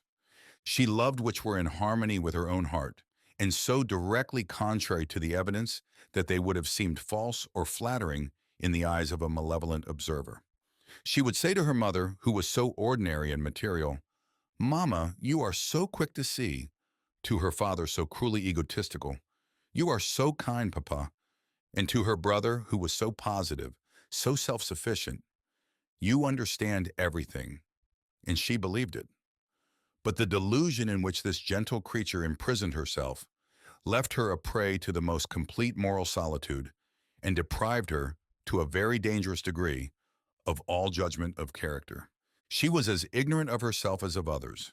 She languished, unknown to herself, for the society of someone who should have sentiments in harmony with her own. For example, I observed in the first walks that we took together that she was the only one who could really feel the beauty of the landscape formed by the lake, the woods that surround it, the distant volcanoes in the autumn sky, often more blue than the sky of summer because of the contrast of its azure with the gold of the leaves, and which was sometimes so veiled, so sadly vaporous and distant. She would fall into silence without any apparent reason, but really because her whole being became dissolved into the charm of things about her. She possessed, in the state of pure instinct and unconscious sensation, the faculty which makes the great poets and the great lovers, namely the faculty of forgetting oneself, of dispelling oneself, of losing oneself entirely in whatever touches the heart, whether it be a veiled horizon, a silent and yellow-tinted forest, a piece of music, or a touching story. I did not, at the beginning of our acquaintance, formulate the contrast between that combative animal, her brother, and this creature of sweetness and grace who ran up the stone staircases of the chateau with a step so light that it seemed scarcely poised, and whose smile was so welcoming and yet so timid. I will dare to tell all, since I repeat it, I am not writing in order to paint myself in beautiful colors, but to show myself as I am. I will not say that the desire to make myself beloved by this adorable child in whose atmosphere I began to feel so much pleasure was not caused by this contrast between her and her brother. Perhaps the soul of this young girl became as a field of battle for the secret, the obscure antipathy which 2 weeks had transformed into hate. Perhaps there was concealed the cruel pleasure of humiliating the soldier, the gentleman, by outraging him in what he held most precious. I know that this is horrible, but I should not be worthy of being your pupil if I did not disclose the lowest depth of my heart. And after all, this odious cloud of sensations may be only a necessary phenomenon, like the others, like the romantic grace of Charlotte, like the simple energy of her brother, and like my own complexities, so obscure even to myself. The first crisis. I remember very distinctly the day on which the project of winning the love of the sister of Count Andre presented itself to me, no longer as a romantically visionary idea, but as a precise possibility, near, almost immediate. After I had been at the Chateau 2 months, I went to Clermont to pass the New Year holidays with my mother, and I had been back a week. The snow had been falling for 48 hours. The winters in our mountains are so severe that nothing but the Marquis's monomania can explain his obstinacy in remaining in this savage lone waste, which is indefinitely swept by sudden and violent gusts of wind.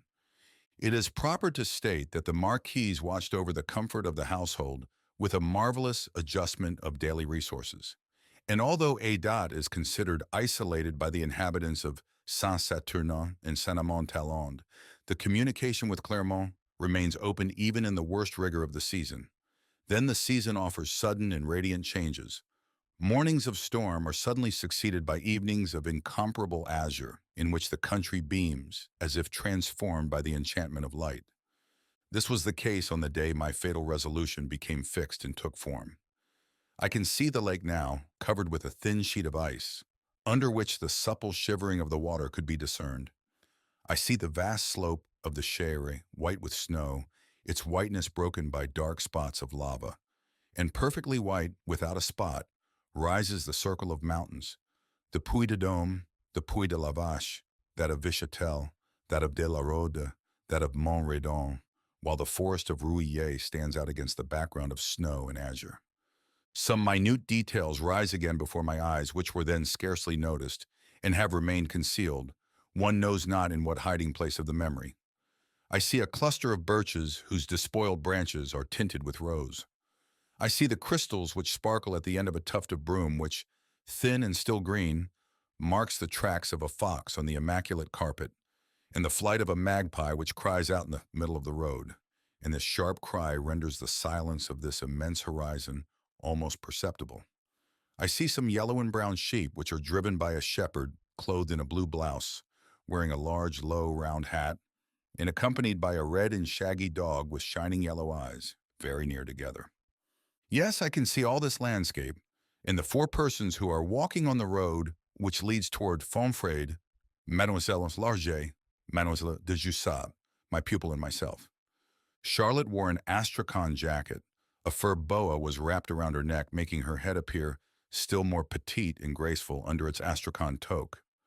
After the long imprisonment in the chateau, the keen air seemed to intoxicate her. Her cheeks were red, her small feet plunged radiantly into the snow, where they left their slight trace, and her eyes sparkled with delight at the beauty of nature, a privilege of simple hearts, which is never felt when the soul has become desiccated by force of reasoning, abstract theories, and certain kinds of reading. I walked beside her, and so rapidly that we were soon far ahead of Mademoiselle Larget, whose clogs slipped on the road.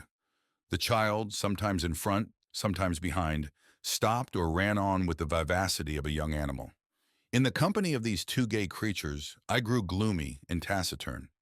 Was this the nervous irritation which makes us at certain times antipathetic to the joy which we see around us without sharing it? Was it the half-unconscious outline of my future plan? And did I wish to force the young girl to notice me by a kind of hostility against her pleasure? During the whole of this walk, I, who had formed the habit of talking a great deal with her, scarcely responded by monosyllables to the admiring remarks which she addressed to me, as if she wished me to share in the pleasure of her emotions. By brusque replies and by silence, my bad humor became so evident that Mademoiselle de Jussat, in spite of her enthusiasm, could not fail to notice it. She glanced at me 2 or 3 times with a question on her lips which she did not dare to formulate. Then her face became sad. Her gaiety fell little by little at contact with my sulkiness, and I could trace upon her transparent face the passage by which she ceased to be sensible to the beauty of things and was conscious only of my sadness. The moment came when she could no longer control the impression which this sadness made upon her, and in a voice which timidity rendered a little stifled, she asked, "Are you suffering, Monsieur Greslin?" "No, mademoiselle," I replied with a brusquerie which must have wounded her, for her voice trembled as she said, "Then someone has done something to you? You are not as you usually are." "No one has done anything to me," I answered, shaking my head. "But it is true," I added, "that I have reasons for being sad, very sad today. It is the anniversary of a great grief which I cannot tell you." She looked at me again, and I could follow in her eyes the movements which agitated her, as one follows the movements of a watch through a glass case. I had seen her so uneasy at my attitude that she lost her feeling for the divine landscape. I saw her now, comforted that I had no cause for grief against her, but touched by my melancholy, curious to know the cause and not daring to ask me. She only said, "Pardon me for questioning you." Then she was silent. These few minutes sufficed to show me the place which I already occupied in her thoughts. Ah, before the proof of this delicate and noble interest, I should have been ashamed of my falsehood, for so it was, this soi-disant recollection of a great grief, a gratuitous and instantaneous falsehood whose sudden invention has often astonished myself. Why had I suddenly thought to clothe myself in the poetry of a great grief, I whose life, since the death of my father, had been so quiet, so free from any sacrifices? Had I yielded to the innate taste for duplicating myself always so strong? This romantic affectation, did it show the hysteria of vanity, which urges some children to lie without reason and with so much unexpectedness? Did a vague intuition cause me to see in this play of deception and melancholy the surest means of interesting the Count's sister? I cannot tell the precise motives which governed me at that moment. Assuredly, I did not foresee either the effect of my assumed sadness or of my falsehood, but I remember that as soon as the effect was known, a resolution was formed in my mind to go on to the end and see what impression I could produce on the soul of this young girl. By continuing, with consciousness and calculation, the comedy half instinctively begun in this luminous afternoon of January in presence of a magnificent landscape, which should have served as a frame for other dreams. Now that the irreparable is accomplished, and by a retrospective penetration, horribly painful, for it convicts me of ignorance and of cruelty, I understand that I had already inspired Charlotte with the truest and the tenderest feelings. All the diplomatic psychology which I employed was only the odious and ridiculous work of a scholar in the science of the heart. I understand that I did not know how to inhale the flowers which bloom naturally for me in this soul. I had only to let myself know and enjoy the emotions which presented themselves, to live a sentimental life as exalted and extended as that of my intellect. Instead, I paralyzed my heart by ideas. I wished to conquer a soul already conquered, to play a game of chess where I needed only to be simple, and I have not even the proud consolation of saying to myself that I have at least directed the drama of my destiny as I pleased, that I have combined the scenes, provoked the episodes, conducted the intrigue. It was played entirely in her, and without my comprehending it in the least, this drama in which death and love, the two faithful workers of implacable nature, acted without my order while mocking at the complications of my analysis. Charlotte loved me for reasons quite different from those which my ingenious psychology had arranged. She died in despair when by the light of a tragic explanation. She saw me in my true nature. Then I was so horrible to her that she thus gave me irrefutable proof that my subtle reflections were nothing to her. I believed I could solve in this amour a problem of mental mechanism. Alas, I had simply met, without feeling its charm, a sincere and profound tenderness. Why did I not then divine what I see today with the clearness of the most cruel evidence? Misled by the romantic side of her character, it was natural that this child should be deceived in me. My long studies had given me the appearance of not being quite well, which always interests a woman who is truly feminine. Having been brought up by my mother, my manners were gentle, my voice and gestures refined, and I was scrupulously careful of my person. I had been introduced by the old master who recommended me as a person of irreproachable nobility of ideas and character. This was enough to cause a very sensitive young girl to become interested in me in a very particular manner. Ah, well, I had no sooner recognized this interest than I thought how to abuse it instead of being touched by it. Anyone who had seen me in my room on the evening which followed this afternoon, seated at my table and writing, with a big book of analysis near me, would never have believed that this was a young man of scarcely 22 years, meditating on the sentiments which he inspired or wished to inspire in a young girl of 20. The chateau was asleep. I could hear only the steps of the footman as he extinguished the lamps on the staircase and in the corridors. The wind enveloped the vast building in its groanings, now plaintive, now soothing. The west wind is terrible on these heights, where sometimes it carries away in a single breath all the slates of a roof. This lamentation of the wind has always increased in me the feeling of internal solitude. My fire burned gently, and I scribbled in my notebook, which I burned before my arrest, the occurrences of the day and the program of the experience which I proposed to attempt upon the mind of Mademoiselle de Jussat. I had copied the passage on pity which is found in your theory of the passions. You remember it, my dear master. It begins, "There is in the phenomenon of pity a physical element, and which, especially in women, is confined to the sexual emotion. It was through pity, then, that I proposed to act first upon Charlotte. I would profit by the first falsehood by which I had already moved her, combining with it a succession of others, and thus make her love me by making her pity me. There was in this use of the most respected of human sentiments, for the profit of my curious fancy, something particularly contrary to the general prejudice, which flattered my pride most exquisitely. While I wrote out this plan with philosophical text to support it, I imagined what Count Andre would think, if he could, as in the old legends, from the depths of his garrison town, decipher the words which I had traced with my pen. At the same time, the idea alone of directing at will the subtle movements of a woman's brain, all this sentimental and intellectual clockwork so complicated and so tenuous, made me compare myself to Claude Bernard, to Pasteur, and to their pupils. These savants vivisected animals. Was not I going to vivisect at length a human soul? In order to draw from this pity which had been surprised rather than provoked, all the result demanded, it must first be prolonged. To this end, I resolved to keep up the comedy of sadness by preparing for the day of an explanatory conversation, more or less distant, a long, touching romance of false confidences. I devoted myself during the week following our walk to feigning a melancholy more or less absorbing, and to feigning it not only in the presence of Charlotte, but also during the hours in which I was alone with my pupil, sure that the child would report to his sister the impressions of our tete-a-tete.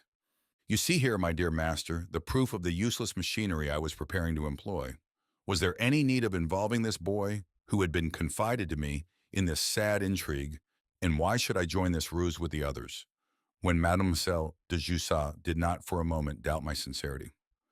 We had our lessons, Lucien and I, in a large room dignified by the name of library, because of the shelves which furnished one side of the wall.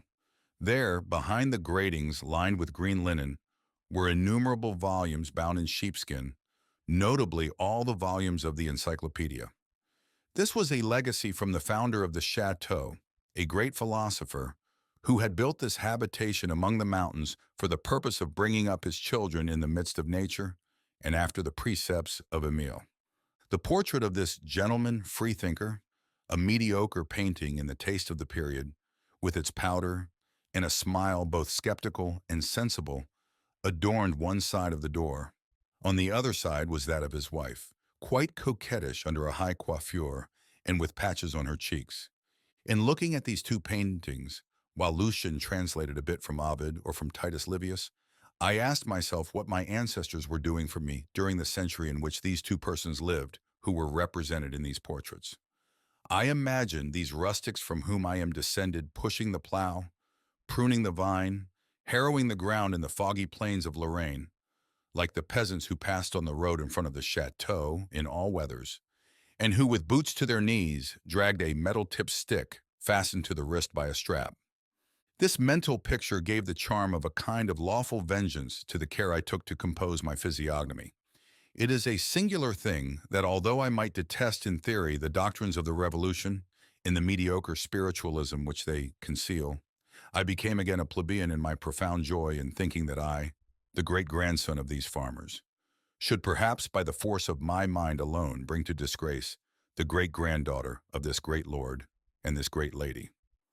I leaned my chin upon my hand. I forced my brow and my eyes to look sad, knowing that Lucien was watching the expression of my face, in the hope of interrupting his task by a talk. When he had several times observed that he did not see the welcoming smile, nor the indulgent look, he himself became very anxious. As is natural, the poor boy took my sadness for severity, my silence for displeasure. One morning he ventured to ask, "Are you angry with me, monsieur?"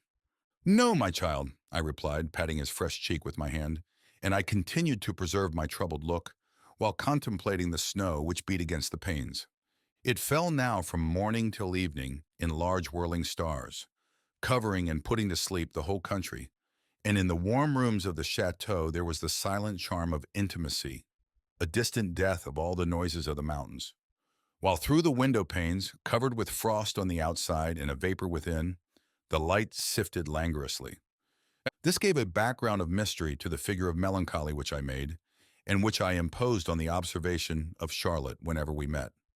When the breakfast bell reunited us in the dining room, I surprised in the eyes with which she received me the same timid and compassionate curiosity which I had noticed during our walk, whence dated what I called in my journal my entrance into my laboratory. She regarded me with the same look when we were all again together, in the salon at tea, under the light of the early lamps, then at the dinner table, and again in the long solitude of the evening, unless, under pretext of having work to finish, I retired to my room. The monotony of life and of conversation was so complete that there was nothing to help her to shake off the impression of mournful mystery which I had inflicted upon her. The Marquis, a prey to the contrast of his character, cursed his fatal resolution to remain in this isolation. He announced for the next clear day a departure which he knew would be impossible. It would cost too much now, and beside, where could he go?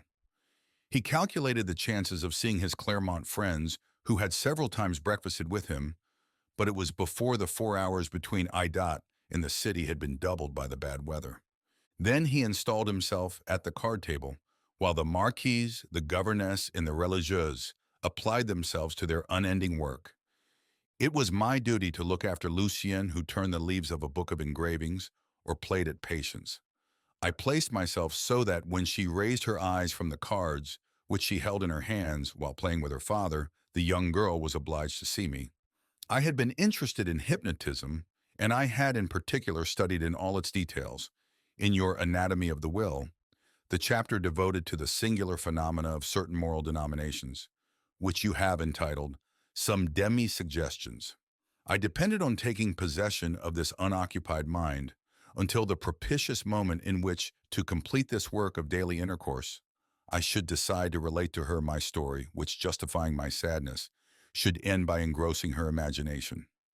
This story I had manufactured upon two principles, which you lay down, my dear master, in your beautiful chapter on love. This chapter, the theories of the ethics on the passions, and Monsieur Ribot's book on the maladies of the will, had become my breviaries. Permit me to recall these two principles, at least in their essence. The first is that the majority of beings have sentiment only by imitation. Abandoned to simple nature, love, for example, would be for them as for the animals, only a sensual instinct, dissipated as soon as satiated. The second is that jealousy may exist before love. Consequently, it may sometimes create it and may often survive it. Much struck by the justness of this double remark, I argued that the romance which I should relate to Mademoiselle your de Jussat ought to excite her imagination and irritate her vanity. I had succeeded in touching the chord of pity. I wished to touch that of sentimental emulation and that of self-love. I had then founded my story on this idea that every woman interested in a man is wounded in her vanity if this man shows that he is thinking of another woman. But 20 pages would be necessary to show you how I studied over the problem of the invention of this fable. The occasion to relate it to her was furnished by the victim herself, 15 days after I had begun to put at work what I proudly called my experience. The Marquis had been told that one volume of the encyclopedia was devoted to cards. He wished to find there how to play some old games such as Imperiale, Hombre, and Manila. This brilliant idea had come to him after breakfast, on seeing in a journal a report of a new game called poker, apropos of which the journalist gave a list of old-fashioned games. When this maniac had conceived a fancy, he could not wait, and his daughter was obliged to go at once to the library, where I was occupied in taking notes. I laid aside Helvetius upon the Mind, which I had discovered among some other books of the 18th century. I placed myself at the disposition of Mademoiselle de Jussat to take down the volume which she desired, and when she took it from my hands, she said with her habitual grace, "I hope that we shall find here some game in which you can take a hand with us. We are so afraid that you do not feel at home here. You are always so sad." She said these words as if asking pardon for an indelicacy which had impressed me before, and escaping the familiarity of her remark by a "we" which I too well knew to be untruthful. Her voice was so gentle, we were so alone that the time seemed to have come to explain my feigned sadness. "Ah, mademoiselle," I answered, "if you only knew my history." If Charlotte had not been the credulous creature, the romantic child that she was, in spite of her 2 or 3 seasons in Paris, she would have seen that I was beginning a tale prepared beforehand by this introduction, by the turn of the sentences with which I continued. I was too clumsy, too awkwardly affected. I told her then that I had been betrothed at Clermont to a young girl, but secretly. I thought to make this adventure more poetical in her eyes by insinuating that this girl was a foreigner, a Russian visiting one of her relations. I added that this girl had allowed me to tell her that I loved her, and she had also told me that she loved me. We had exchanged vows, then she had gone away. A rich marriage offered, and she had betrayed me for money. I was careful to insist on my poverty and let her understand that my mother lived almost entirely on what I earned. This was a detail invented on the spot, for hypocrisy doubles itself in expression. In truth, this was a scene of a childish and rascally comedy, which I played with very little skill. But the reasons which determined me to lie in this fashion were so special that they exacted an extraordinary penetration to be comprehended, a total attention of my mind, almost your genius, my dear master. The visible embarrassment of my position could so easily be attributed to the trouble inseparable from such remembrances. As I was perfectly cool while I was telling this fable, I could observe Charlotte. She listened without any sign of emotion, her eyes lowered on the big book which supported her hand. She took the book when I had finished and replied in a blank voice, as they say, one of those voices which betrays no sentiment of the speaker.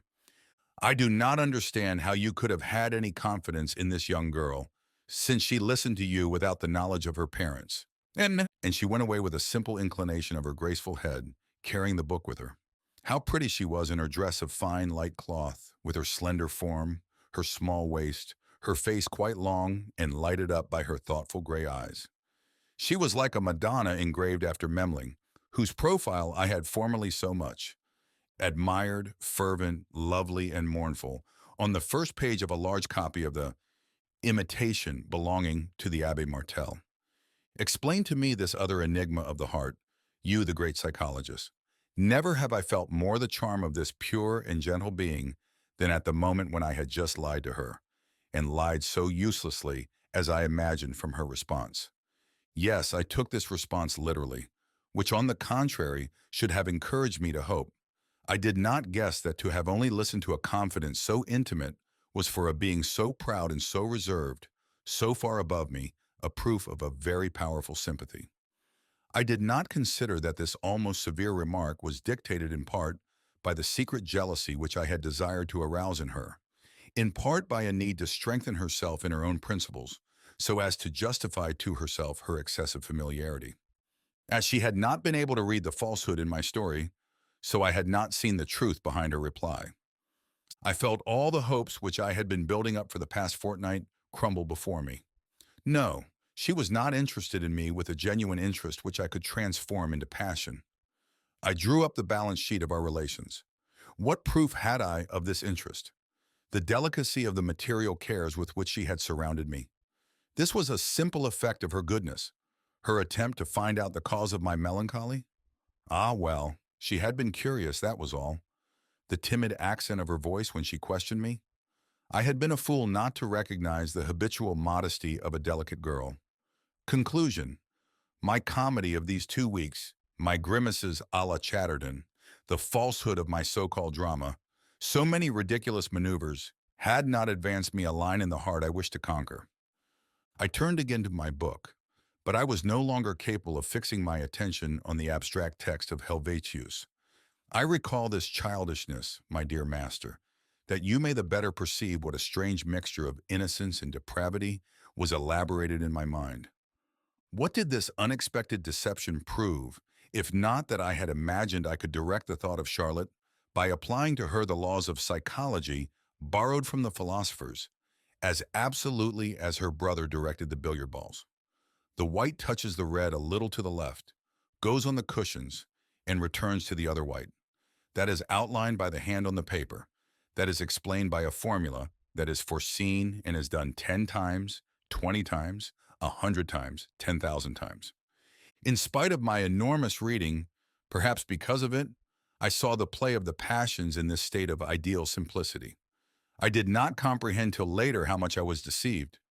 In order to define the phenomena of the heart, we must go to the vegetable, and not to the mechanical world for analogies, and to direct these phenomena we must employ the methods of the botanist, patient graftings, long waiting, careful training. A sentiment is born, grows, expands, withers like a plant, by an evolution sometimes retarded, sometimes rapid, but always unconscious.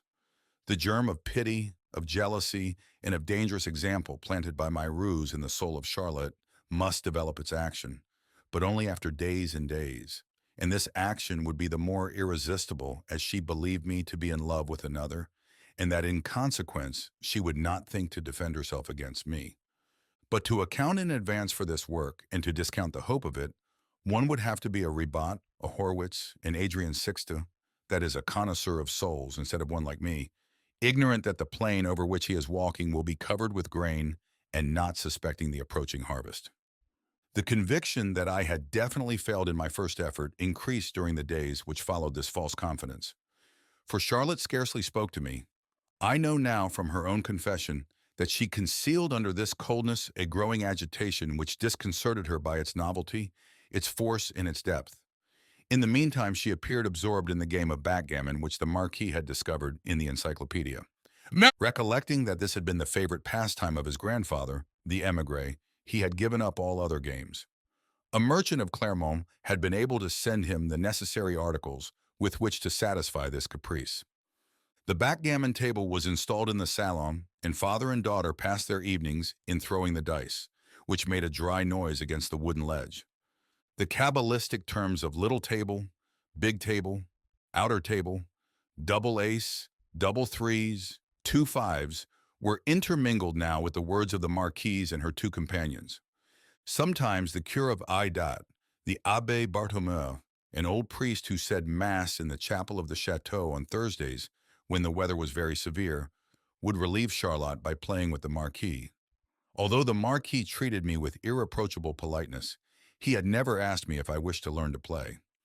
The difference which he established between the Abbé and myself humiliated me by the oddest contradiction, for I much preferred to remain in my low chair reading a book, or observing the character of the different persons from their physiognomies.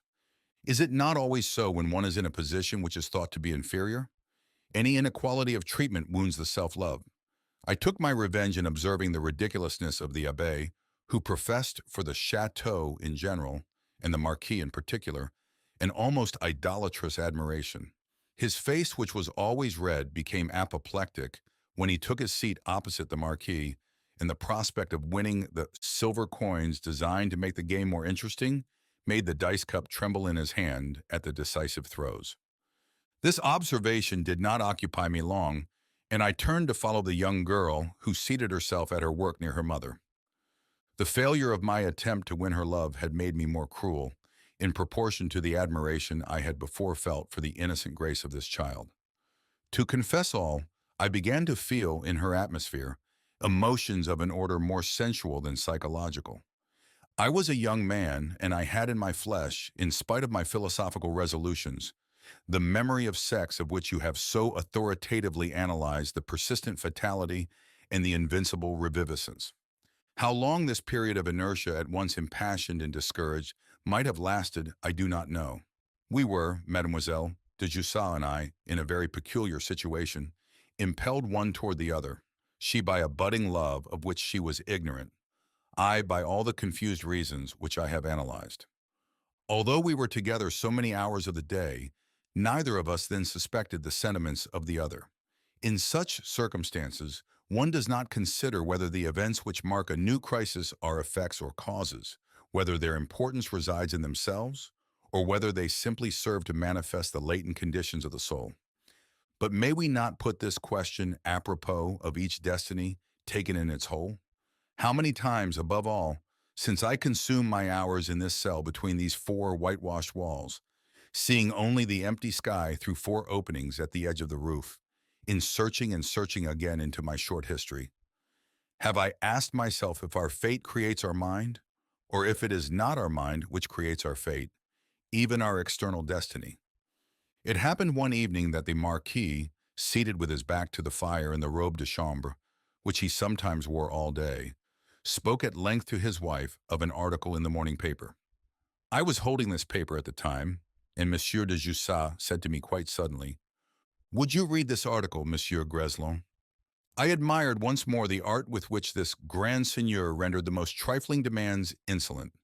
His tone alone was sufficient to chill me. I obeyed, however, and began to read this chronicle, more finely written than such articles usually are, and in which were revived all the picturesqueness and coloring of a fancy ball, with a curious mixture of reporting and poetry. During the reading, the Marquis regarded me in astonishment.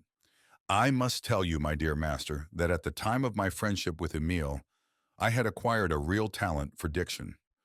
During his illness, my little comrade had no greater pleasure than to hear me read. "You read very well," cried Monsieur de Jussat when I had finished. His astonishment made his eulogy a new wound to my self-esteem. It was too plain that he did not expect to find much talent in a silent and timid young man of Clermont who had come to the Chateau on the recommendation of old Limassé to be a valet de lettres. Then, following as usual the impulse of his caprice, he continued, "That is an idea you shall read for us in the evening. That will amuse us a little better than this trick-track. Little Jan, big Jan, it is always the same thing, and then the noise of the dice sets my teeth on edge. This beastly country. If the snow ever stops again, we will not stay here 8 days. And what book are you going to begin with?" Thus I found myself promoted to a new service, without even being allowed to consider whether it would interfere with my studies or not, for I often brought into the salon some of my books that I might study a little without leaving Lucien. But I did not for a moment think of evading this task. First, the brusqueness of the Marquis had brought me a glance almost supplicating from Charlotte, one of those glances by which a woman knows how to ask pardon for the error of someone whom she loves. Then a new project took form in my mind. Might not this task be utilized to the profit of the enterprise commenced, abandoned, and which the look of Mademoiselle de Jussat made me think was still possible? To the question of the Marquis upon the choice of the book, I responded that I would consider, and I looked for a work which would permit me to approach the prey around which I turned, as I once saw near the Puy du Dôme, a kite wheel around and above a poor little bird. Was not this an opportunity to try by another method this influence of imitation, which I had vainly hoped from my false confidence? It is to you, my dear master, that we owe the strongest pages which have been written upon that which you so justly call the literary mind, upon this unconscious modeling of our heart to the resemblance of the passions painted by the poets. I saw in this, then, a means of acting upon Charlotte, which I reproached myself for not having thought of before. But how was I to find a romance which was passionate enough to excite her, and outwardly correct enough to be read before the assembled family? I literally ransacked the library. Its incoherent and contrasted composition reflected the residence of its successive masters and the chances of their taste. There were all the principal works of the 18th century of which I have spoken, then a hiatus. During the emigration, the Chateau had remained unoccupied. Then a lot of romantic books in their first editions attested the literary aspirations of the father of the Marquis, who had been the friend of Lamartine. Then came the worst of contemporaneous romances, those which are bought on the railway, half-bound, cut sometimes with the finger, or a page lost in some treatises on political economy, an abandoned hobby of Monsieur de Jussac. At last I discovered amid all this rubbish a Eugénie Grandet, which appeared to me to fill the conditions desired. There is nothing more attractive to a fresh imagination than these idyls, at once chaste and fervid, in which innocence envelops passion in a penumbra of poesy. But the Marquis must have known this celebrated romance by heart, and I apprehended that he would refuse to listen to it. "Bravo!" he replied when I submitted my idea to him. "That is one of the books that one reads once, talks about always and entirely forgets.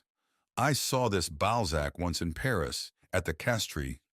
It is more than 40 years ago. I was a youngster then, but I remember him well, fat, short, and stubby, noisy, important, with beautiful bright eyes and a common air. The fact is that after the first pages, he fell asleep while the Marquise, Mademoiselle Polarges and the religieuse knit, and Lucien, who had recently come into possession of a box of colors, conscientiously illuminated the illustrations of a large volume. While reading, I observed Charlotte, and it was not difficult to see that this time my calculation had been correct, and that she vibrated under the phrases of the romance as a violin under a skillful bow.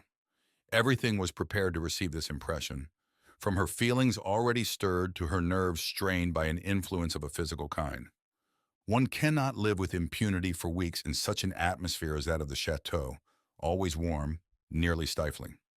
From that evening, this child hung on my lips as the ingenuous loves of Eugénie and her cousin Charles disclosed their touching episodes.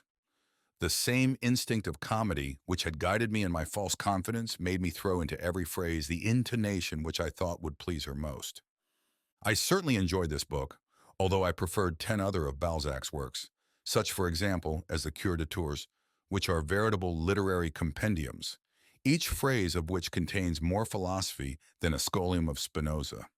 I forced myself to appear touched by the misfortunes of the miser's daughter, in my most secret fibers, and my voice grew pitiful over the sweet recluse of Saumur. Here, as before, I gave myself useless trouble. There was no need of an art so complicated. In the crisis of imaginative sensibility through which Charlotte was passing, any romance of love was a peril. If the father and mother had possessed, even in a feeble degree, that spirit of observation which parents ought to exercise without ceasing, they would have divined this peril of their daughter, more and more captivated during the 3 evenings that this reading lasted. The Marquis simply remarked that characters so black as Father Grandet and the cousin did not exist. As for the Marquis, he knew too much of the world to proffer any such opinion. He formulated the cause of his ennui during the reading. It is decidedly overdrawn. These unfinished descriptions, these analyses, these numerical calculations, they are all very good. I do not say they are not. But when I read a romance, I wish to be amused. And he concluded that he must send to the Library of Clermont immediately for the comedies of Labiche. I was in despair at this new fancy. I would again be powerless to act upon the imagination of the young girl just at the moment when I could feel success probable. This showed that I did not know the need which this soul already touched felt, unknown to herself, the need of drawing near to me, of comprehending me, and making herself comprehended by me, of living in contact with my mind.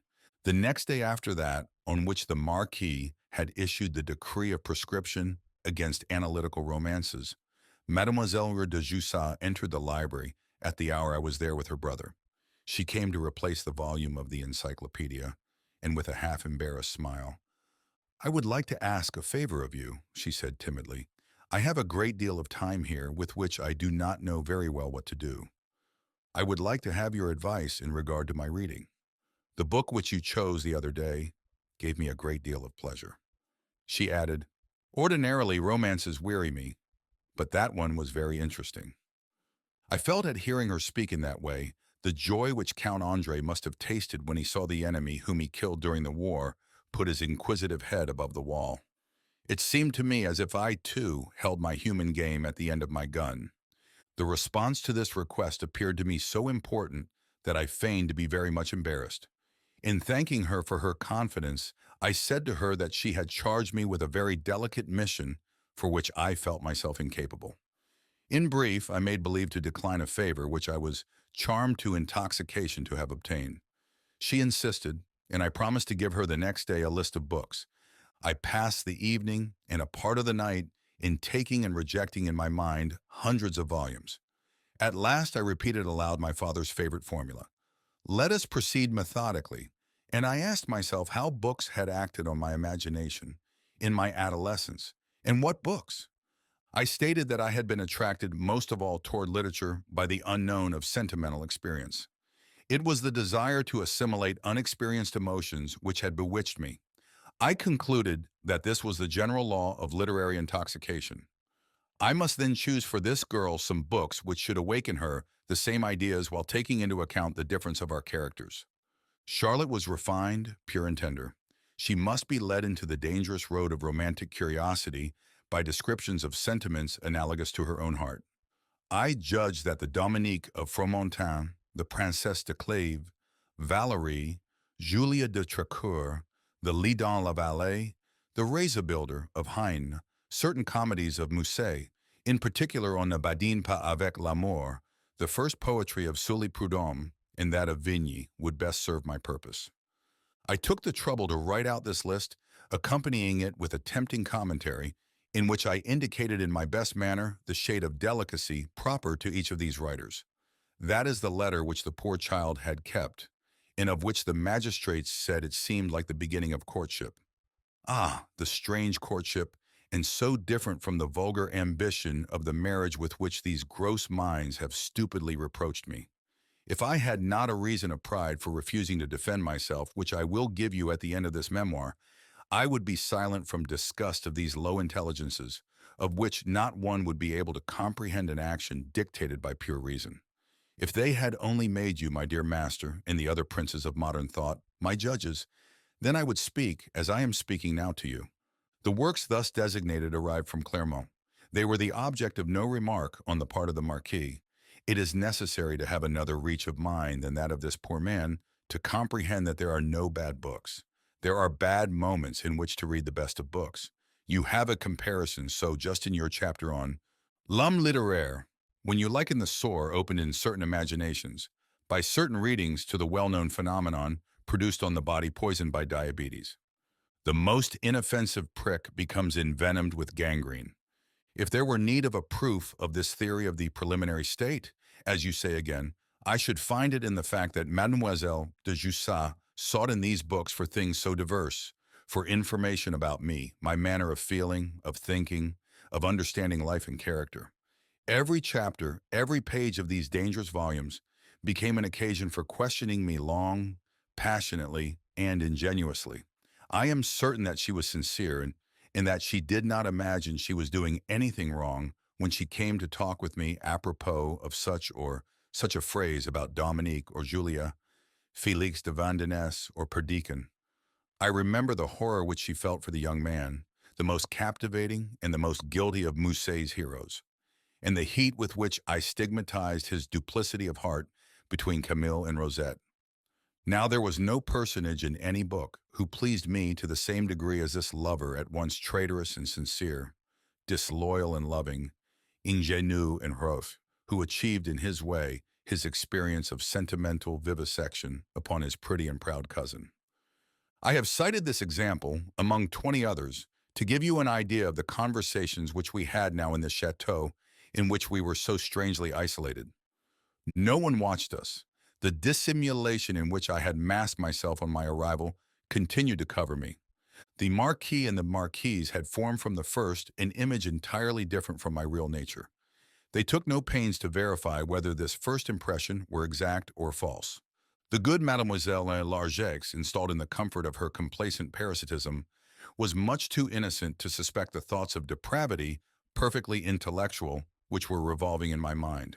The Abbé Bartholomew and Sister Anaclet, whom a secret rivalry separated, concealed under the form of an amiability quite ecclesiastic, had only one care, that of pleasing the master and mistress of the chateau, the priest for the benefit of his church, and the religieuse for that of her order.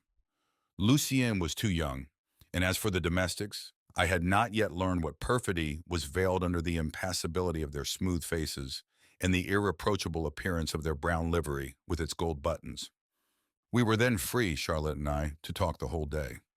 She appeared first in the morning in the dining room where my pupil and I took our tea, and there, under the pretext of breakfasting together, we talked at one corner of the table, she in all the perfumed freshness of her bath, with her hair hanging down in a heavy plait, and the suppleness of her lovely form visible under the material of her half-fitting morning dress. I saw her again in the library, where she always had some excuse for coming, and by this time her hair was dressed, and she had assumed the toilette of the day. We met again in the drawing-room before the second breakfast, and still again, and she waited upon us with her customary grace, distributing the coffee a little hurriedly that she might linger near me, whom she served last, which permitted us to talk in an angle of the window. When the weather would permit, we went out, the governess, Charlotte, my pupil, and I, in the afternoon. At 5 o'clock tea, we were again together. Then at dinner, when I sat near her, and in the evening, we conversed almost as if we were really alone. I mentally compared the phenomena which were taking place in this girl to that which I had observed several times in taming animals. At one time, I had written some chapters on animal psychology. A theorem of Spinoza had served me for a starting point. I cannot now recall the text, but this is the sense. To reproduce a movement, you must do it yourself. That is true of man, and it is true of the animal. A savant of rare merit, and whom you know well, Monsieur Espinasse, has explained that all society is founded on resemblance. I have concluded that for a man to tame an animal, to bring it to live in his society, he must, in his relations with this animal, make only those movements which the animal can reproduce, that is to resemble him. I have verified this law in establishing the species of analogy of expression between a hunter and his dog, for example. I found, and this was the sign that Mademoiselle de Jussat was becoming a little tamer each day, that we began to employ analogous expressions, turns of thought almost the same. I found myself accenting my words as she did hers, and I observed in her gestures which resembled mine. In fine, I became a part of her life, without her perceiving it. So careful was I not to startle this soul just ready to be taken by a word that would cause her to feel her danger. This life of watchful diplomacy, to which I was condemned during nearly 2 months, that these simply intellectual relations lasted, did not pass without almost daily internal struggles. To interest this mind, to invade this imagination little by little, was not all of my program. I wished to be loved, and I knew that this moral interest was only the beginning of passion.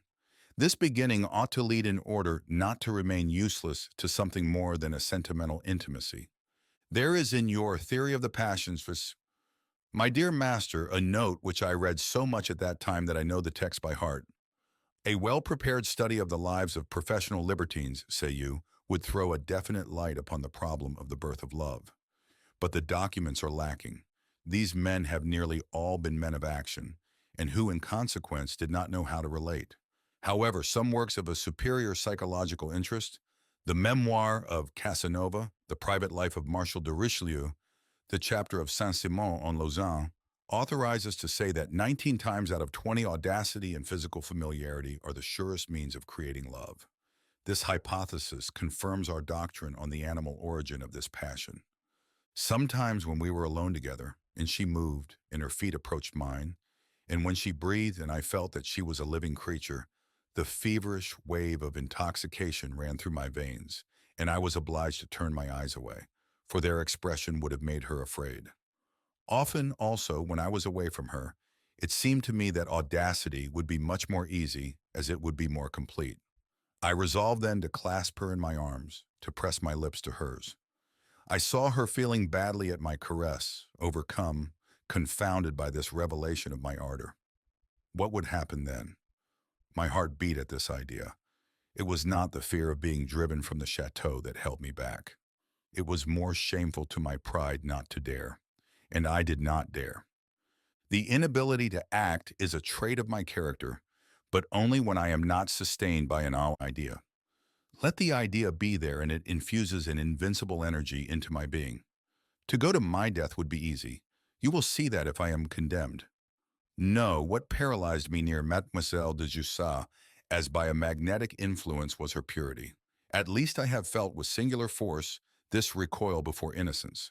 Often when I felt this invisible barrier between Charlotte and myself, I have recalled the legends of guardian angels and comprehended the birth of this poetic conceit of Catholicism. Reduced to reality by analysis, this phenomenon simply proves that in the relations between two beings, there is a reciprocity of action of one upon the other, unknown to either. If by calculation I forced myself to resemble this girl in order to tame her, I experienced without calculation the species of moral suggestion which all true character imposes upon us. The extreme simplicity of her mind triumphed at times over my ideas, my remembrances, and my desires. Finally, although judging this weakness to be unworthy of a brain like mine, I respected her, as if I had not known the value of this word respect, and that it represents the most stupid of all our ignorances. Do we respect the player who 10 times in succession strikes the rouge or the noir? Well, in this hazardous lottery of the universe, virtue and vice are the rouge and noir. An honest woman and a lucky player have equal merit. The spring arrived in the midst of these agitating alternations of audacious projects, stupid timidity, contradictory reasonings, wise combinations, and ingenuous ardors. And such a spring! One must have experienced the severity of winter among these mountains, then the sudden sweetness of the renewal of nature, to appreciate the charm of life which floats in this atmosphere when April and May bring back the sacred season. It comes first across the meadows in an awaking of the water which shudders under the thin ice. It bursts through and then runs singing on, light, transparent, and free. It comes through the woods in a continuous murmur of snow, which detaches itself piece by piece and falls upon the evergreen branches of the pines and the yellow and dried leaves of the oaks. The lake, freed from its ice, takes to shivering under the wind, which sweeps away the clouds. And the azure appears, the azure of a mountain sky, clearer, deeper than that of the plain.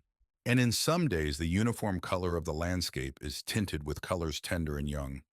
The delicate buds begin to appear on the naked branches. The greenish aments of hazels alternate with the yellowish catkins of the willows. Even the black lava of the cherry appears to be animated. The velvety fructifications of the mosses mingle with the whitening spots of the lichens. The craters of the Puy de la Vache and of the Puy de las Olas disclose little by little the splendor of their red gravel. The silvery trunks of the birches and the changeable trunks of the beeches shine in the sun with a lively splendor. In the thickets, the beautiful flowers which I had formerly picked with my father, and whose corollas looked at me as if they were eyes, and whose aroma followed me like a breath, began to bloom. The periwinkle, the primrose, and the violet appeared first. Then in succession, the cuckoo flower with its shade of lilac, the daphne, which bears its pink flowers before it has any leaves, the white anemone, the two-leaved harebell with its odor of hyacinth, Solomon's seal with its white bells and its mysterious root, which walks under the ground, the lily of the valley in the hollows, and the eglantine along the hedges. The breeze which came from the white domes of the mountain passed over these flowers. It brought with it perfumes, something of the sun and the snow, so caressing and so fresh, that only to breathe was to be intoxicated with youth, was to participate in the renewal of the vast world. And I, fixed as I was in my doctrines and my theories, felt the puberty of all nature. The ice of abstract ideas in which my soul was imprisoned melted. When I read over the pages of my journal, now destroyed, in which I had noted my sensations, I am astonished to see with what force the sources of ingenuousness were reopened in me under this influence, and with what a rushing flood they inundated my heart. I am vexed with myself for thinking of it in this cowardly spirit. However, I experience a pleasure in remembering that at this period I sincerely loved her who is now no more. I repeat it with a real relief that at least on the day that I dared to tell her of my love, fatal day which marked the beginning of our separation, I was the sincere dupe of my own words. The declaration on which I had deliberated so much was, however, simply the effect of chance. It was the 12th of May. Ah, it is less than a year ago. In the morning, the weather had been even more than usually fine, and in the afternoon, Mademoiselle Larges, Lucienne, Charlotte, and I started to go to the village of Saint-Saturnin through a wood of oaks, of birches, and hazels, which separated this village from the ruined Chateau of Montredon, and which is called the Pradat Wood. We had taken the little English cart, which could hold four if necessary. Never was a day more warm, a sky more blue, never was the odor of spring borne by the wind more exhilarating. We had not walked a league when Mademoiselle Larget, fatigued by the sun, took her seat in the cart which was driven by the second coachman. The rogue has sworn cruelly against me and has recalled all that he knew or guessed of what I myself am going to relate to you. Lucien also soon declared himself tired and joined the governess, so that I was left to walk alone with Mademoiselle de Jussat. She had taken it into her head to make a bouquet of lilies of the valley, and I helped her in this work. We were busy under the branches, which were covered with a sort of delicate green cloud of the scarcely open foliage. She walked ahead, drawn far from the edge of the wood in her search for the flowers. We found ourselves at last in a clearing, and so far away that we could not see the group made by the cart and the three persons. Charlotte first perceived our solitude. She listened, and not hearing the noise of the horses' feet on the road, she cried out with the laughter of a child, "We are lost!" Fortunately, the road is not hard to rembourser, as poor Sister Anaclet says. Will you wait until I arrange my bouquet? It would be a pity to have these beautiful flowers spoil. She sat down on a rock which was bathed in sunlight, and spread the flowers on her lap, taking up the sprays of lilies one by one. I inhaled the musky perfume of these pale racemys, seated on the other extremity of the stone. Never had this creature, toward whom all my thoughts had tended for months, appeared so adorably delicate and refined as at this moment, with her face daintily colored by the fresh air, with the deep red of her lips, which were bent in a half-smile, with the clear limpidity of her gray eyes, with the symmetry of her entire being. She harmonized in a manner almost supernatural with the country about us by the charm of youth which emanated from her person. The longer I looked at her, the more I was convinced that if I did not seize this occasion to tell her what I had wished to declare for so long a time, I should never again find another opportunity so propitious. This idea grew in my mind, mingled with the remorse of seeing her, so confident, so unsuspicious of the patient work by which, abusing our daily intimacy, I had brought her to treat me with a gentleness almost fraternal. My heart beat violently. The magic of her presence excited my entire being. Unfortunately, she turned toward me for a moment to show me the bouquet which was nearly finished. No doubt she saw in my face the trace of the emotion which my pride of thought raised in me, for her face, which had been so joyous, so frank, suddenly grew anxious. I ought to say that during our conversations of these 2 months, we had avoided, she from delicacy, I from shrewdness, any allusion to the romance of deception by which I had tried to excite her pity. I understood how thoroughly she had believed in this romance, and that she had not ceased to think of it, when she said with an involuntary melancholy in her eyes, "Why do you spoil this beautiful day by sad remembrances? I thought you had become more reasonable." "No," I responded, "you do not know what makes me sad. Ah, it is not remembrances. You refer to my former griefs. You are mistaken. There is no more place in my mind for memories than there is on these branches for last year's leaves." I heard my voice as if it had been that of someone else. At the same time, I read in her eyes that, in spite of the poetical comparison by which I had concealed the direct meaning of this phrase, she understood me. How was it that what had been so impossible now seemed easy? How was it that I dared to do what I had believed I should never dare to do? I took her hand, which trembled in mine as if the child were seized with a frightful terror. She rose to go away, but her knees trembled, so that I had no difficulty in constraining her to sit down again. I was so overcome by my own audacity that I could not control myself, and I began to tell her my feelings for her in words which I cannot recall now. All the emotions through which I had passed since my arrival at the chateau, yes all, even from the most detestable, those of my envy of Count Andre, to the best, my remorse at abusing the confidence of a young girl, were dissolved in an adoration almost mystical and half mad for this trembling, agitated, and beautiful creature. I saw her while I was speaking grow as pale as the flowers which were scattered in her lap. I remember that words came to me which were excited to madness, wild to imprudence, and that I ended by repeating, "How I love you! Ah, how I love you!" clasping her hand in mine and drawing her nearer and nearer to me. I passed my free arm around her waist without even thinking, in my own agitation of kissing her. This gesture, by alarming her, gave her the energy to rise and disengage herself. She moaned rather than said, "Leave me! Leave me!" And stepping backward, her hands held out in front of her as if to defend herself, she went to the trunk of a birch tree. There she leaned, panting with emotion, while the big tears rolled down her cheeks. There was so much of wounded modesty in these tears, so painful a revulsion in the tremulousness of her half-open lips, that I remained where I was muttering, "Pardon, be still," said she, making a motion with her hand.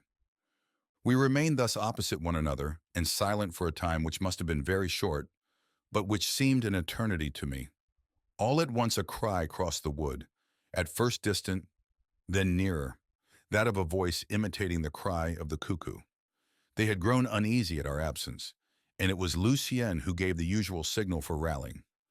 At this simple reminder of reality, Charlotte shivered. The blood came back to her cheeks.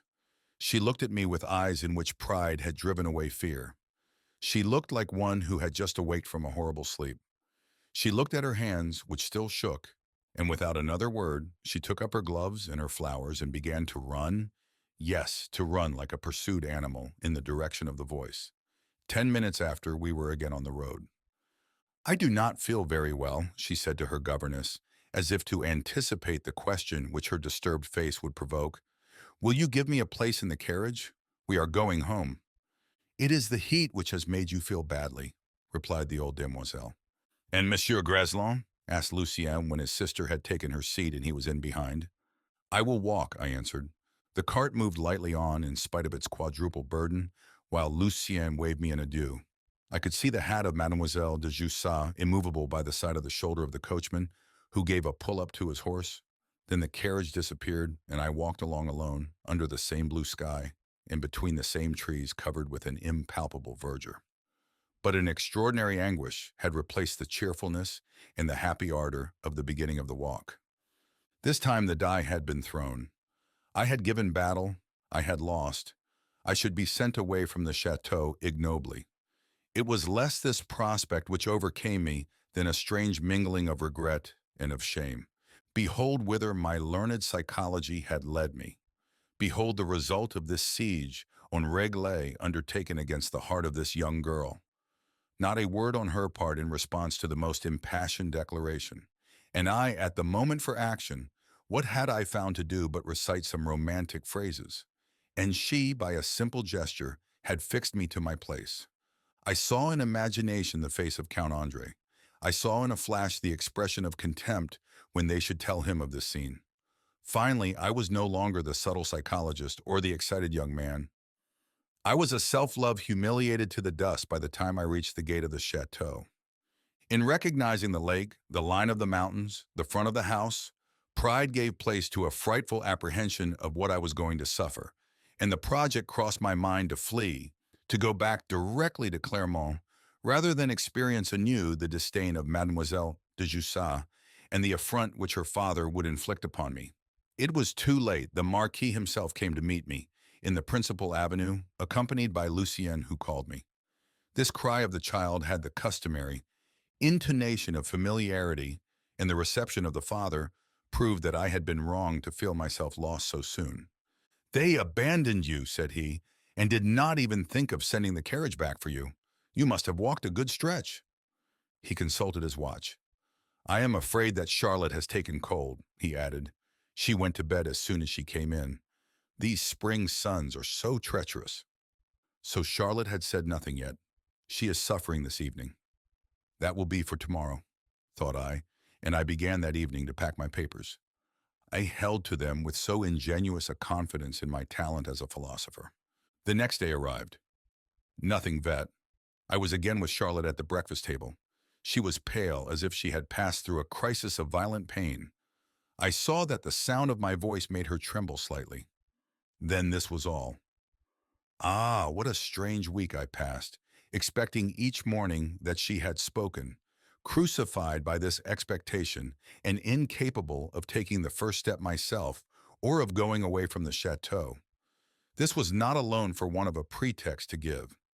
A burning curiosity held me there. I had wished to live as much as to think. Well, I was living, and in what a fever. At last, the eighth day, the Marquis asked me to come into his study. This time, said I to myself, the hour has struck. I like this better. I expected to see a terrible countenance and to hear some almost insulting words. I found, on the contrary, the hypochondriac smiling, his eyes bright, his manner young again. My daughter, said he, continues to be very unwell. Nothing very serious, but some odd, nervous symptoms. She wishes positively to consult a Paris physician. You know she has been very ill and was cured by a physician in whom she has confidence. I shall not be sorry to consult him also for myself. I am going with her the day after tomorrow. It is possible that we shall take a little journey to amuse her. I desired to give you some particular directions in regard to Lucien during my absence, though I am very well pleased with you, my dear Monsieur Greslin. Very well pleased. I wrote so to Climax yesterday. It is a good thing for me that you are here. You will judge, my dear master, by what I have shown you of my character, that these compliments must have flattered me as evidence of the perfection with which I had filled my role, and by reassuring me after my fears of the last days. I saw this very clear and positive fact. Charlotte had not wished to tell of my declaration, and I asked at once, why? Instead of interpreting this silence in a sense favorable to me, I saw in it this idea. She did not wish through pity to take away my means of making a living, but it was not the kind of pity which I had wished to provoke. I had no sooner imagined this explanation than it became evident and insupportable. No, said I, that shall not be. I will not accept the alms of this outraging indulgence. When Mademoiselle de Jussat returns, she will not find me here. She shows me what I ought to do, what I will do. I have desired to interest her. I have not even excited her anger. I will leave at least some other remembrance than that of a vulgar pedant who keeps his place in spite of the worst affronts. I was so baffled in my projects. The hope which had sustained me all winter was so dead that I wrote out, on the night following this conversation, a letter in the place of the one in which I had thought to make her love me, again asking for pardon. I comprehend, said I, that any relation is impossible between us, and I added that on her return she would not have to endure the odiousness of my presence. The next morning, in the confusion of departure, I found a moment when, her mother having called her, I could slip into her room. I hastened to put my letter on her bureau. There, among the books ready to be put into her trunk, was her blotting case. I opened it and found an envelope upon which were the words, May 12th, 1886. This was the day of the fatal declaration. I opened this envelope. It contained some sprigs of dried lilies of the valley, and I remembered to have given her, in this last walk, some sprigs more beautiful than the others, and she had put them in her corsage. She had preserved them then. She had kept them in spite of what I had said to her, because of what I had said to her. I do not believe that I ever experienced an emotion comparable to that which seized me there, before this simple envelope, to the flood of pride which suddenly inundated my heart. Yes, Charlotte had repulsed me. Yes, she had fled from me. But she loved me. I closed the case. I went up to my room in haste for fear that she would surprise me without leaving my letter, which I instantly destroyed. Ah, there was no question of my going away now. I must wait until she should return, and this time I would act. I would conquer. She loved me. Section by the second crisis, she loved me. The experience instituted by my pride and my curiosity had succeeded. This evidence, for I did not for a moment doubt the proof, rendered the departure of the young girl not only supportable, but almost sweet. Her flight was explained by a fear of her own emotions, which proved to me their depth. And then, by going away for a few weeks, she relieved me from a cruel embarrassment. How should I act? By what politics safeguard should I push on to success from this unhoped-for point? I was about to have leisure to think of this during her absence, which could not last long, since the Jusats had now no house except in Auvergne. Deferring then until later the formation of a new plan, I gave myself up to the intoxication of triumphant self-love, which I witnessed in the departure of Charlotte and of her father. I had taken leave of them in the drawing room in order not to embarrass the final adieus, and returned to my room. The warm, cordial handshake of the Marquis proved once more how strongly I was anchored in the house, and I had divined behind the cool farewell of the girl the palpitation of a heart which did not wish to yield. I inhabited in the second story a corner room with a window on the front of the chateau. I placed myself behind the curtain so that I could see them as they entered the carriage. It was a Victoria encumbered with wraps and drawn by the same light bay horse that had drawn the English cart. There was also the same coachman on the seat, whip in hand and with the same immobility of countenance. The Marquis appeared, then Charlotte. Under the veil and from such a height I could not distinguish her features, and when she raised the veil to dry her eyes, I could not have told whether it were the last kisses of her mother and her brother which caused this access of nervous emotion or despair at a too painful resolution. But when the carriage turned away toward the gate, I saw her turn her head, and as the family had already gone in, what could she be looking at so long, if not at the window from whose shelter I was regarding her? Then a clump of trees hid the carriage, which reappeared at the border of the lake to disappear again and plunge into the road which crosses the wood of Pradat, that road where a souvenir awaited her, which I was certain would make her heart beat more quickly, that troubled, conquered heart. This sentiment of pride satisfied me for an entire month, without a minute's interruption, and, proof that I was still entirely intellectual and psychological in my relations with this young girl, my mind was never more clear, more supple, more skillful in the handling of ideas than at this period. I wrote then my best pages, a treatise on the working of the will during sleep. I put into it, with the delight of a savant which you will understand, all the details which I had noted for some months on the goings and comings, the heights and depths of my resolutions. I had kept, as I have told you, a most precise journal, analyzing in the evening before going to sleep, and in the morning, as soon as I was awake, the least shades of every state of mind. Yes, these were days of a singular fullness. I was very free. Mademoiselle Larget and Sister Anaclet kept the Marquis's company. My pupil and I took advantage of the beautiful and mild days for walking. Under the pretext of teaching, I had cultivated in him a love of butterflies. Armed with a long cane and a net of green gauze, he constantly ran after the auroras with wings bordered with orange, the blue argosies, the brown morios, the mottled vulcans, and the gold-colored citrons. He left me alone with my thoughts. Sometimes we took the Pradat road, which was now adorned with all the verdure of spring. Sometimes we went toward Vernouge, toward the valley of Saint-Genet. Champanelle, which is as gracefully pretty as its name.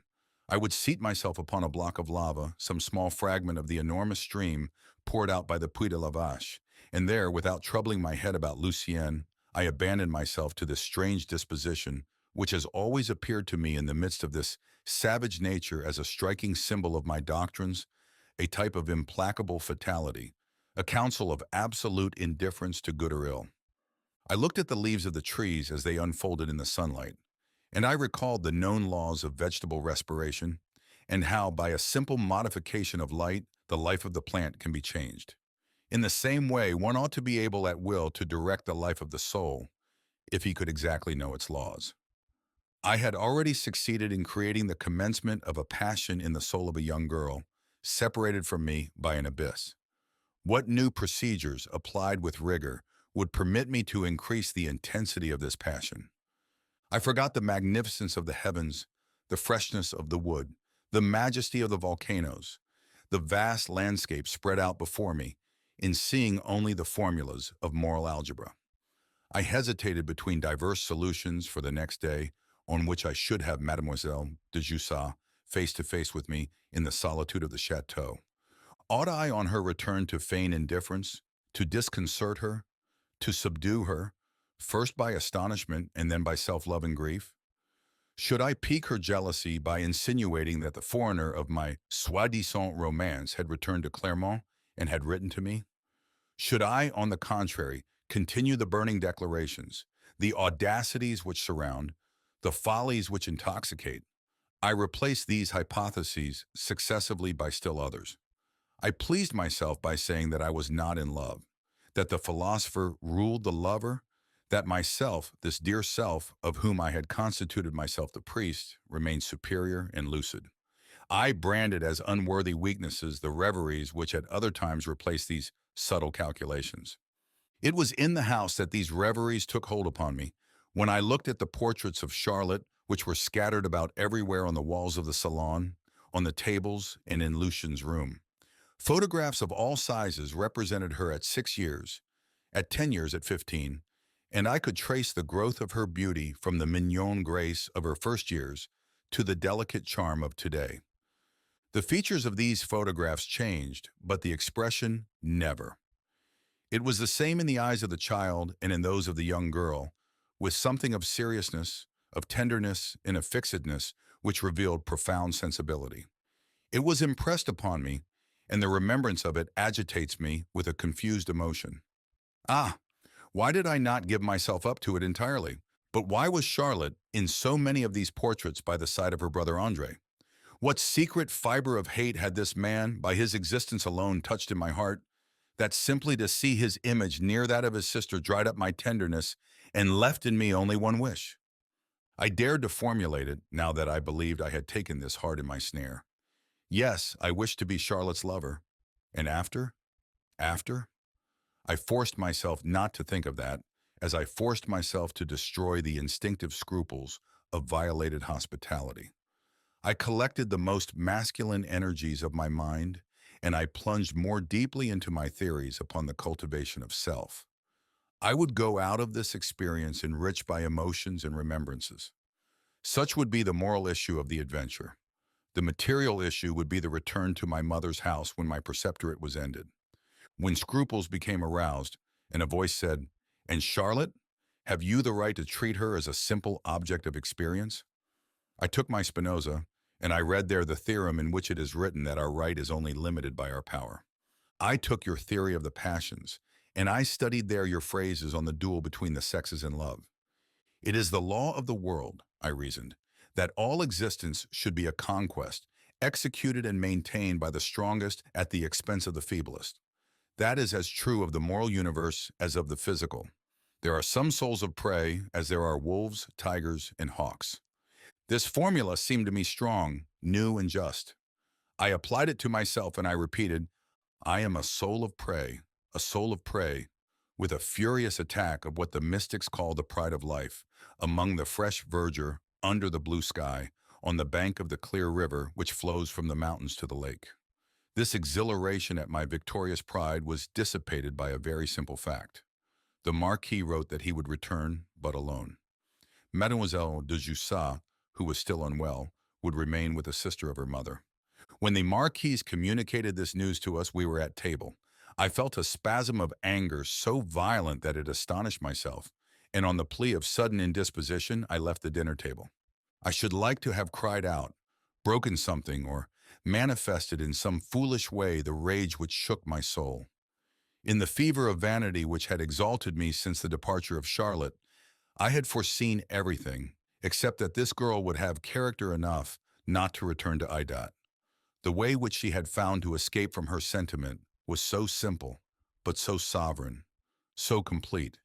The marvelous tactics of my psychology became as vain as the mechanism of the best cannon against an enemy out of reach of its shot. What could I do if she were not there? The vision of my weakness rose up so strong, so painful, that it excited my nervous system so profoundly that I neither ate nor slept until the arrival of the Marquis. I should then learn if this resolution excluded all hope of a counterorder, if there were any chance that the young girl would return by the end of July, or in August, or in September. My engagement would last until the middle of October. My heart beat, my throat was choked while we walked, Lucien and I, in the railroad station of Clermont, waiting for the train from Paris. In the excess of my impatience, I had obtained permission to come to meet the father. The locomotive entered the station. Monsieur de Jussat put his head through a doorway. I said at the risk of revealing my feelings, "And Mademoiselle Charlotte?" Thank you," he answered, pressing my hand with feeling. "The physician says that she has a very serious nervous trouble. It seems that the mountains are not good for her, and I am well only high up. Ah, this is painful, very painful. We shall try for a time the cold water cure at Paris, and then at Neri, perhaps." She would not return. If ever I have regretted, my dear master, the notebook which I burned, it is assuredly now, in this daily record of my thoughts from the evening on which the Marquis thus announced the definite absence of his daughter. This record continued until October, when a circumstance brusquely changed the probable course of things. You would have found there, as in an atlas of moral anatomy, an illustration of your beautiful analysis of love, desire, regret, jealousy, and hate. Yes, during those 4 months, I went through all these phases. It was an insane attempt, but quite natural, persuaded as I was that Charlotte's absence only proved her passion. I wrote to her. In that letter, deliberately composed, I began by asking her pardon for my audacity in the Pradette Wood, and I renewed this audacity in a worse manner by drawing a burning picture of my despair away from her. This letter was a wilder declaration than the other, and so bold that once the envelope had disappeared in the box at the village post office whither I had carried it myself, my fears were renewed. 2 days, 3 days, and there was no reply. The letter at least was not returned as I had feared, without even being opened. At this time, the Marquise had finished her preparations to join her daughter. Her sister occupied at Paris in the Rue de Chanelay a house large enough to give to these ladies all the rooms they needed. Hôtel de Sermoise, Rue de Chanelay, Paris. What emotions I have had in writing this address, not only once but 5 or 6 times. I calculated that the aunt would not watch the correspondence of the young girl very strictly, while the mother would watch her. It was necessary to take advantage of the time the latter still remained at Ida to strengthen the impression certainly produced by my letter. I wrote every day, until the departure of the Marquise, letters like the first, and I found no trouble in playing the lover. My passionate desire to have Charlotte return was sincere as unreasonable. I have known since that, at every arrival of these dangerous missives, she struggled for hours against the temptation to open the envelope. At last she opened it. She read and reread the pages, and their poison acted surely. As she was ignorant of the discovery I had made of her secret, she did not think to defend herself against the opinion that I could have conceived of her.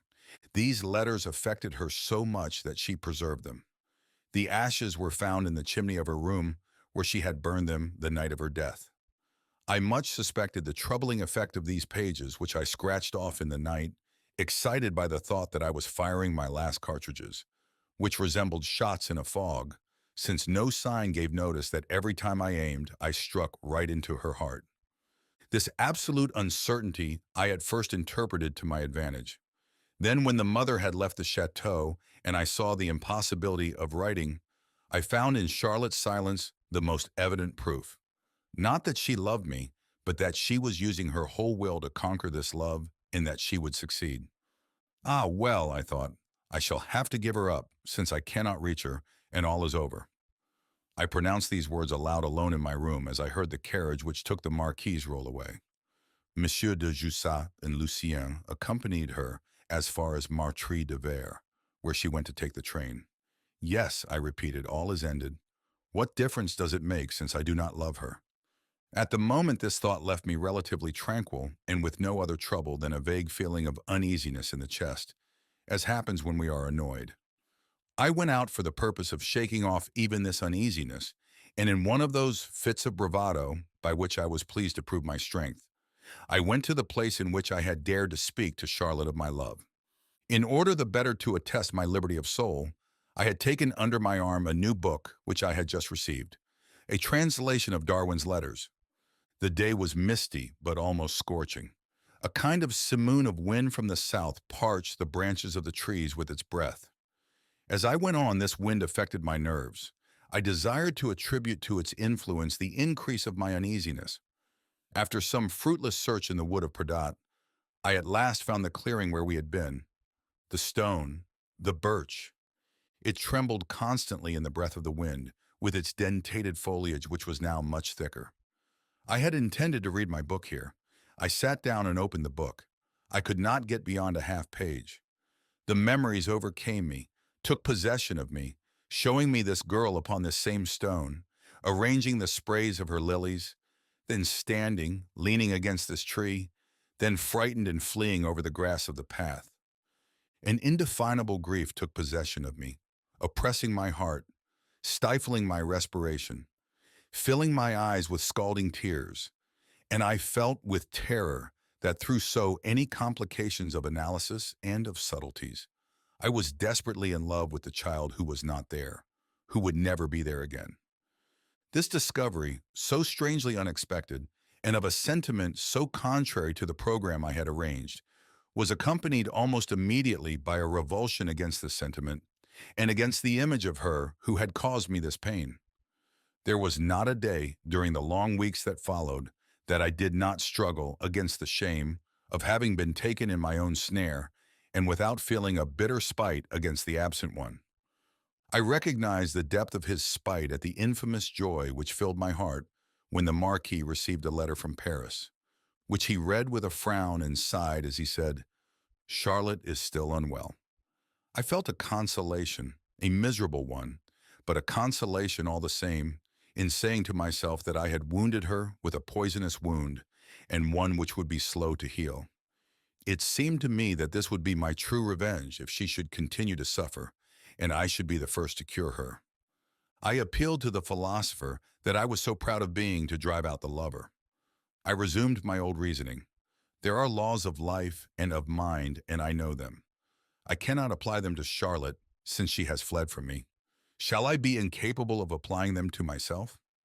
And I meditated on this new question. Are there remedies against love? Yes, there are, and I have found them. My quasi-mathematical habits of analysis were at my service in my project of healing, and I resolved the problem into its elements after the manner of geometricians. I reduced this question to this other. What is love? To which I answered brutally by your definition. Love is the obsession of sex. Now, how is this combated? By physical fatigue, which suspends, or at least lessens, the action of the mind. I compelled myself and I compelled my pupil to take long walks. The days on which he had no lessons, Sundays and Thursdays, I went out alone at the break of day, after having arranged the hour and the place in which Lucien should join me with the carriage. I awoke at 2 o'clock. I went out from the chateau in the cold of the half-twilight which precedes the dawn. I went straight before me, frantically, choosing the worst paths, ascending the nearest peaks by the most abrupt and almost inaccessible sides.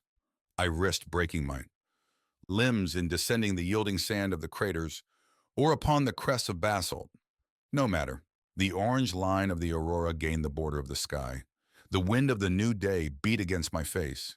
The stars, like precious stones, melted away, drowned in the flood of azure, now pale, now darker. The sun lighted up on the flowers, the trees and the grass a flashing of sparkling dew.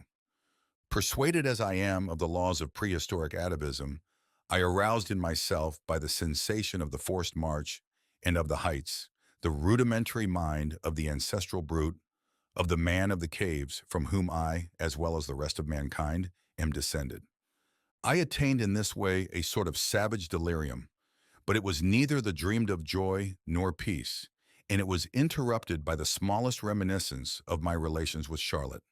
The turn of a road which we had followed together, the blue bosom of the lake seen from some height, the outline of the slated roofs of the chateau.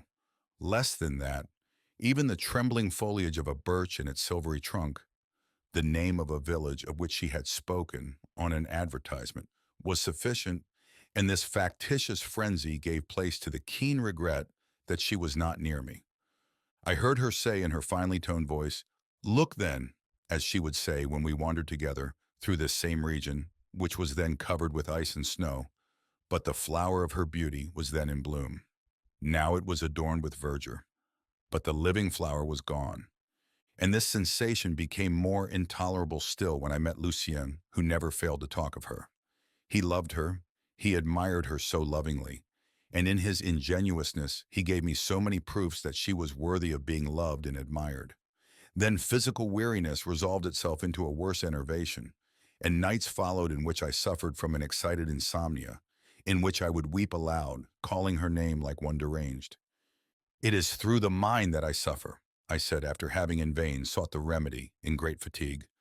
"I will attack mind through mind." I undertook that study the most completely opposed to all feminine preoccupation.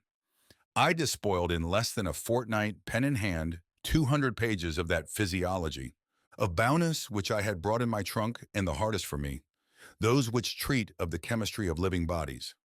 My efforts to understand and to sum up these analyses, which demand the laboratory, were supremely in vain.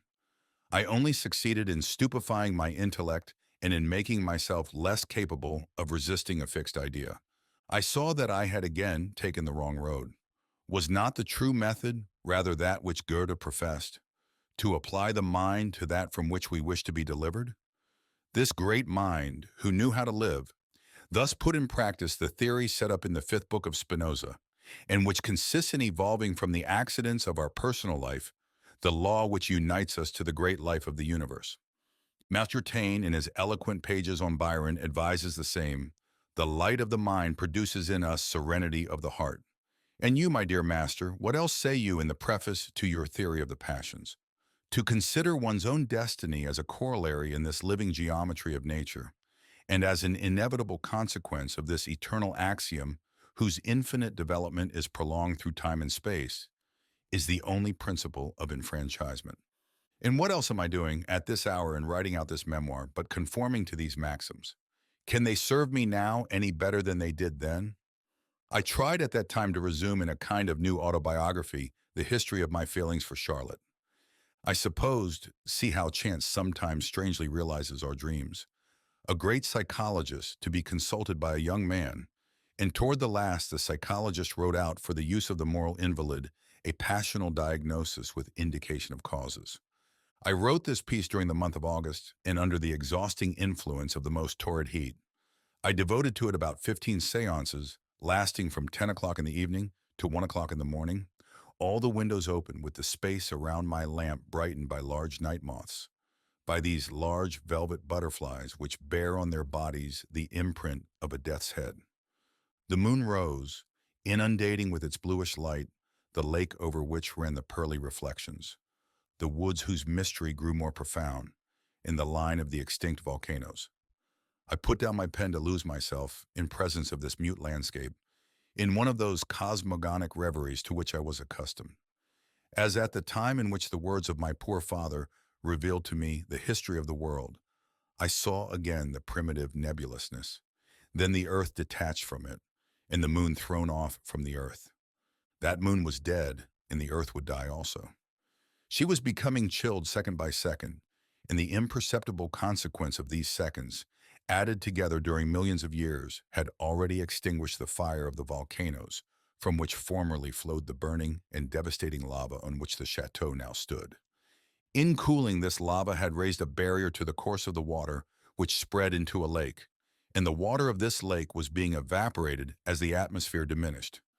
These 40 poor kilometers of respirable air which surround the planet. I closed my eyes and I felt this mortal globe roll through the infinite space, unconscious of the little worlds that come and go upon it, as the immensity of space is unconscious of the suns, the moons, and the earths. The planet will roll on when it will be only a ball without air and without water, from which man has disappeared, as well as animals and plants. Instead of bringing to me the serenity of contemplation, this vision threw me back upon myself and made me feel with terror the consciousness of my own person, the only reality that I could possess, and for how long? Scarcely a point in a moment. Then in this irreparable flight of things, this point and this moment of our consciousness remains our only good. We must exalt it by increasing its intensity. I felt with a frightful force that this sovereign intensity of emotion Charlotte alone could give me if she were in this room, seated in this chair, uniting her condemned soul to my condemned soul, her fleeting youth to my fleeting youth, and as all the instruments of an orchestra harmonize to produce a single tone, all the separate forces of my being, the intellectual, the sentimental, the sensual united in a yearning for Charlotte. Alas, the vision of the universe heightened the frenzy of the personal life instead of calming it. I said to myself that without doubt I had been deceived in believing myself a purely abstract and intellectual being. During the months in which I had been entirely chaste, had I not lived contrary to my nature? Under pretext of some family business to regulate, I obtained of the Marquis a vacation of 8 days. I went to Clermont and sought for Marianne. I soon found her. She was no longer the simple working woman. A country proprietor had settled her, dressed her in fine clothes, and coming to the city only one day in 8, left her a sort of liberty. This re-entrance into the world affected me as a renewal of initiation. I was desirous of knowing to what degree the memory of Charlotte gangrened my soul. Ah, how the image of Mademoiselle de Jussat presented itself at that moment with her Madonna-like profile and the delicacy of her whole being. It was impossible for me to return to these base idols. I passed the days which remained to me in walking with my mother, who seeing me so melancholy became uneasy and increased my sadness by her questions. I saw the time of my return to the chateau approach with pleasure. At least I could live there among my memories. But a terrible blow awaited me, which was given me by the Marquise on my arrival. "Good news," said he as soon as he saw me. "Charlotte is better, and there is more just as good. She is going to be married. Yes, she accepts Monsieur de Plain. It is true you do not know him, a friend of Andre, whom she refused once, and now she is willing." And he continued, going back to himself as usual. "Yes, it is very good news, for, you see, I have not much longer to live. I am broken, very much broken." He might detail to me his imaginary ills, analyze his stomach as much as he wished, his gout, his intestines, his heart, his head. I listened no more than a condemned man to whom his sentence has been announced listens to the words of his jailer. I saw only the facts so painful to me. You who have written some admirable pages upon jealousy, my dear master, and upon the ravages which the thought alone of the caress of a rival produces in the imagination of a lover, can divine what smarting poison this news poured into my wound. May, June, July, August, September. Nearly 5 months since Charlotte had gone, and this wound, instead of healing, had become enlarged, poisoned until this last stroke which finished me. This time I did not have the cruel consolation that my suffering was shared. This marriage proved to me that she was cured of her sentiment for me, while I was agonized by mine for her. My fury was exasperated at the thought that this love had been snatched from me just at the moment I was about to be able to develop it in its fullness, at the very time of decisive action. I saw Charlotte in Paris, where Monsieur de Plain was passing his leave of absence, receiving her fiancé in the partial tête-à-tête with a familiarity permitted under the indulgent eyes of the Marquise. They were for this man now, these smiles at once proud and timid, these tender and anxious looks, these passages of paleness and modest red over her delicate face, these gestures of a grace always a little wild. Finally, she loved him, since she was willing to marry him, and he seemed to me like Count Andre, whose detestable influence I found even here, and whom I again hated in the fiancé of his sister, confounding these two gentlemen, these two elders, these two officers, in the same furious antipathy. Vain and puerile anger which I took with me into the wood already reclothed with those vague tints which would soon change to russet. The swallows were assembling for their departure. As the hunting season had begun, there was firing all around them, and frightened they rose in a flight such as that by which the wild bird had escaped, which I had thought to bring down some day. Towards Saint-Saturnin the hills were planted with vines whose grapes would soon be ripe for the vintage. I saw the stalks widowed of fruit, those which the hailstorms of the spring had destroyed in their flower. Thus had died on the spot, before being ripe, my vintage, vintage of intoxicating emotions, of sweet felicities, of burning ecstasies. I felt a gloomy and indefinable pleasure in seeking everywhere in the country some symbol of my sentiment, since I was for a short time purified from all calculation by the alchemy of grief. If I was ever a true lover and given up to regrets, memories, and despairs, it was in those days which must be the last of my stay at Idat. In fact, the Marquis announced his intention to hasten his departure. He had abdicated his hypochondria, and he cheerfully said to me, "I adore my future son-in-law. I wish that you could know him. He is loyal, he is brave, he is good, he is proud. True gentlemanly blood in his veins. Do you understand the women? Here is one who is no sillier than the rest. Is it not so? 2 years ago, he offered himself to her. She said no. Then my boy goes away to come back half dead. And then it is yes. Do you know, I have always thought that there was some love affair in her nervous malady. I knew it. I said to myself, she is in love with someone. It was he. And what if he had not wanted her, all the same? No, it was not Monsieur Duplan whom Charlotte had loved that winter. But she had loved, that was certain. Our existences had crossed at one point like the two roads which I saw from my window, the one which descends the mountains and goes toward the fatal wood of Pradat, the other which leads toward the Puy de la Rode. I happened to see at the close of the day the carriages following these two roads. After almost grazing each other, they were lost in opposite directions. Thus were our destinies separated forever. The Baroness de la Plagne would live in the world, at Paris, and that represented to me a whirlpool of unknown and fascinating sensations. I knew too well my future life. In thought, I awoke again in the little room of the Rue du Billard. In thought, I followed the 3 streets which it is necessary to take to go from there to the faculty. I entered the palace of the Academy, built in red brick, and I reached the Salle des Conférences with its bare walls garnished with blackboards. I listened to the professor analyzing some author on license or admission. That lasted an hour and a half, then I returned, my serviette under my arm, through the cold streets of the old town, for it was necessary for me to pass still another year, as I had not studied hard enough to submit to my examination with success. I should continue to go and come among these dark houses, with this horizon of snowy mountains, to see the father and mother of Emile sitting at their window and playing at cards, the old Limasse reading his paper in the corner of the Café de Paris, the omnibuses of Royat at the corner of Gand. Yes, I come down to that, my dear master, to this misery of minds without psychology, which attach themselves to the external form of life, without penetrating its essence.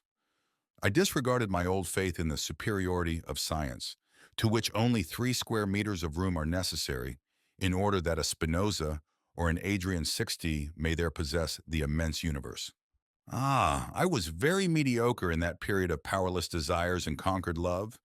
I detested, and with what injustice, that life of abstract study which I was about to resume.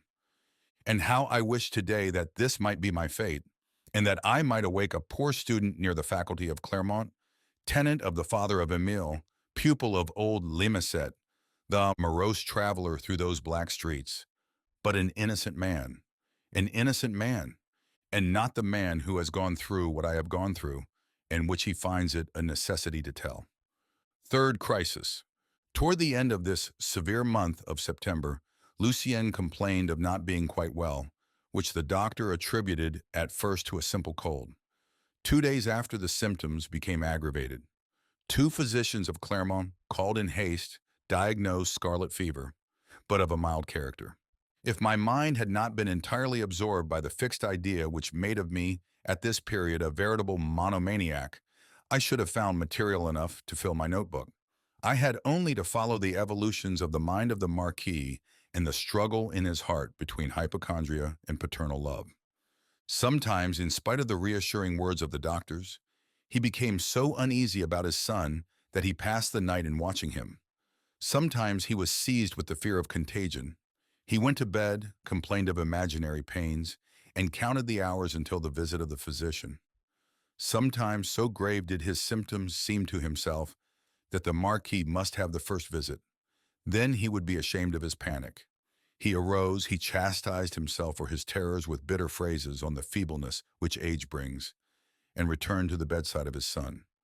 His first intention was to conceal from the Marquise and Charlotte and André the illness of the child.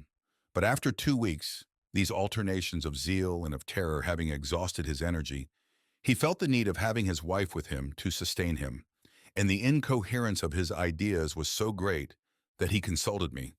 Do you not think it is my duty? There are some lying souls, my dear master, who excel in excusing by fine motives their most villainous actions. If I were of this number, I could make a merit of having insisted that the Marquis should not recall his wife. Surely I knew the full import of my response and of the resolution that Monsieur de Jussat was about to take. I knew that, if he informed the Marquise, she would arrive by the first train, and I also knew Charlotte well enough to be assured that she would come with her mother. I should see her again. I should have a supreme opportunity to reawaken in her the love of which I had surprised the proof. I could say that it was loyalty on my part, the advice to leave Madame de Jussat in Paris. I should have the appearance of loyalty. Why?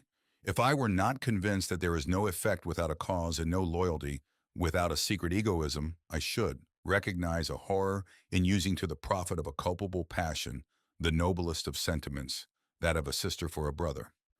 Here is the naked truth. In trying to dissuade Monsieur de Jussat, I was convinced that all effort to regain the heart of Charlotte would be useless. I foresaw in this return only certain humiliation. Worn out by these long months of internal struggle, I no longer felt the strength to maneuver. There was then no virtue in representing to the Marquis the inconveniences, the dangers even, of the stay of these two women in the chateau near an invalid who might communicate to them his disease. "And how about me?" responded he ingenuously. "Am I not exposed every day? But you are right for Charlotte. I will write that I do not want her." "Ah, Greslin," said he 2 days after, on the receipt of a telegram. "See what they do. Read." He handed me the dispatch which announced the arrival of Mademoiselle de Jussat and her mother. "Naturally," moaned the hypochondriac. "She wanted to come without thinking that I should be spared such emotions." The Marquis spoke to me in this way at 2 o'clock in the afternoon. I knew that the train left Paris at 9 o'clock in the evening and arrived at Clermont toward 5 in the morning. Madame de Jussat and Charlotte would be at the chateau before 10 o'clock. I passed a fearful evening and night, deprived now of that philosophic tension, outside of which I float, a creature without energy, the sport of nervous and irresistible impressions. Good sense, however, indicated a very simple solution. My engagement would end the 15th of October. It was now the 5th. The child was convalescent. He had his mother and his sister with him. I could return home without any scruple and under any pretext. I could do it, and I must, for the sake of my dignity as well as for my repose. In the morning, I had taken this resolution, and I was going to speak about it to the Marquis immediately. He did not let me say a word. He was so agitated by the arrival of his daughter. "Very well," said he. "By and by, I have no head for anything now. This willfulness, that is why I have grown old so fast. Always new shocks. Who knows? My destiny may have entirely depended on the humor by which this old fool refused to hear me. If I had spoken to him at that moment, and if we had fixed my departure, I should have been obliged to have gone. Instead, the sole presence of Charlotte changed the project of going into a project of remaining, as a lamp carried into a room immediately changes this darkness into light. I repeat it, I was convinced that she had absolutely ceased to be interested in me on the one hand, and on the other that I was passing through a crisis not of genuine love, but of wounded vanity and of morbid brooding.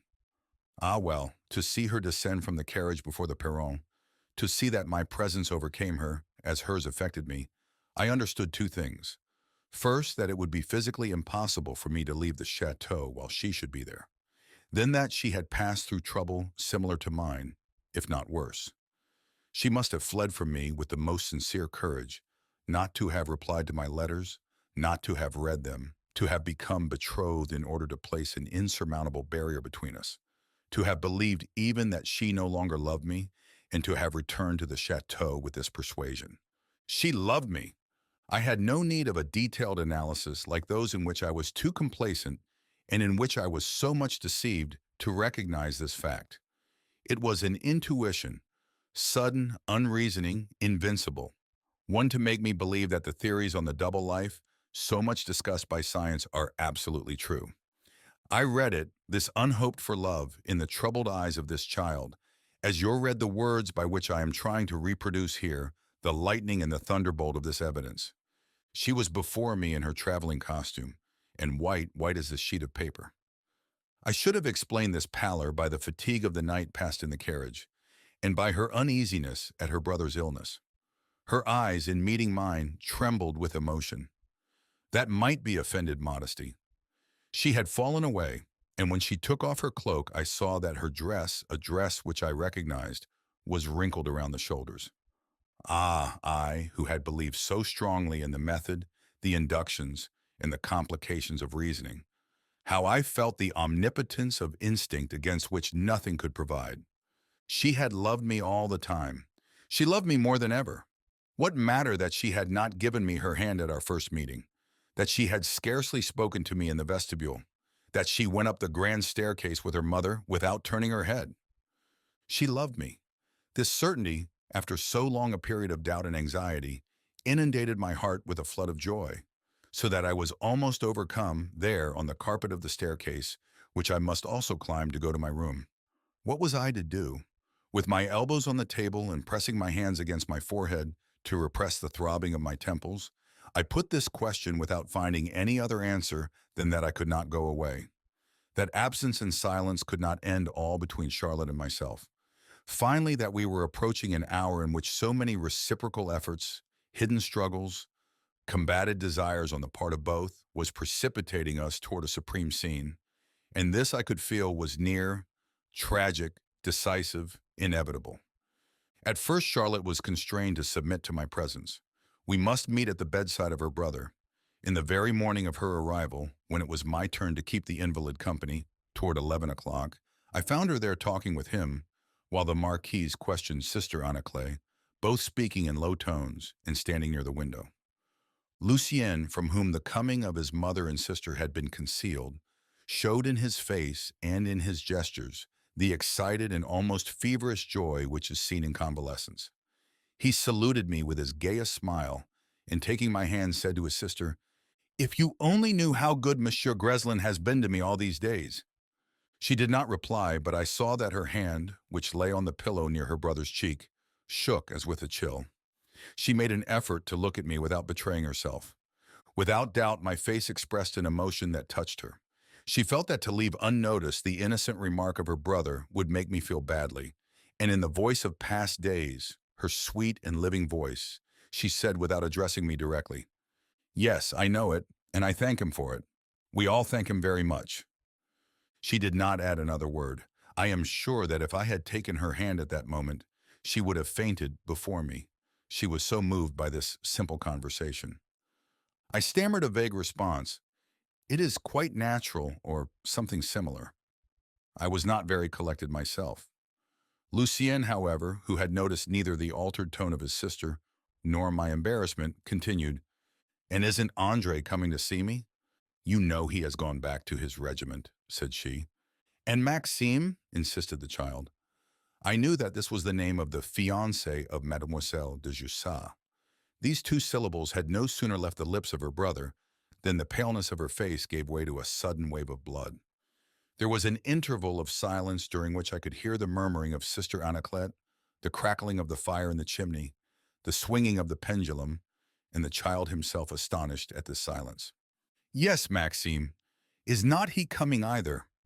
"Monsieur de Plaine has also gone back to his regiment," said Charlotte. "Are you going away already, Monsieur Greslin?" asked Lucien as I rose brusquely. "I am coming back," I replied. "I have forgotten a letter on my table." And I went out, leaving Lucien with a smile on his face and Charlotte with her eyes cast down. "Ah, my dear master, you must believe what I am telling you. In spite of the incoherencies of a heart almost unintelligible to itself, you must not doubt my sincerity in that moment. I have so great need not to doubt it myself, need to say to myself that I was not lying then. There was not an atom of voluntary comedy in the sudden movement by which I rose at the simple mention of the name of the man to whom Charlotte ought to belong, to whom she did belong. There was no comedy in the tears which burst from my eyes as soon as I passed the threshold of the door, nor in those which I wept during the night which followed, in despair at this double and frightful certainty that we loved one another, and that never, never could we be anything one to the other. no comedy in the starts of pain which her presence inflicted on me during the days which followed. Her pale face, her emaciated profile, her suffering eyes were there to disturb me, and this pallor rent my soul, and this spare outline of her body made me love her more, and those eyes besought me, "Do not speak. I know that you are unhappy too. It would be cruel to reproach me, to complain, to show your hurt. Tell me, if I had not been sincere in those days, would I have let them pass without acting when their hours were counted? But I do not recall a single reflection, a single combination.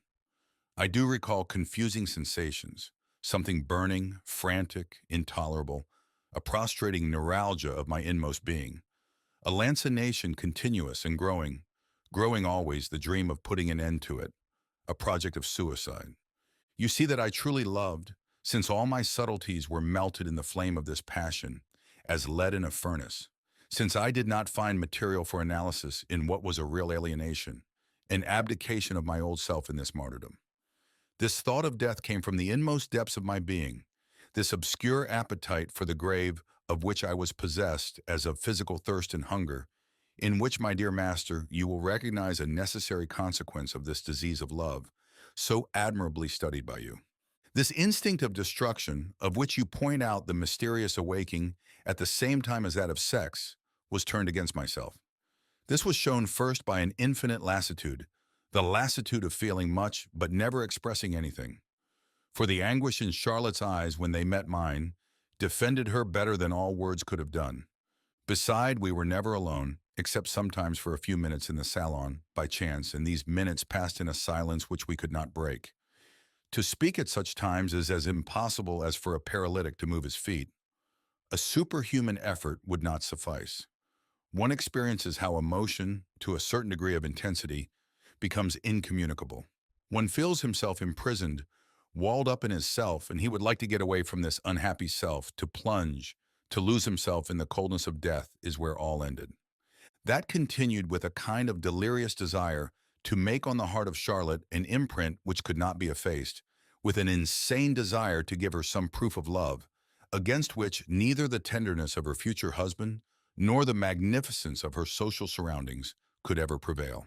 If I die of despair at being separated from her forever, she must remember the simple preceptor, the poor provincial, capable of sentiments so powerful.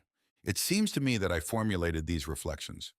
You notice that I say, "It seems to me," for in truth I did not comprehend myself at that period. I did not recognize myself in the fever of violence and of tragedy by which I was consumed. Scarcely do I discern in this ungovernable come and go of my thoughts a kind of auto-suggestion, as you say. I was hypnotized, and it was as a somnambulist that I determined to kill myself at such a day, at such an hour, as I was going to the druggist to procure the fatal bottle of nux vomica. During all these preparations and under the influence of this resolution, I hoped for nothing. I calculated nothing. A force entirely foreign to my own consciousness was acting on me. At no time was I the spectator of my gestures, my thoughts and my actions, with an exterior of the acting eye in relation to the thinking eye. But I have written a note upon this point, which you will find on the flyleaf, in my exemplar of the book of Brière de Boismont on suicide. I experienced in these preparations an indefinable sensation of a waking dream, of lucid automatism. I attribute these strange phenomena to a nervous disorder, almost a madness caused by the ravages of a fixed idea. It was only on the morning of the day chosen for the execution of my project that I thought of making a last attempt to win Charlotte. I sat down at my table to write her a letter of farewell. I saw her reading this letter, and this question suddenly presented itself to me. What would she do? Was it possible that she might not be moved by this announcement of my intended suicide? Would she hasten to prevent it? Yes, she would run to my room and find me dead. At least, should I not wait for the effect of this last proof? Here I am very sure that I saw myself clearly. I know that hope was born in me exactly in this way and precisely at this point of my project. "Ah, well," said I will try." I resolved that if at midnight she had not come, I would drink the poison. I had studied the effects of it and hoped I should not suffer very long. It is strange that all that day was passed in a singular serenity. I was as if relieved of a weight, as if really detached from myself, and my anxiety commenced only toward 10 o'clock, when, having retired first, I had placed the letter on the table in the room of the young girl. At 10:30, I heard through my partly open door the Marquise and Charlotte ascending the stairs. They stopped to talk a few minutes in the passage. Then there were the customary good nights, and each entered a separate chamber. 11 o'clock, a quarter past 11. Still nothing. I looked at my watch, placed in front of me, near 3 letters prepared for Monsieur de Jussat, for my mother, and for you, my dear master. My heart beat as if it would burst, but I wish you to note that my will was firm and cool. I had told Mademoiselle de Jussat that she would not see me the next day. I was sure of not failing my word if I did not dare to strengthen what hope this if contained. I watched the second hand go round, and I made a mechanical calculation, an exact multiplication. At 60 seconds a minute, I shall see the hand go round so many times, for at midnight I shall kill myself. A noise of furtive and light steps on the stairs, which I perceived with supreme emotion, interrupted my calculation. These steps approached. They stopped before my door. Suddenly the door was opened. Charlotte was before me. I arose. We rested thus face to face, both standing. Her face was distorted by the shock of her own action, very pale, and her eyes shone with an extraordinary brilliancy, nearly black, so dilated was the pupil by emotion, almost covering the iris. I noticed this detail because it transformed her physiognomy. Ordinarily so reserved, her face betrayed the wildness of a being ruled by a passion stronger than her will. She must have lain down, then arose again, for her hair was braided in a large plait instead of being knotted on her head. A white robe de chambre, fastened by a cord and tassel, was folded around her form, and in her haste she had slipped her bare feet into her slippers without thinking. Evidently an insupportable anguish had precipitated her from her chamber into my room. She did not care what I might think of her, nor what I might be tempted to say. She had read my letter, and she came, a prey to an excitement so intense that she did not tremble. "Ah," said she in a broken voice after the silence of the first minute, "God be praised, I am not too late. Dead. I believed you were dead. Ah, that is horrible. But that is all over, is it not? Say that you will obey me. Say that you will not kill yourself. Ah, swear it to me." She took my hand in hers with a supplicating gesture. Her fingers were like ice. There was something so decisive in this entrance, such a proof of love in a moment in, which I was so excited that I did not reflect. And without replying to her, I took her in my arms, weeping. My lips sought her lips, and through the most scalding tears, I gave her the most loving, the most sincere kisses. That was a moment of infinite ecstasy, of supreme felicity, and as she drew away from me, with the shame at what she had permitted depicted on her face, always wild. "Wretched creature that I am," said she. "Ah, I must go away. Let me go away. Do not come near me." "You see that I must die," I responded, "for you do not love me. You are going to be the wife of another. We shall be separated, and forever." I took the dark vial from the table and showed it to her by the light of the lamp. "Only a fourth of this flask," I continued, "and it is the remedy for much suffering. In 5 minutes it will be ended." And gently and without making a single gesture that would force her to defend herself. "Go away now, and I thank you for having come. Before a quarter of an hour I shall have ceased to feel what I am feeling now, this intolerable privation of you for so many months. Come, adieu, do not take away my courage." She had trembled when the flame had lighted up the black liquid. She extended her hand and snatched the flask away, saying, "No, no!" She looked at it, read the inscription on the red label, and trembled. Her countenance became still more changed. A wrinkle hollowed itself between her eyebrows. Her lips trembled. Her eyes expressed the agony of a last anxiety. Then, in a voice almost harsh, jerking her words as if they were drawn from her by a torturing and irresistible power. "I too," said she, "I have suffered much. I have struggled hard. No," she continued, advancing toward me and taking me by the arm. "You must not go alone, not alone. We will die together. After what I have done, it is all that is left." She put the vial to her lips, but I took it away from her, and with a smile almost insane, she continued, "To die, yes, to die here, near you, with you." And she approached again, laying her head on my shoulder, so that I felt her soft hair against my cheek. "So, it is a long time that I have loved you. So long I can tell you the truth now, since I shall pay for it with my life. You will take me with you. We will go away together, both of us." "Yes, yes," I answered. "We will die together, I swear it to you. But not immediately. Leave me time to feel that you love me." Our lips were again united, but this time she returned my kisses.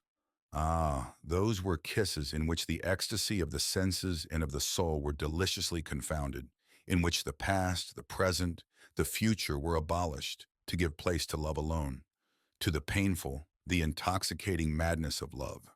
This frail body, this living statuette of Tanagra, was mine in its grace and innocence, and it seemed to me that this hour was not real. It so far surpassed my hopes, almost my desire. In the softened light of the lamp and of the half-extinguished fire, the delicacy of her features, her consummate pallor, her disordered hair made her seem an apparition, and it was with a phantom's voice, a voice beyond life, that she spoke to me, relating the long history of her sentiments for me. She said that she had loved at the first look and without suspecting it, then how she had suffered at my sadness and at my confidence, how she had dreamed of being my friend, a friend who would gently console me, then the fearful light which my declaration in the forest had suddenly thrown upon her heart, and that she had sworn to put an abyss between us. She recounted her struggles when she received my letters, and her vain resolutions not to read them, and the folly of her engagement in order that all might be irremediable, and her return and the rest. She found, to reveal to me the secret and cruel romance of her tenderness, phrases modest and impassioned, which fell from the mysterious brim of the soul as tears fall from the brim of the eyes. She said, "I could not, if I wished, efface these griefs. So much do I need to feel that I have lived for you." She said, "You will let me die first, that I may not see you suffer."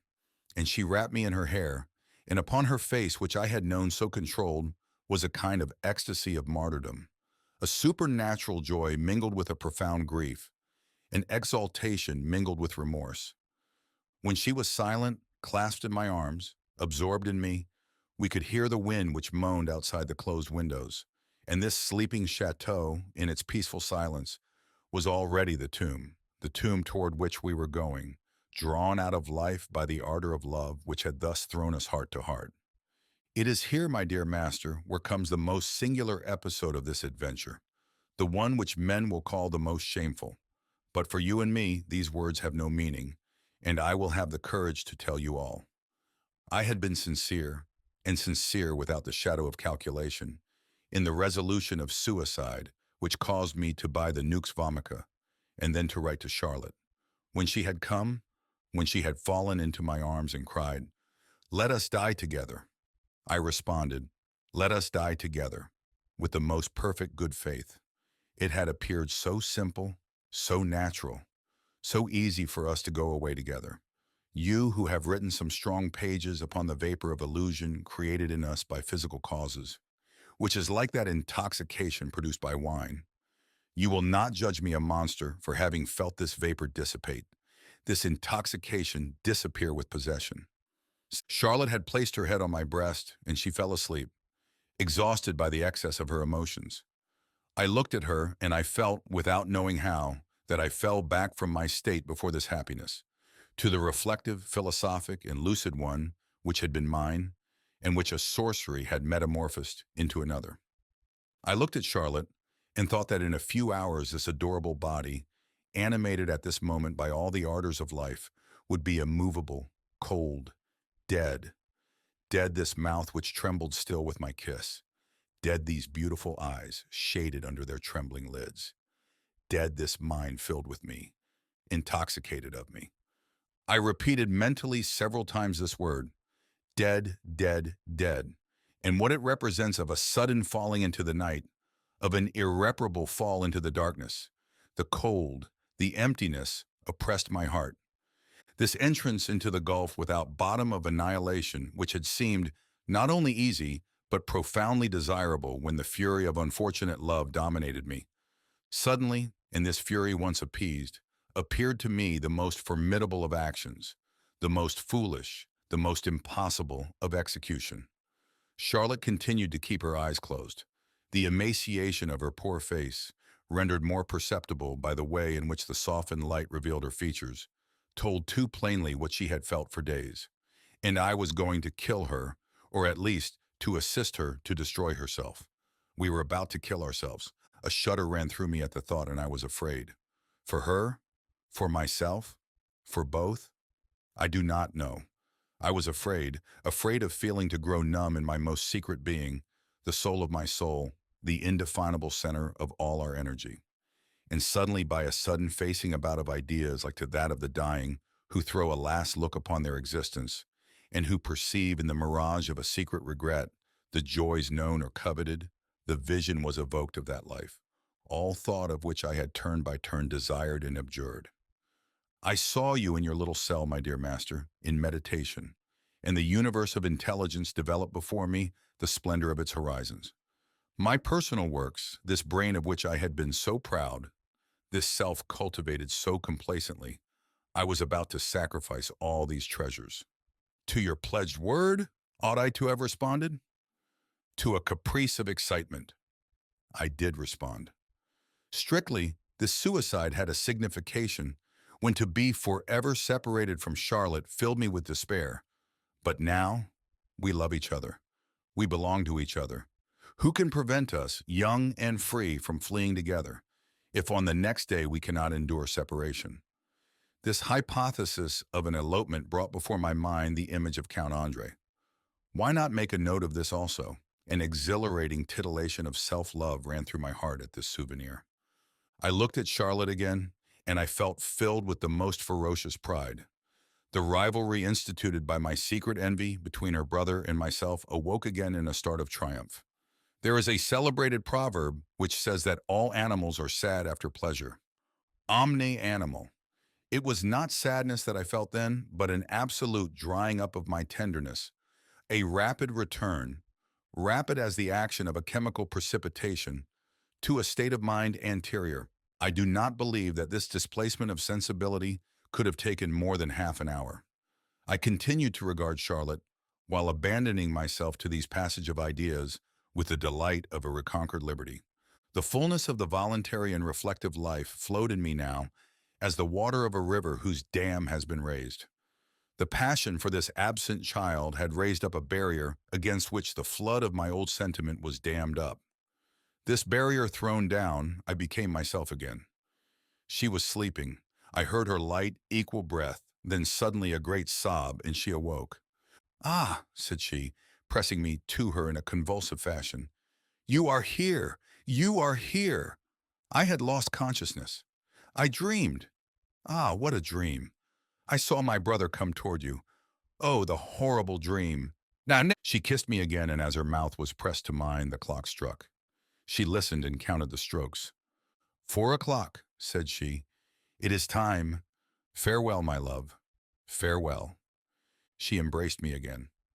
Her face had become calm in her exaltation, almost smiling.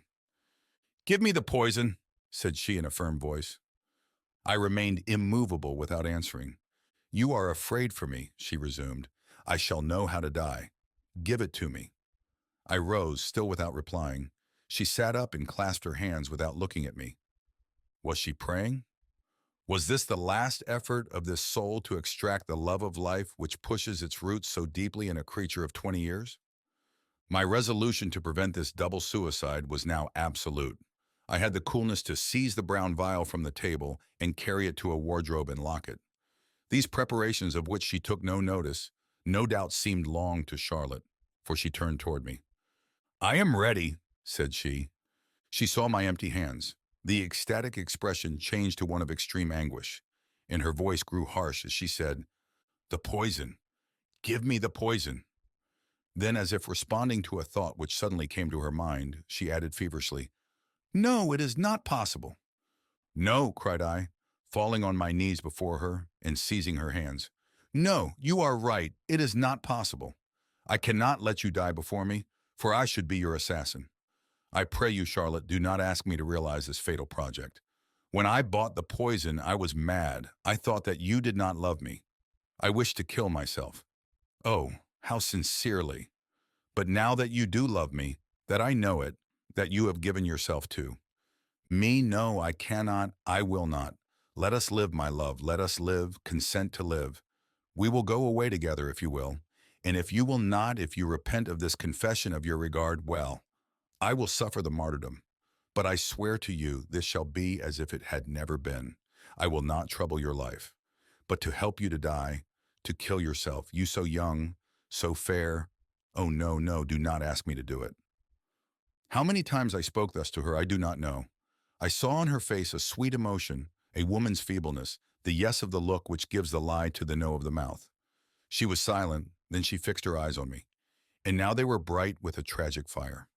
She had withdrawn her hands from mine, crossed her arms upon her breast, and with her hair falling all around her, as if withdrawn from me by an invincible horror, she said when I had ceased to supplicate her, "So you will not keep your word?" "No," I stammered. I cannot. I did not know what I said." "Ah," said she with a cruel disdain on her beautiful lips, "but tell me then that you are afraid. Give me the poison. I will give you back your word. I will die alone. But to have drawn me thus into the snare, you coward, coward, coward. Why did I not spring up under this outrage? Why did I not take the bottle of poison? Why did I not put it to my lips there before her and say, 'See if I am a coward'? I do not understand why I did not when I think of it, when I remember the implacable contempt printed on her face. It must be that I was afraid, I who would now go to the scaffold without trembling, I who have had the courage to be silent for 3 months, thus risking my life. But now an idea sustains me, coldly, intellectually conceived, while during that frightful scene there was a confusion of all the forces of my mind between my surcharged sensations of the last months and those of the present hour. And sitting down on the carpet, as if I had no longer energy enough to hold myself up, I shook my head and said, "No, no." This time it was she who did not respond. I saw her mass her beautiful hair and twist it into a knot, put her feet into her slippers and wrap her white robe around her. She sought with her eyes for the dark flask with the red label, and seeing it no longer on the table, she walked toward the door. Then, without even turning her head, she disappeared after darting at me the terrible word, "Coward! Coward!" I remained there a long time. Suddenly, a frightful uneasiness seized my heart. If Charlotte, exasperated as she was, should attempt her life, a prey to the terrors of this new anguish, I dared to cross the corridors and go down the stairs to her room, and then putting my ear against the door, I heard a noise, a moaning, a sign of what drama was, being acted behind this thin rampart of wood, which I could have burst open with my shoulder quickly enough to bring help. The first noises of the chateau were rising from the basement. The servants were getting up. I must go back to my room. At 6 o'clock, I was in the garden under the young girl's window. My imagination had shown me Charlotte throwing herself from the window and lying dead on the ground with her limbs broken. I saw her shutters closed, and below the platband in order with its line of rose bushes on which bloomed the last roses of the autumn. She had told me this night of the charm which she tasted in her hours of distress when she loved me in silence, in leaning above this bed of roses and inhaling the aroma of these sweet flowers spread on the breeze. I picked one, and its perfume almost made me faint. To deceive an anxiety which each moment made more intense, I walked straight on into the country bathed in vapor in this gray morning of November. I went very far since I passed the village of Saulzay-le-Froid, and yet at 8 o'clock I was back taking my breakfast, or seeming to do so, in the dining room of the chateau. This was the time I knew for the maid to go into Mademoiselle de Jussat's room. If anything had happened, this girl would call out immediately. With what inexpressible comfort I saw her come down and go toward the kitchen with the salver prepared for the tea. Charlotte had not taken her life. Hope returned to me then. Upon reflection and her first feeling of anger passed, perhaps she would interpret as a proof of love my refusal to die and to let her die. I should know that also. It would be sufficient to wait for her in her brother's room. The little invalid was at the end of his convalescence, and though deprived of walks, he displayed the gaiety of a child about to be born again into life. He received me with all sorts of pretty ways, and his gracious humor redoubled my hope. He would break the ice between his sister and me. The hands of a young man and of a young girl join so easily when they touch around an innocent and curly head. But when Charlotte appeared, so white in a dress which brought out her paleness still more, pretending a headache to avoid the pranks of Lucien, the eyes burning with fever, I understood that I had believed too readily in a possible reconciliation. I saluted her. She found a way to not even respond to my salutation. I had known three persons in her already: the creature tender, delicate, compassionate, the young girl easily startled, the lover impassioned almost to ecstasy. I saw now upon this noble visage the coldest, the most impenetrable mark of contempt. Ah, the old and banal formula, the patrician pride. I was able to account for it, and that certain silences kill as surely as the headman's axe. This impression was so bitter that I could not resign myself to it. This very day I watched to have a word with her, and at the moment when she was going to her room, toward the close of the afternoon, to dress herself for dinner, I went to her on the stairs. She put me by with a gesture so haughty, with so cruel a "Monsieur, I do not know you any longer," upon her trembling lips, a look so indignant in her eyes that I could not find a word to say to her. She had judged me, and I was condemned. Yes, condemned. She despised me for my fear of death, and it was true I had felt that cowardly chill before the black hole, while she dared face the worst. I certainly had the right to say to myself that this alone would not have arrested me before the suicide of both, if pity for her had not been joined with it in my ambition as a thinker. No matter. She had given herself to me under one condition, and to this tragic condition I had responded yes before and no after. Ah, well. She scorned me, but she had been mine. I had held her in my arms, these arms, and I was the first to kiss those lips. Yes, I suffered cruelly between this night and my definite departure from the house. However, it was not the arid and conquered despair of the summer, the total abdication and distress. I retained at the bottom of my heart, I cannot say a happiness, but a something of satisfaction which sustained me in this crisis. When Charlotte passed me without noticing me any more than some object forgotten there by a servant, I contemplated her response to my declaration of love. For another experience of that happiness, perhaps, I would have accepted anew the fatal compact, with the cold resolve to keep it. But this happiness had none the less been true. And was this love really irremediably ended? In doing as she had done, Mademoiselle de Jussat had proved a very deep passion. Was it possible that nothing remained of it in this romantic heart? Today, and in the light of the tragedy which ended this lamentable adventure, I comprehend that it was precisely this romantic character which prevented any return of love into this heart.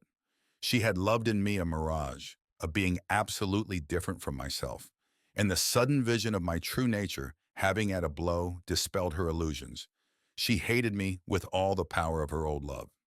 Alas, with all my pretensions to the learned psychologist, I did not see the evolution of this mind then. I did not even suspect that she would seek at any price the means of knowing me better, and that she would go, in the distraction of her actual disgust, so far as to treat me as judges treat the accused. In fine, that she would read my papers and would not recoil before any scruple. I did not even know enough to guess that she was not the girl to survive such a shock as the revelation of my cold-blooded resolutions written in my notebook brought upon her, and I did not think to destroy the bottle of poison which I had refused to give her. I believed myself to be a great observer because I reflected a great deal. The quibbles of my analysis concealed from me its falsity. It was not necessary to reflect at this period, but to observe. Instead, deceived by this reasoning, which I have just gone over to you, and persuaded that Charlotte loved me still in spite of her contempt, I tried to recall this love by the most simple means, the most ineffective at that moment. I wrote to her. I found my letter on my bureau the same day, unopened. I went to her door at night and called to her. This door was locked and no one replied. I tried to stop her again. She waved me off with more authority than the first time without looking at me. Finally, the heartbreak of this continuous insult was stronger than the ardors of passion which had begun to kindle in me. On the evening of the day in which she had thus repulsed me, I wept much, then I resolved upon a definite course. A little of my old energy had returned, for it was needed for this part which I had undertaken. The next week, Monsieur de Plaine and Count Andre were coming. This would have decided me if I had still hesitated. Their presence in this double and sinister disaster of my love and of my pride. No, I would not. I could not endure it. This, then, is what I had decided. The Marquis had asked me to prolong my stay until the 15th of November. It was now the 3D. I announced on the morning of this fatal 3D of November that I had just received from my mother a letter which made me a little uneasy. Then in the forenoon, I said that a dispatch had still further increased my anxiety. I asked then of Monsieur de Jussat permission to go to Clermont early the next day, adding that if I did not return, would he be so good as to box the articles I had left and send them to me? I held this conversation in the presence of Charlotte, assured that she would interpret it in its true significance. He is going away, not to return. I expected that the news of this separation would move her, and wishing to profit by this emotion, I had the audacity to write to her another note, these 2 lines only. On the point of leaving you forever, I have the right to ask a last interview. I will come to you at 11 o'clock. It was necessary that she should not return this note without reading it. I placed it open upon her table, at the risk of losing all if the chambermaid should see it. Ah, how my heart beat, when at 5 minutes to 11 o'clock, I took my way to her room and tried the door. It was not bolted. She was waiting for me. I saw at the first glance that the struggle would be hard. Her somber countenance showed too plainly that she had not permitted me to come that she might forgive me. She wore a dark silk dress, and never had her eyes been more fixed, more implacably fixed and cold. Monsieur, said she as soon as I had shut the door, I am ignorant of what you intend to say to me. I am ignorant of it, and I do not wish to know. It is not to listen to you that I have allowed you to come. I swear to you, and I know how to keep my word. If you take a step toward me, and if you try to speak to me without my permission, I will call and you shall be thrown from the window like a thief. While speaking, she had put her finger on the button of the electric bell. Her brow, her mouth, her gestures, her voice showed such resolution that I did not dare to speak. She continued, You have, monsieur, caused me to commit very unworthy actions. The first has for excuse that I did not believe you capable of the infamy you have employed. Beside, I should have known how to expiate it, she added as if speaking to herself. The second, I do not look for any excuse, and her face became purple with shame. It was too insupportable to think that you had acted thus. I wish to be sure of what you are. I wish to know. You had told me that you kept a journal.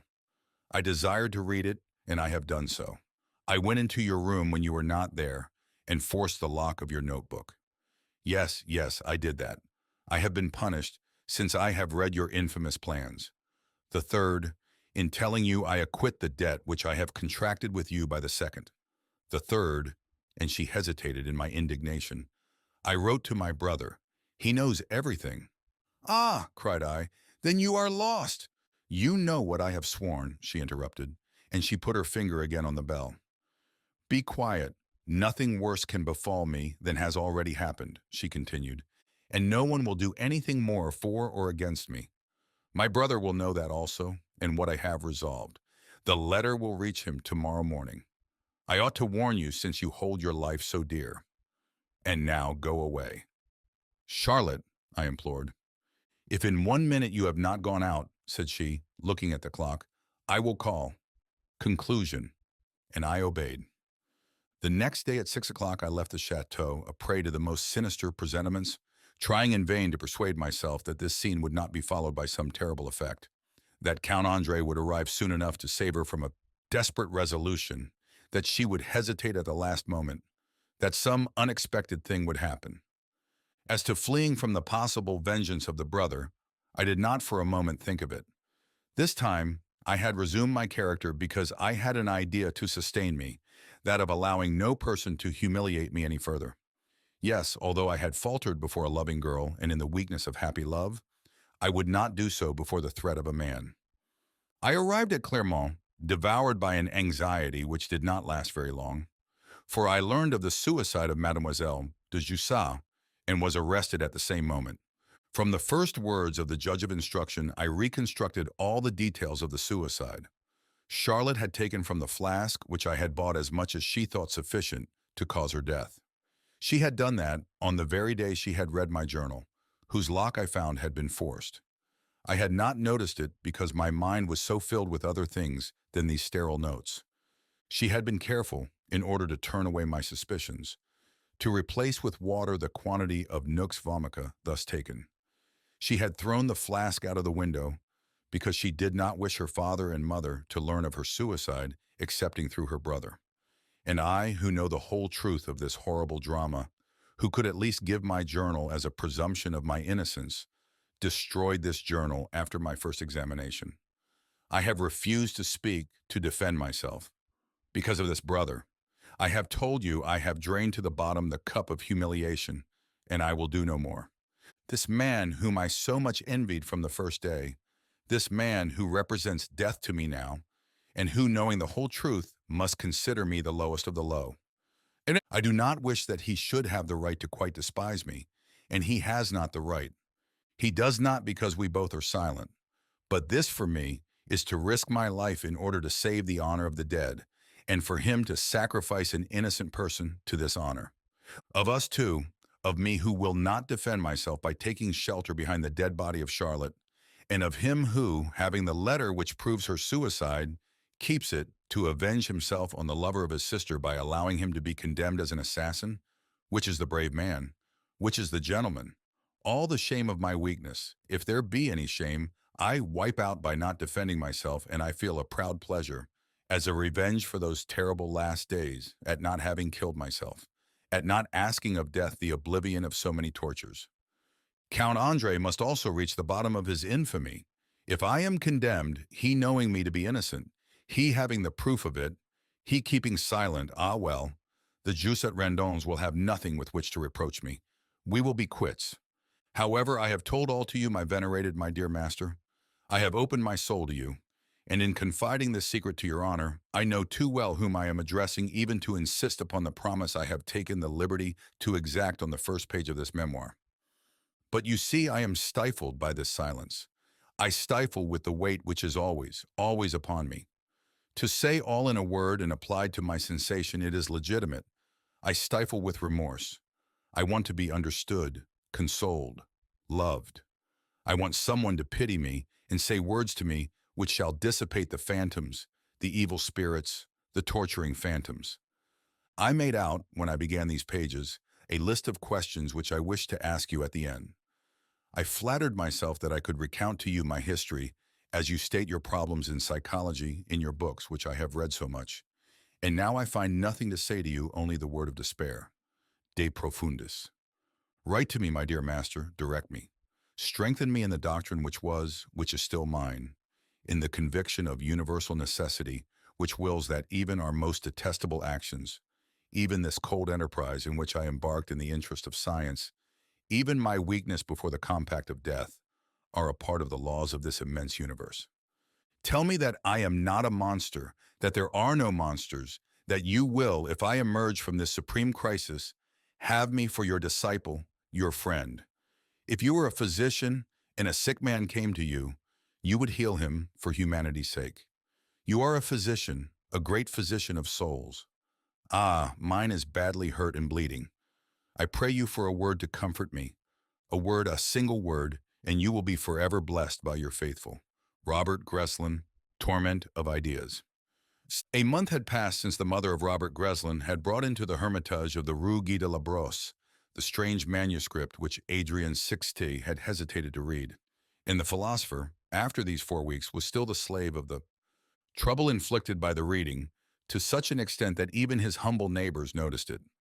There were continual consultations between Mademoiselle Trapenard and the Carbonets in the lodging filled with its odor of leather, where the faithful servant and the judicious concierges discussed the cause of the strange change in the manners of the celebrated analyst.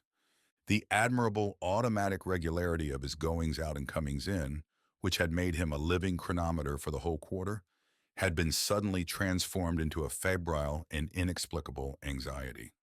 The philosopher, since the visit of Madame Greslin, went and came, like one who cannot stay in any place, who as soon as he goes out thinks he will return, and as soon as he has come in, cannot endure his room.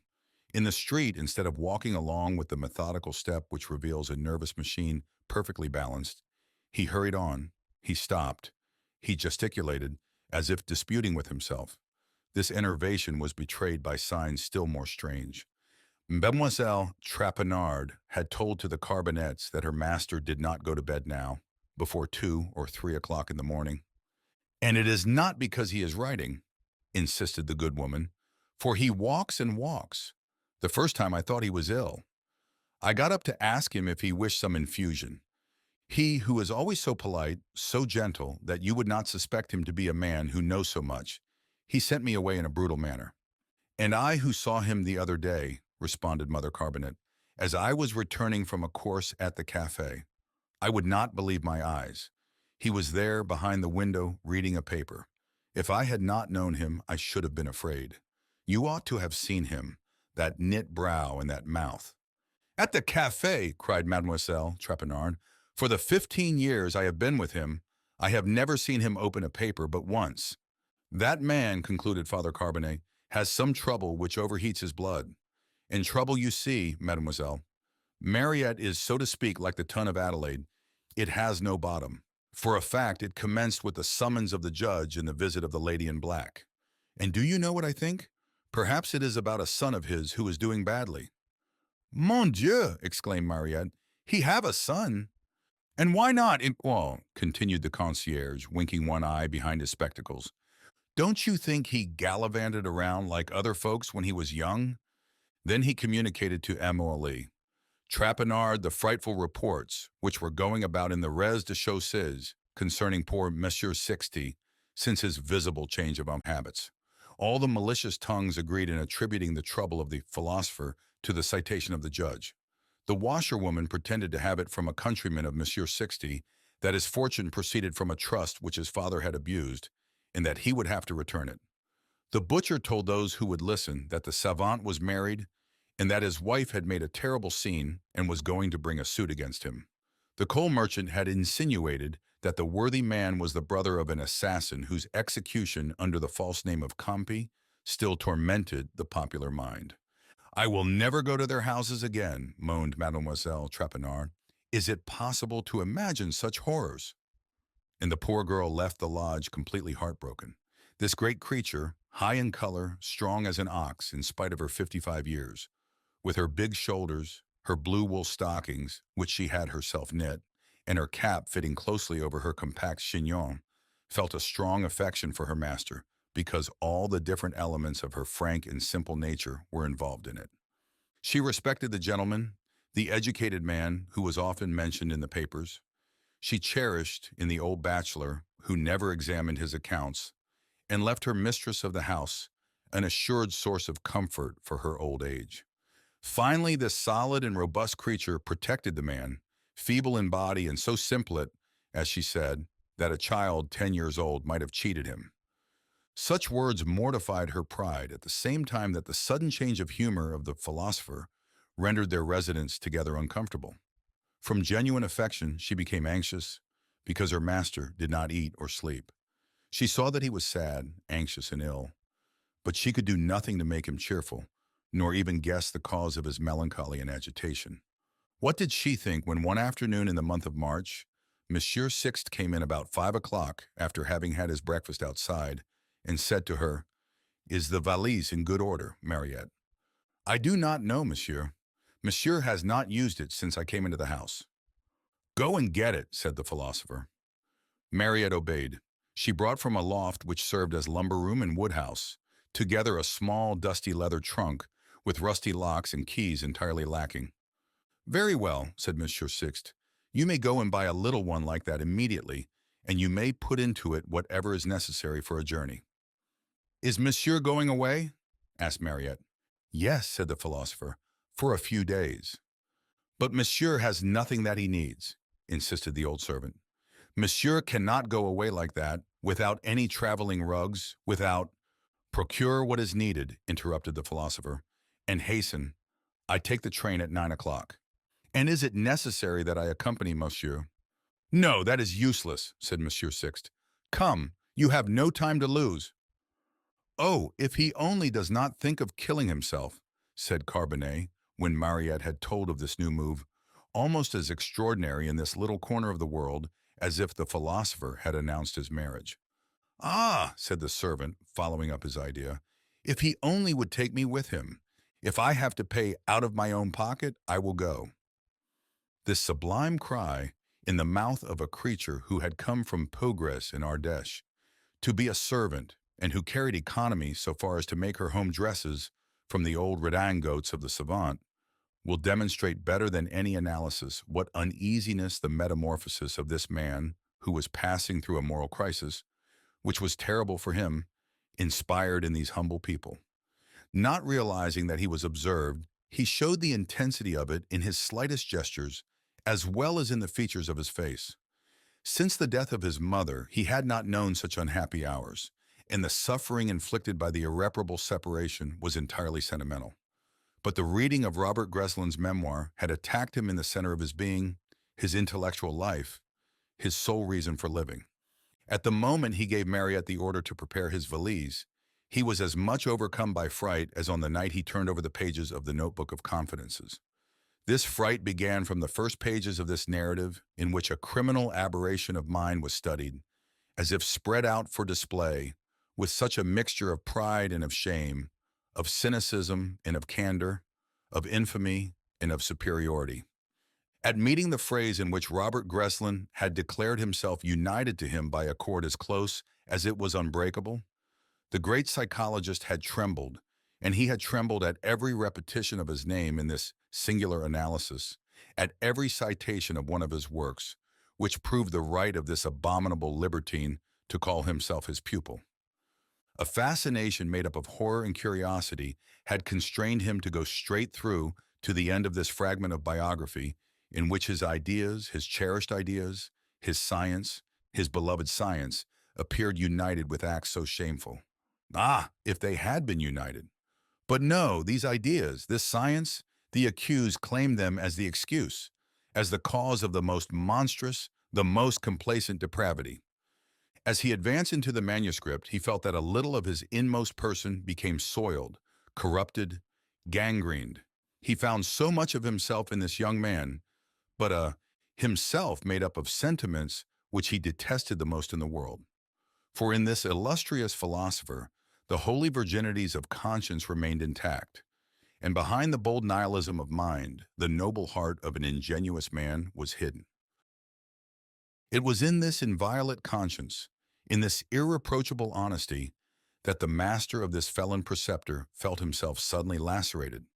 This sinister history of a love affair, so basely carried on, of a treason so black, of a suicide so melancholy, brought him face to face with the most frightful vision, that of his mind acting and corrupting, his who had lived in voluntary renunciation, in daily purity.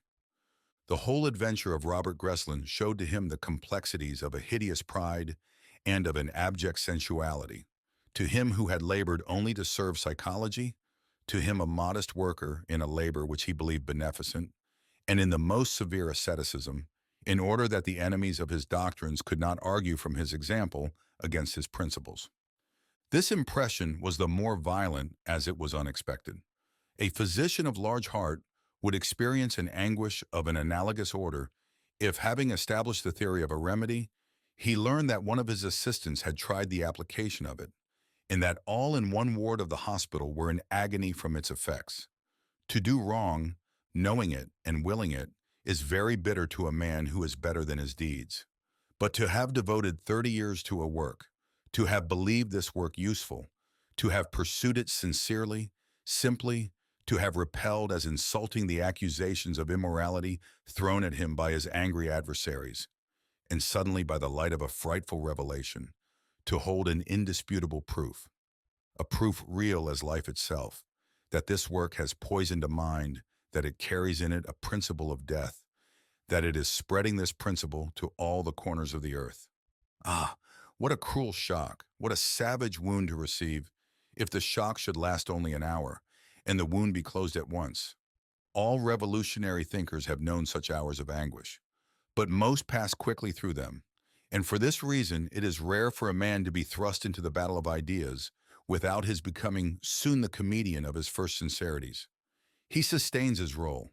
He has partisans, and more than all, he soon comes, by friction with life, to that conception of the à peu près, almost, which makes him admit, as inevitable, a certain falling away from his ideal.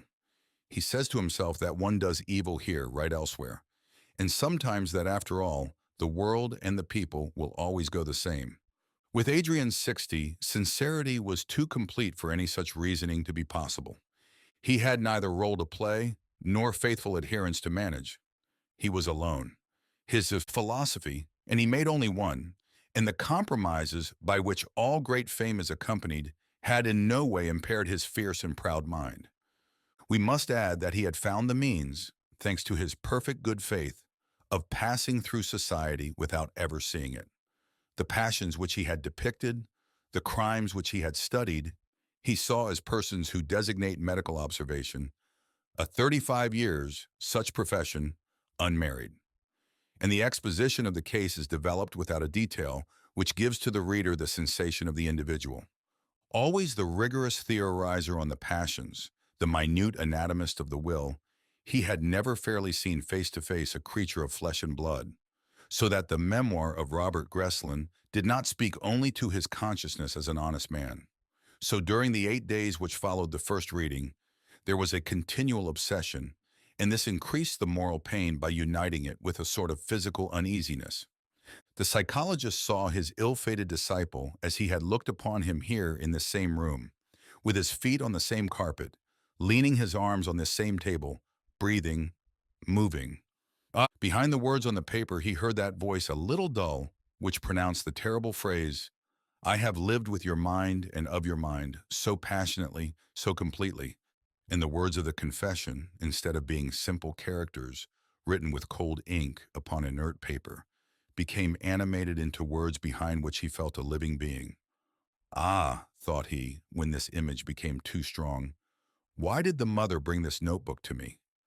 It would have been so natural for the unhappy woman, a prey to mad anxiety, to prove the innocence of her son by violating this trust. But no, Robert had without doubt deceived her with the hypocrisy of which he so boasted, the miserable fellow, as if it were a psychological conquest. The haunting hallucination of the face of the young man would have sufficed to overcome Adrien Sixte. When the mother had cried, "You have corrupted my son," his learned serenity had been scarcely disturbed. In like manner, he had opposed only contempt to the accusation of the elder Jusat, repeated by the judge, and to the remarks of the latter on moral responsibility. How tranquil he had gone out of the Palais de Justice, and now there was no more contempt in him. That serenity was conquered, and he, the negator of all liberty, he, the fatalist who decomposed virtue and vice with the brutality of a chemist studying a gas, he, the bold prophet of universal mechanism, and who until then had always experienced the perfect harmony of mind and heart, suffered with a suffering in contradiction to all his doctrines. He felt remorse. He felt himself responsible. It was only after these 8 clays of the first shock, during which the memoir had been read and reread, so that he could repeat all the phrases of it, that this conflict of heart and mind became clear to Adrien Sixte, and the philosopher tried to recover himself. He walked to the Jardin des Plantes one afternoon toward the end of February, an afternoon as mild as spring. He sat down on a bench in his favorite walk, that which runs along the Rue de Buffon, and at the foot of a Virginia acacia, propped up with crutches, adorned with plaster like a wall, and with knotty branches like the fingers of a gouty giant.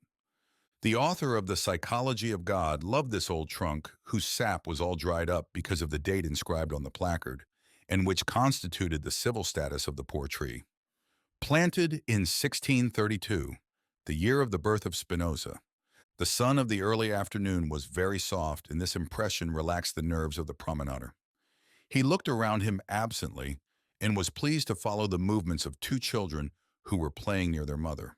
They were collecting sand with little wooden shovels with which to build an imaginary house. Suddenly, one of them rose up brusquely and struck his head against the bench which was behind him. He must have hurt himself, for his face contracted into a grimace of pain, and before bursting into tears, there were the few seconds of suffocated silence which precede the sobs of children. Then, in a fit of furious rage, he turned to the bench and struck it furiously with his fist. "Are you stupid, my poor Constant?" said his mother to him, shaking him and drying his eyes. "Come, let me wipe your nose." And she wiped it. "It will do you much good to be angry at a piece of wood." This scene diverted the philosopher. When he rose to continue his walk under this pleasant sun, he thought of it for a long time. "I am like that little boy," said he to himself. "In his childishness, he gives life to an inanimate object. He makes it responsible. And what else have I been doing for more than a week?"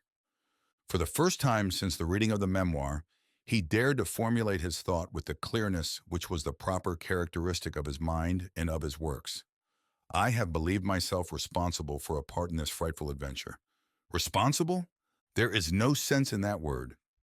While passing toward the gate of the garden, then in the direction of the Isle Saint-Louis and toward Notre Dame, he took up the detail of the reasoning against this notion of responsibility in the anatomy of the will, above all his critique of the idea of cause. He had always particularly held to this piece. "That is evident," he concluded. Then, after he was once more assured of the certainty of his own intellect, he constrained himself to think of the Robert Greslin, now a prisoner in cell number 7 in the jail of Riom, and of the Robert Greslin, formerly a young student of Claremont, leaning over the pages of the Theory of the Passions and of the Psychology of God.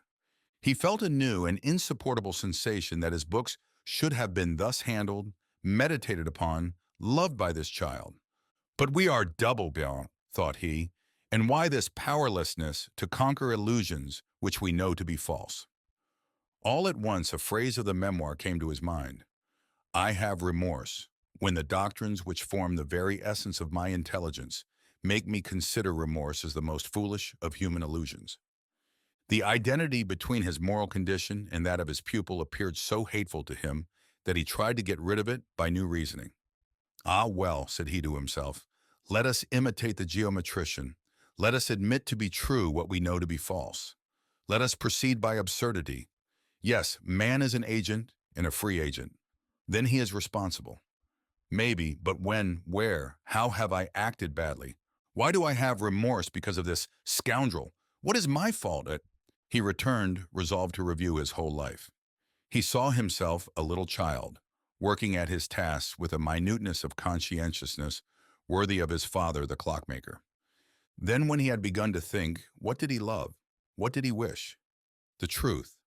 When he had taken the pen, why did he write to serve what cause, if not that of truth? To the truth he had sacrificed everything: fortune, place, family, health, love, friendship.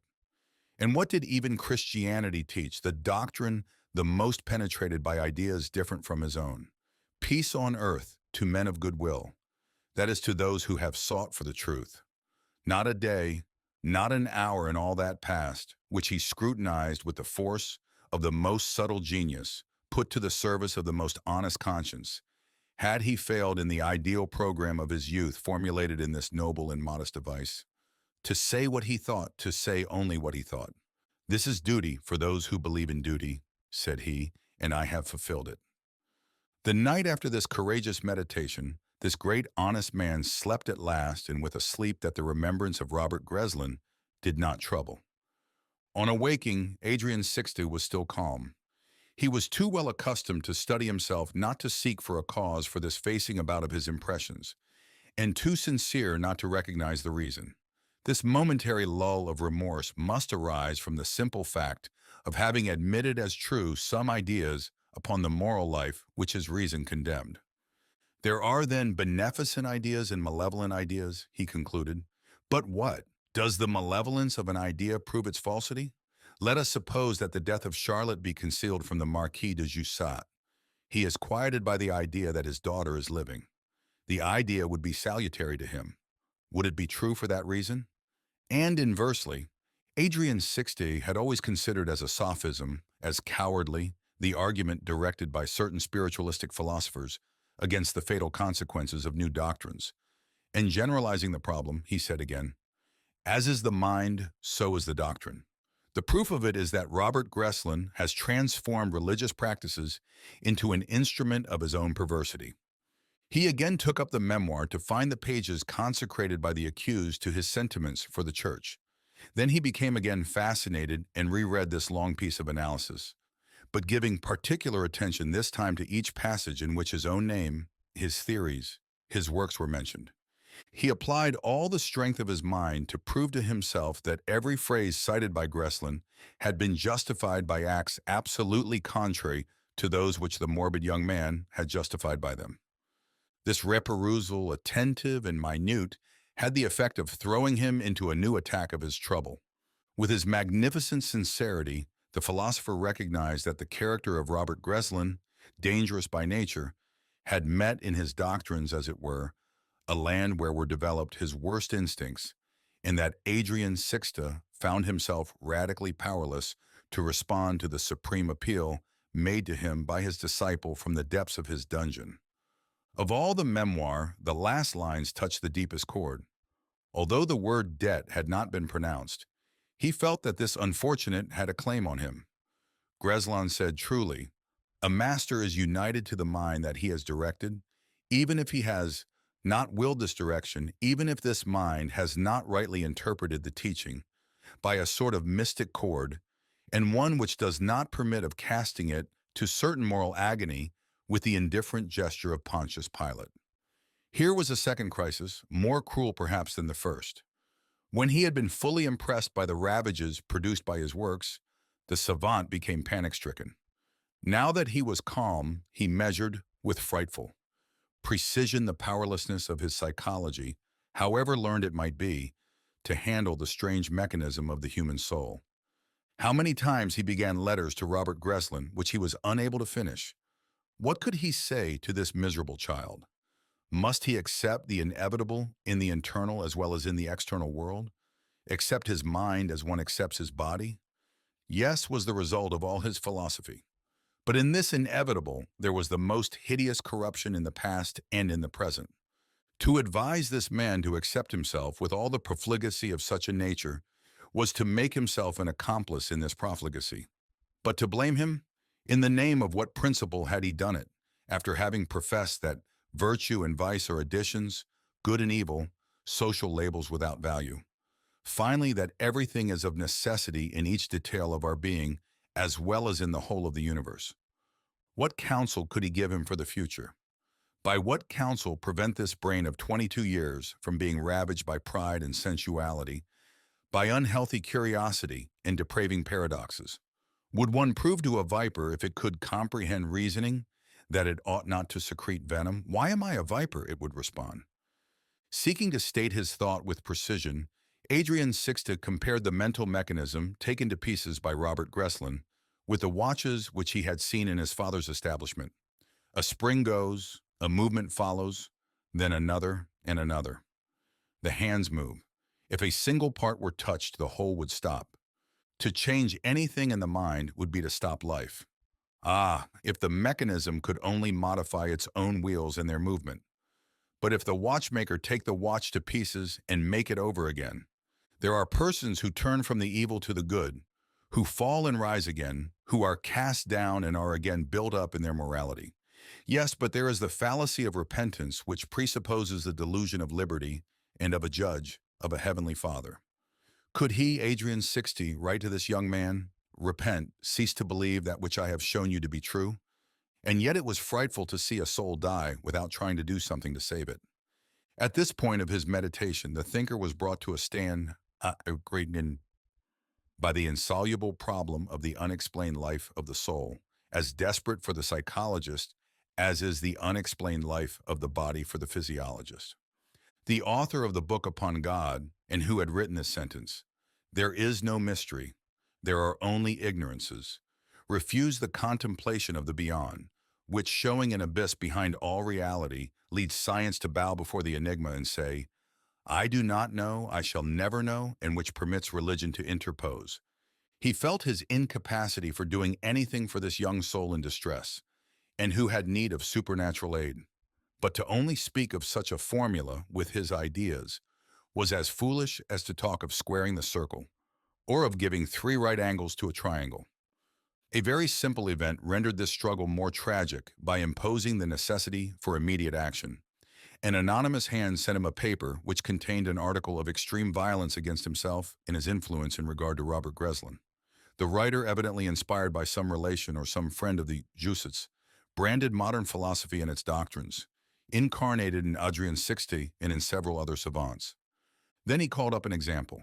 In a final paragraph, improvised in the modern style, with the realism of imagery, which is the rhetoric of today, as the poesy of the metaphor was that of the past, he showed the assassin of Mademoiselle de Jussat mounting the scaffold, and a whole generation of young decadents cured of their pessimism by this example.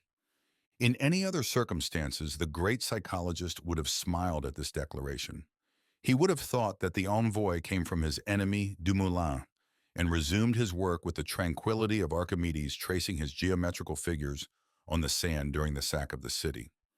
But in reading this chronicle, scribbled without doubt on the corner of a table in the Tortoni Café by a moralist of the boulevard, he perceived one fact of which he had not thought.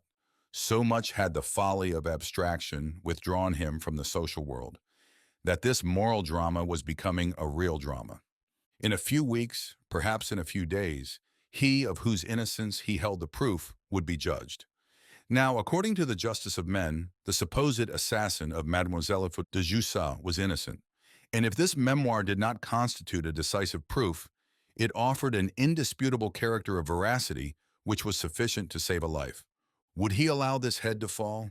He, the confidant of the misery, the shame, the perfidy of the young man, but who also knew that this intellectual scoundrel was not an actual murderer.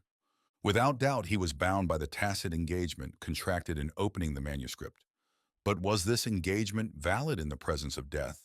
There was, in this solitary being assailed for a month by moral torment, such a need of escaping from the ineffectual and sterile corrosion of his thoughts by a positive volition, that he felt it a relief when he had at last decided on a part. From other journals which he anxiously consulted, he learned that the Greslin case would come before the assizes of Riom on Friday, March 11th. On the 10th, he gave Mariette the order to prepare his valise. In the same evening, he took the train after posting a letter addressed to Monsieur the Count André de Jussat, captain of dragoons in garrison at Luneville. This letter, not signed, simply contained the lines, Monsieur Count de Jussat has in his hands a letter from his sister which contains the proof of the innocence of Robert Greslin. Will he permit an innocent man to be condemned? The nihilistic psychologist had not been able to write the words right in duty, but his resolution was taken. He would wait until the trial was ended, and if Monsieur de Jussat were still silent, if Greslin were condemned, he would place the memoir in the hands of the president. He took his ticket for Riom, said Mademoiselle Trapenard to Father Carbonet, on returning from the station whither she had accompanied her master, almost in spite of himself. But the idea of his going away off there, alone and in this cold, when he is so comfortable here. Be easy, Mademoiselle Mariette, said the astute porter. We shall know all some day, but nothing will make me think that there is not an illegitimate son in it somewhere. Count André. At the moment when the note which had been put into the box by Adrien Sixte arrived at Luneville, Count André was himself at Riom. Chance willed that these two men should not meet, for the celebrated writer, on leaving the train, took his place at a venture in the omnibus for the Hôtel du Commerce, while the Count had his apartment at the Hôtel de l'Univers. There, in a parlor furnished with old furniture, hung with a faded paper, with worn curtains and a patched carpet, and on the morning of this Friday, March 11, 1887, on which the Greslin trial opened, the brother of poor Charlotte was walking up and down. Noon was about to strike from the clock of ornamented copper which decorated the chimney-piece. Outside, the sky was covered with clouds, one of those Auvergne skies which brings the icy wind of the mountains. The Count's orderly, a dragoon with a jovial physiognomy, had brought a little military order into this salon, and after having wound the clock, stirred up the fire, he began to set the table for two. From time to time he watched his captain, who, stroking His mustache with one hand, biting his lips, wrinkling his brow, wore the expression of the most painful anxiety. But Joseph Porat, this was the orderly's name, simply thought that the Count was scarcely master of himself while they were trying the assassin of his sister. For him, as for all who were in any way connected with the Jusat Randons and who had known Charlotte, there was no doubt of Robert Greslin's guilt. What the faithful soldier less understood, knowing the energy of his officer, was that he had allowed the old Marquis to go to the trial alone. "That will do very well," said the Count, and Porat, who placed the plates and forks after having wiped them, a necessary preliminary, thought in presence of the visible agony of his master. "He has a good heart all the same, if he is a little brusque. How much he loved her!" Andre de Jussac did not seem to even suspect there was anyone in the room beside himself. His brown eyes close to his nose, which had astonished, almost disturbed Robert Greslin by their resemblance to those of a bird of prey, no longer shot forth that proud look which goes straight to an object and takes hold of it. No, there was a species of shrinking back, almost a shame, like a fear of showing his inmost suffering. They were the eyes of a man whom a fixed idea possesses and whom the sting of an intolerable pain constantly touches in the most sensitive part of his soul. This pain dated from the day on which he had received his sister's letter revealing her terrible project of suicide. A dispatch had arrived almost at the same moment, announcing the death of Charlotte, and he had taken the train for Auvergne precipitately, without knowing how to inform his father of the fearful truth, but decided to have a just revenge on Greslin. And the Marquis had received him with these words: "You received my dispatch? We have the assassin." The Count had said nothing, comprehending that there must be a misunderstanding, and the Marquis had stated the suspicions against the preceptor, also the fact that he had just been arrested. Immediately this idea imposed itself upon the brother, who was mad with grief that destiny offered him this vengeance, the only object of his thought since he had read the confession of the dead in the detail of her misery, of her errors, her resistances, her atrocious deception, of her fatal resolution. He had only not to hide the letter, and the cowardly moral assassin of the young girl would be accused, imprisoned, no doubt condemned. The honor of Charlotte would be saved, for Robert Greslin could not prove his relations with the girl. The Marquis and the Marquise, the father and the mother, so confiding, so penetrated by the truest love for the memory of their poor child, would at least be ignorant of the fault of this dear one, which would be to them a new despair greater than the girl's tragic death. And Count Andre was silent, not, however, without a violent effort over himself. This courageous man, who possessed by nature and by will the true virtues of a soldier, detested perfidy, compromises of conscience, all expedience and all dastardliness. He had felt that it was his duty to speak, not to allow an innocent person to be accused. He had in vain said to himself that this Greslin was the moral assassin of Charlotte, and that this assassination merited a punishment as well as the other. This sophism of his hate had not quite controlled the other voice, that which forbids us to become accomplices in an iniquity, and the condemnation of Greslin as a poisoner was certainly iniquitous. An unexpected and to him an almost monstrous circumstance had completely overwhelmed Andre de Jussac, the silence of the accused. If Greslin had spoken, recounted his amours, defending his life at the price of the honor of his victim, the Count could not have despised him enough. By a contrast of character which must appear still more inexplicable to a simple mind, this infamous man suddenly displayed the generosity of a gentleman in not speaking a word which could soil the memory of one whom he had drawn into so detestable an ambuscade. This scoundrel was brave in the presence of justice, almost heroic in his way. In any case, he ceased to be worthy of disgust only. Andre said to himself that this might be the tactics of the Court of Assizes, a proceeding to obtain an acquittal in the absence of proofs. But on the other hand, he knew by the letter of his sister of the existence of the journal in which the details of the scientific experiment had been consigned hour by hour. This journal singularly diminished the chances of conviction, and Greslin did not produce it. The officer could not have explained why this dignity of attitude on the part of his enemy so angered him, that he had a frantic desire to rush to the magistrate in order that the truth might be brought to light, and the dead should owe nothing, not an atom of her posthumous honor to this scoundrel who had won her love.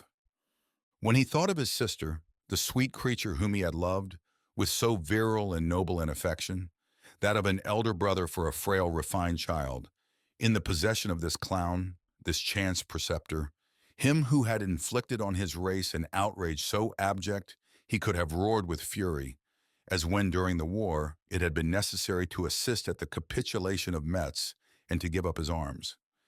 He felt then a solace in thinking that the bench of infamy on which were seated burglars, swindlers, and murderers was waiting for this man, and then the scaffold or the galleys. And he stifled the voice which said, "You ought to speak." My God, what agony for him in these 3 months, during which there had not been 5 minutes in which he had not struggled against these contradictory sentiments. On the field of drill, for he had returned to service, on horseback, galloping over the roads of Lorraine, in his room thinking over this question, what was he to do?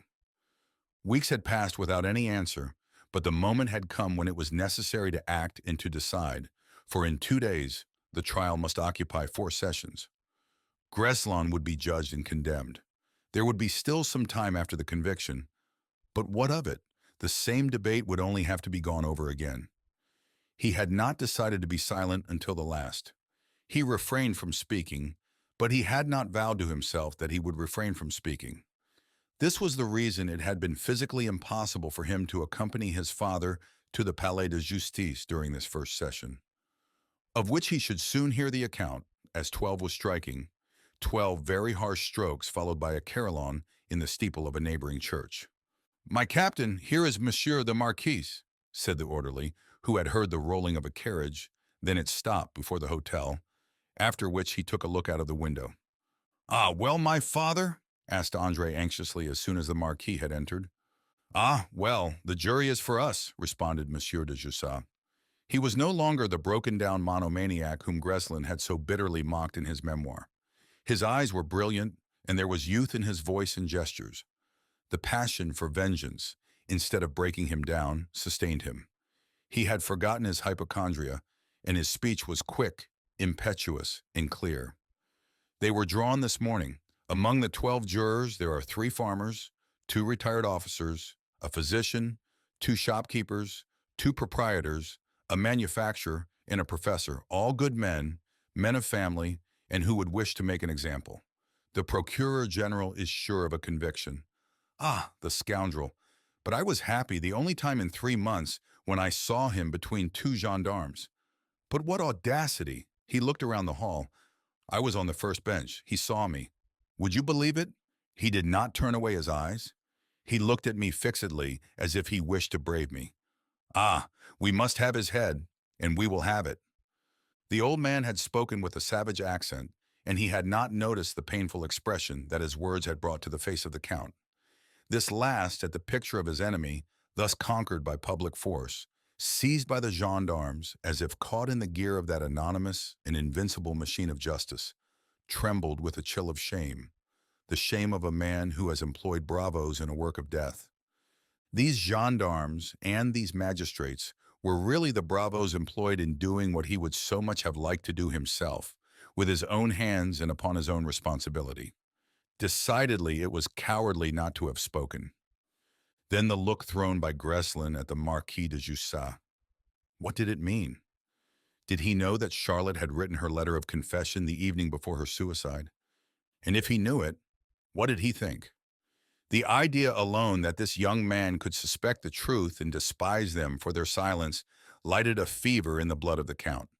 "No," said he to himself when the Marquis had gone back for the afternoon session after a dinner eaten in haste, "I cannot keep silent. I will speak or I will write." He seated himself and began to trace mechanically these words at the head of a sheet. "Monsieur the President." The night fell while this unhappy man was still in the same place, his brow in his hand, and not having written the first line of this letter. He waited for the news of the second session, and it was with a shock that he heard his father recount the details of it. "Ah, my dear Andre, you were right not to come. What infamy! Ah, what infamy!" Greslin was questioned. "He continues his system and refuses to say anything. That is nothing. The experts reported the results of their analyses. Our good doctor first. His voice trembled, the dear man, when he described his impression at seeing our poor Charlotte, in her room. And then Professor Armand, you could not have endured this horrible thing, this autopsy of our angel in that room in which there were certainly 500 persons. And then the Paris chemist. If there could be any doubt after that, the bottle which that monster used was on the table. I saw it. And then, how did he dare? His lawyer, an official advocate, however, and who has not even the excuse of being the friend of his client.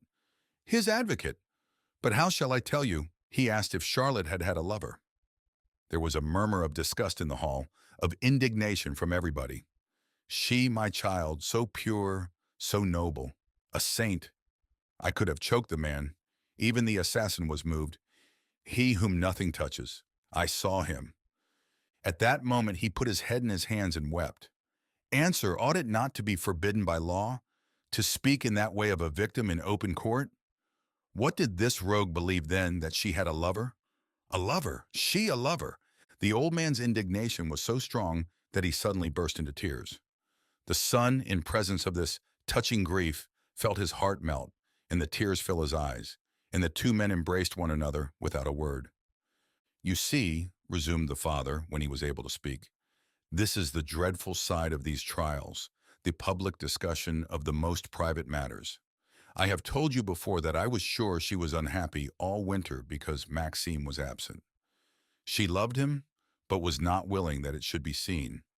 It was this that aroused Greslin's jealousy when he came to the house and found her so gracious, so unpretentious. He believed that he could win her. How could she have suspected such a thing, when I, who have had so much experience of men, never saw or guessed anything?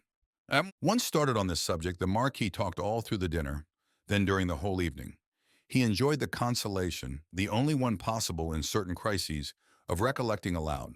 And the religious worship which the unhappy father preserved for the dead was for the son, who listened without responding, something tragical at this moment when he was preparing to do what? Was he really about to bring this terrible blow on the old man? In his own room, with the great silence of a provincial city around him, he took up his sister's letter and read it again, although he knew by heart every phrase in it. There arose from these pages, traced by the hand forever still, a sigh so profound, a breath of agony so sad and so heartrending. The illusion of the girl had been so mad, her struggles so sincere, her awakening so bitter, that the Count felt again the tears flow down his cheeks. This was the second time that he had wept that day. He who, since the death of Charlotte, had kept his eyes dry and burning with hate.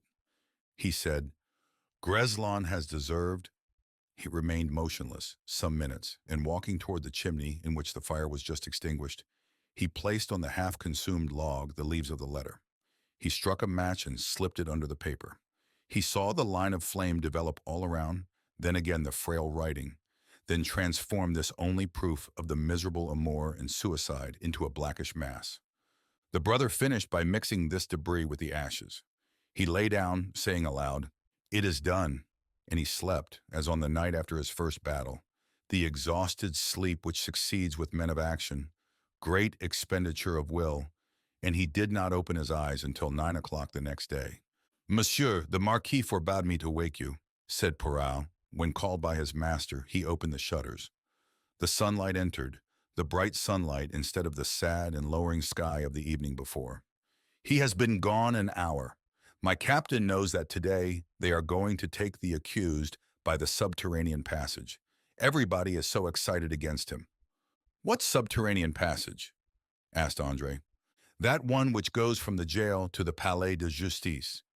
They use it for great criminals, those who might be torn to pieces by the public. Faith, Captain, if I saw that fellow go by, I believe I should feel like knocking him over on the spot. Those enraged dogs do not judge. They kill. But, he continued, I have forgotten the morning's letters in the salon. He returned in a minute, having in his hand 3 envelopes. Andre, who threw a glance at the first 2, saw at once from whom they came. The third was in an unknown hand. It had been addressed to Luneville from Paris, then sent on to Riom. The Count opened it, and read the 3 lines which Sixte had written before taking the train for Riom. The hands of this brave officer, who did not know the meaning of the word fear, began to tremble. He became as pale as the paper which he held in his trembling hands, so pale that Porat said to him with fear, "My captain is ill." "Leave me," said the Count brusquely. "I will dress myself alone." He had need to recover from the sudden blow which had just struck him. There was someone in the world who knew the terrible secret, someone who knew the mystery of Charlotte's death, and who was not Robert Greslin, for he had seen some of the young man's writing, and this was quite unlike it. This was a shock of terror such as the most courageous might feel before a fact so absolutely unexpected that it takes on a supernatural character. If the brother of Charlotte had seen his sister alive there before him, he could not have been more prostrated with astonishment. Someone knew of the suicide of the young girl and of the letter written by her before her death, and possibly all the rest.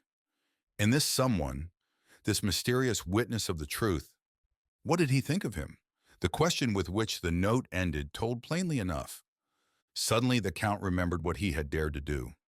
He remembered the letter thrown into the fire, and the purple of shame rushed to his cheeks. The resolution, taken the evening before, could not be kept. That any man should have the right to say, "The Count de Jussac has committed a cowardly act," was more than this gentleman, so proud of his honor, was able to endure. The trouble of the night before, that he had believed ended, revived, and was rendered more intolerable by the return of his father, who said, "They have heard all the witnesses. I have deposed." But what was very hard was to find myself in the small hall with Greslin's mother. "It is a chance if she does not come down here. She is at the Hôtel du Commerce, where she has begged me to come to talk with her." Ah, what a scene! She has a face not to be forgotten, a severe face with black eyes which have, as it were, a fire in their tears. She walked up to me and spoke to me. She adjured me to say that her son was innocent, that I knew it, that I had no right to depose against him. Yes, it was a terrible scene, and the gendarme interrupted it. The unhappy woman, I cannot feel hard toward her. He is her son.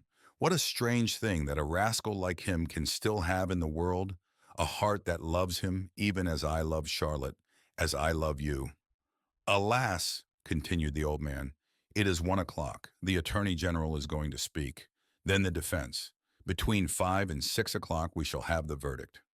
Ah, but that will satisfy the heart to see him when the sentence is pronounced. It is only just. He has committed murder. He ought to die." When the Count was again alone, he began to walk up and down as the evening before, while Porat, with the valet of Mishue de Jussac, cleared away the table. These 2 men have since declared that their master had never seemed so violently uneasy, as during the 30 minutes that they were busy in the room. Their astonishment was very great when he asked to have his uniform got ready. In a quarter of an hour he was dressed and left the hotel. One detail made the brave Porat shiver. He stated that the officer took his revolver with him, which had been placed for 2 nights on the nightstand. The soldier communicated his fears to his companion. "If this Greslin is acquitted," said he, "the captain is the man to blow his brains out on the spot." "We ought to follow him, perhaps," responded the valet de chambre. While the 2 servants were deliberating, the Count followed the main street which led to the Palais de Justice. He knew it, for he had often been to Riom in his childhood. This old parliamentary city, with its large hotels with the high windows, built in black Volvic stone, seemed more empty, more silent, more dead than usual, as the brother of Charlotte walked toward the court. Near the approaches to Palais there was a dense crowd which filled the narrow Rue Saint-Louis by which one reaches the Hall of Assize. The Greslin case had attracted all who had an hour to spare.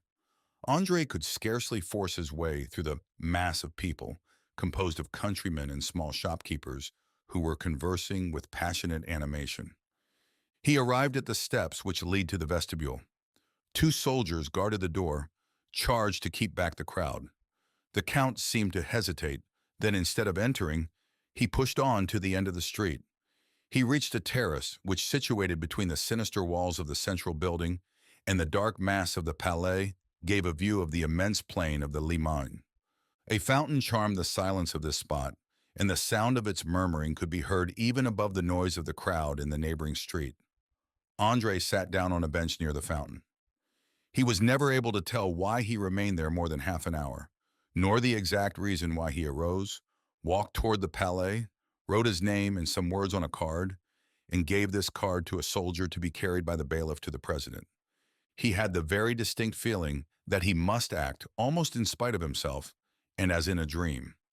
His resolution nevertheless was taken, and he felt that he should not weaken again, although he apprehended with horrible anguish the meeting with his father, who was over there beyond those people whose heads were bent forward, their shoulders curved.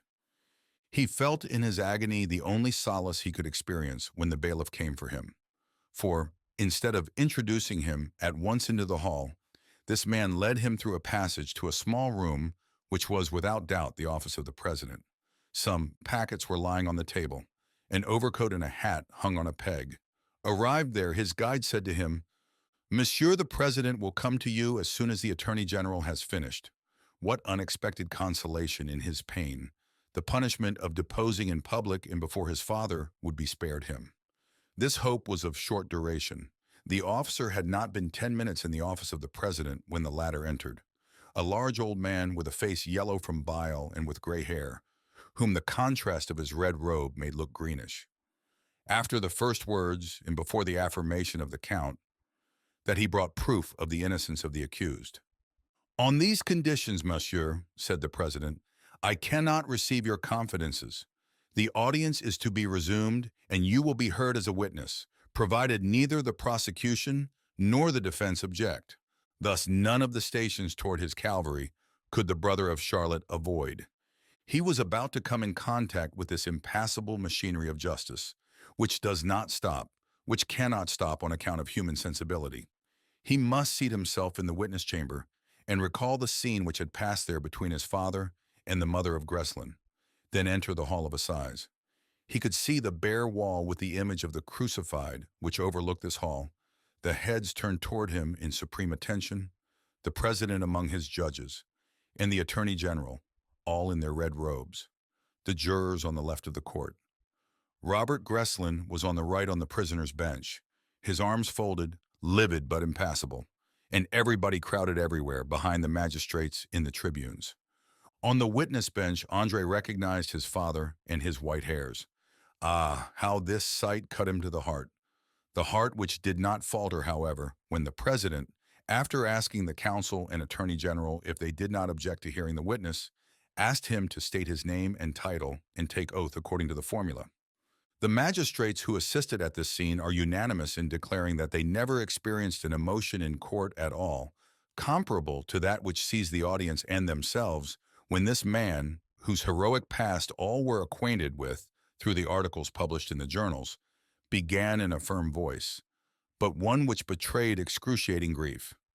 "Gentlemen of the jury, I have only a few words to say. My sister was not assassinated, she killed herself. The night before her death, she wrote me a letter in which she announced her resolution to die and why. Gentlemen, I believe that I had the right to conceal this suicide.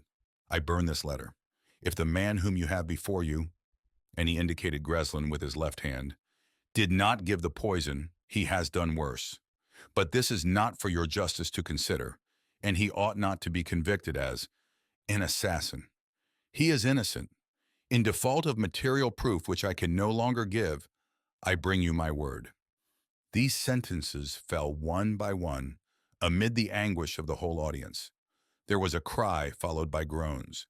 "He is mad," said a voice. "He is mad. Do not listen to him." "No, my father," replied Count Andre, who recognized the voice of the Marquis and who turned toward the old man who lay back, crushed, on his bench. "I am not mad. I have done what honor compelled. I hope, Monsieur the President, that I may be spared from saying any more." There was entreaty in his voice, the voice of this proud man, as he uttered this last sentence, and it so affected the hearers that a murmur ran through the crowd when the president replied, "To my great regret, monsieur, I cannot grant what you ask. The extreme importance of the deposition which you have just made does not permit justice to rest upon the information which is our duty, a very painful duty, to ask you to state precisely." "That is well, monsieur. I also will do my duty to the end. There was in the accent with which the witness uttered this sentence such resolution that the murmur of the crowd gave way suddenly to silence, and the president was heard saying, "You spoke of a letter, monsieur, which your sister had written to you. Permit me to say that it is at least extraordinary that your first idea was not to enlighten justice by communicating it at once. It contained, said the count, a secret which I would have been willing to conceal at the price of my blood. He has since told the friend who remained so true to the end of this drama, Maxime Desplan, that this was the most terrible moment of his sacrifice. But his emotion was suppressed by its very excess. He was obliged to give all the details of the letter, and recount his own sensations, and confess all his agonies. As to what followed, he has declared that he could recall only a few material details, and those the most unexpected, the coldness to his hand of an iron column against which he was leaning when he ought to have been sitting on the witness bench from which someone came to take him to his father, who had fainted at the last words of his deposition. He noticed also the drawling Lorraine accent of the procureur general, who had risen to abandon the prosecution. How much time elapsed between the speeches of the procureur and of Greslin's counsel, the retiring of the jury and its reentrance with a negative verdict? He never knew. He has never known how he employed his evening after the doorkeeper had invited him to leave. He remembers to have walked a great distance. Some citizens of Cambron met him on the road to this village. He went to an inn where he wrote some letters, addressed, one to his father, one to his mother, and a third to his colonel, and a last to Maxime Desplan. At 9 o'clock he knocked at the door of the Hôtel du Commerce, where his father had told him the mother of Greslin had gone, and he asked the concierge if Mishue Adrien was there. This fellow had heard of the dramatic scene. He guessed from the uniform of the captain who he was, and had the good sense to reply that Monsieur Robert Greslin had not appeared. Unfortunately, he thought it right to inform the young man, who was at that moment with his mother and Monsieur Adrien Sixte. This last could not resist the supplications of the widow who, having met him in the corridor of the hotel, had conjured him to aid her in comforting her son. "Monsieur," said the concierge to Robert, after having asked permission to speak to him apart, "be careful. Monsieur de Jussac is looking for you." "Where is he?" asked Greslin feverishly. "He cannot have left the street," responded the concierge, "but I told him that you were not here." "You did wrong," replied Greslin, and taking his hat, he rushed toward the stairs. "Where are you going?" implored his mother. The young man did not answer. Perhaps he did not even hear this cry. He was in such haste to go down the stairs. The idea that Count André believed him cowardly enough to hide himself maddened him. He had not long to look for his enemy. The Count was on the opposite side of the street, watching the door. Robert saw him and walked straight up to him. "You have something to say to me, monsieur?" he asked proudly. "Yes," said the Count. "I am at your service," continued Greslin, "for whatever reparation that it may please you to exact. I will not leave Riom, I give you my word." "No, monsieur," responded André de Jussac. "One does not fight with such men as you. One executes them."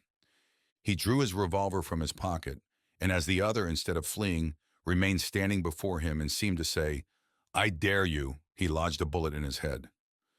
The noise of the report and a cry of agony were heard at the same time at the hotel, and when they ran to see the cause, they found Count André standing against the wall, who, throwing down his pistol and folding his arms, said simply, pointing to the body of his sister's lover at his feet, "I have executed justice," and he allowed himself to be arrested without any resistance. During the night which followed this tragic scene, the admirers of the psychology of God, of the theory of the passions, and of the anatomy of the will would have been astonished if they could have seen what was passing in room number 3 of the Hôtel du Commerce and in the mind of their implacable and powerful master. At the foot of the bed on which lay the dead man, with his brow bandaged, knelt the mother of Robert Greslin.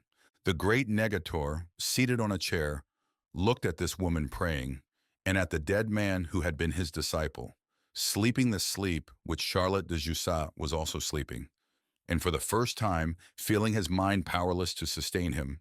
This analyst, almost inhuman by force of logic, bowed before the impenetrable mystery of destiny. The words of the only prayer he remembered, Our Father, who art in heaven, came to his mind. Surely he did not pronounce them. Perhaps he never will pronounce them. But if he exists, then the only Father toward whom they could turn in their hours of distress and in whom was their only resource was their heavenly Father. And voices of prayer the most touching went up. And if this heavenly Father did only exist, should we have this hunger and not insist for him in such hours as this? Thou wouldst not sent me if thou hadst not found me. At that very moment, thanks to the lucidity of mind which accompanies the scholar into all crises, Adrien Sixte recalled this admirable sentence of Pascal in his Mystère de Jésus. And when the mother arose from her knees, the philosopher was also weeping. The end.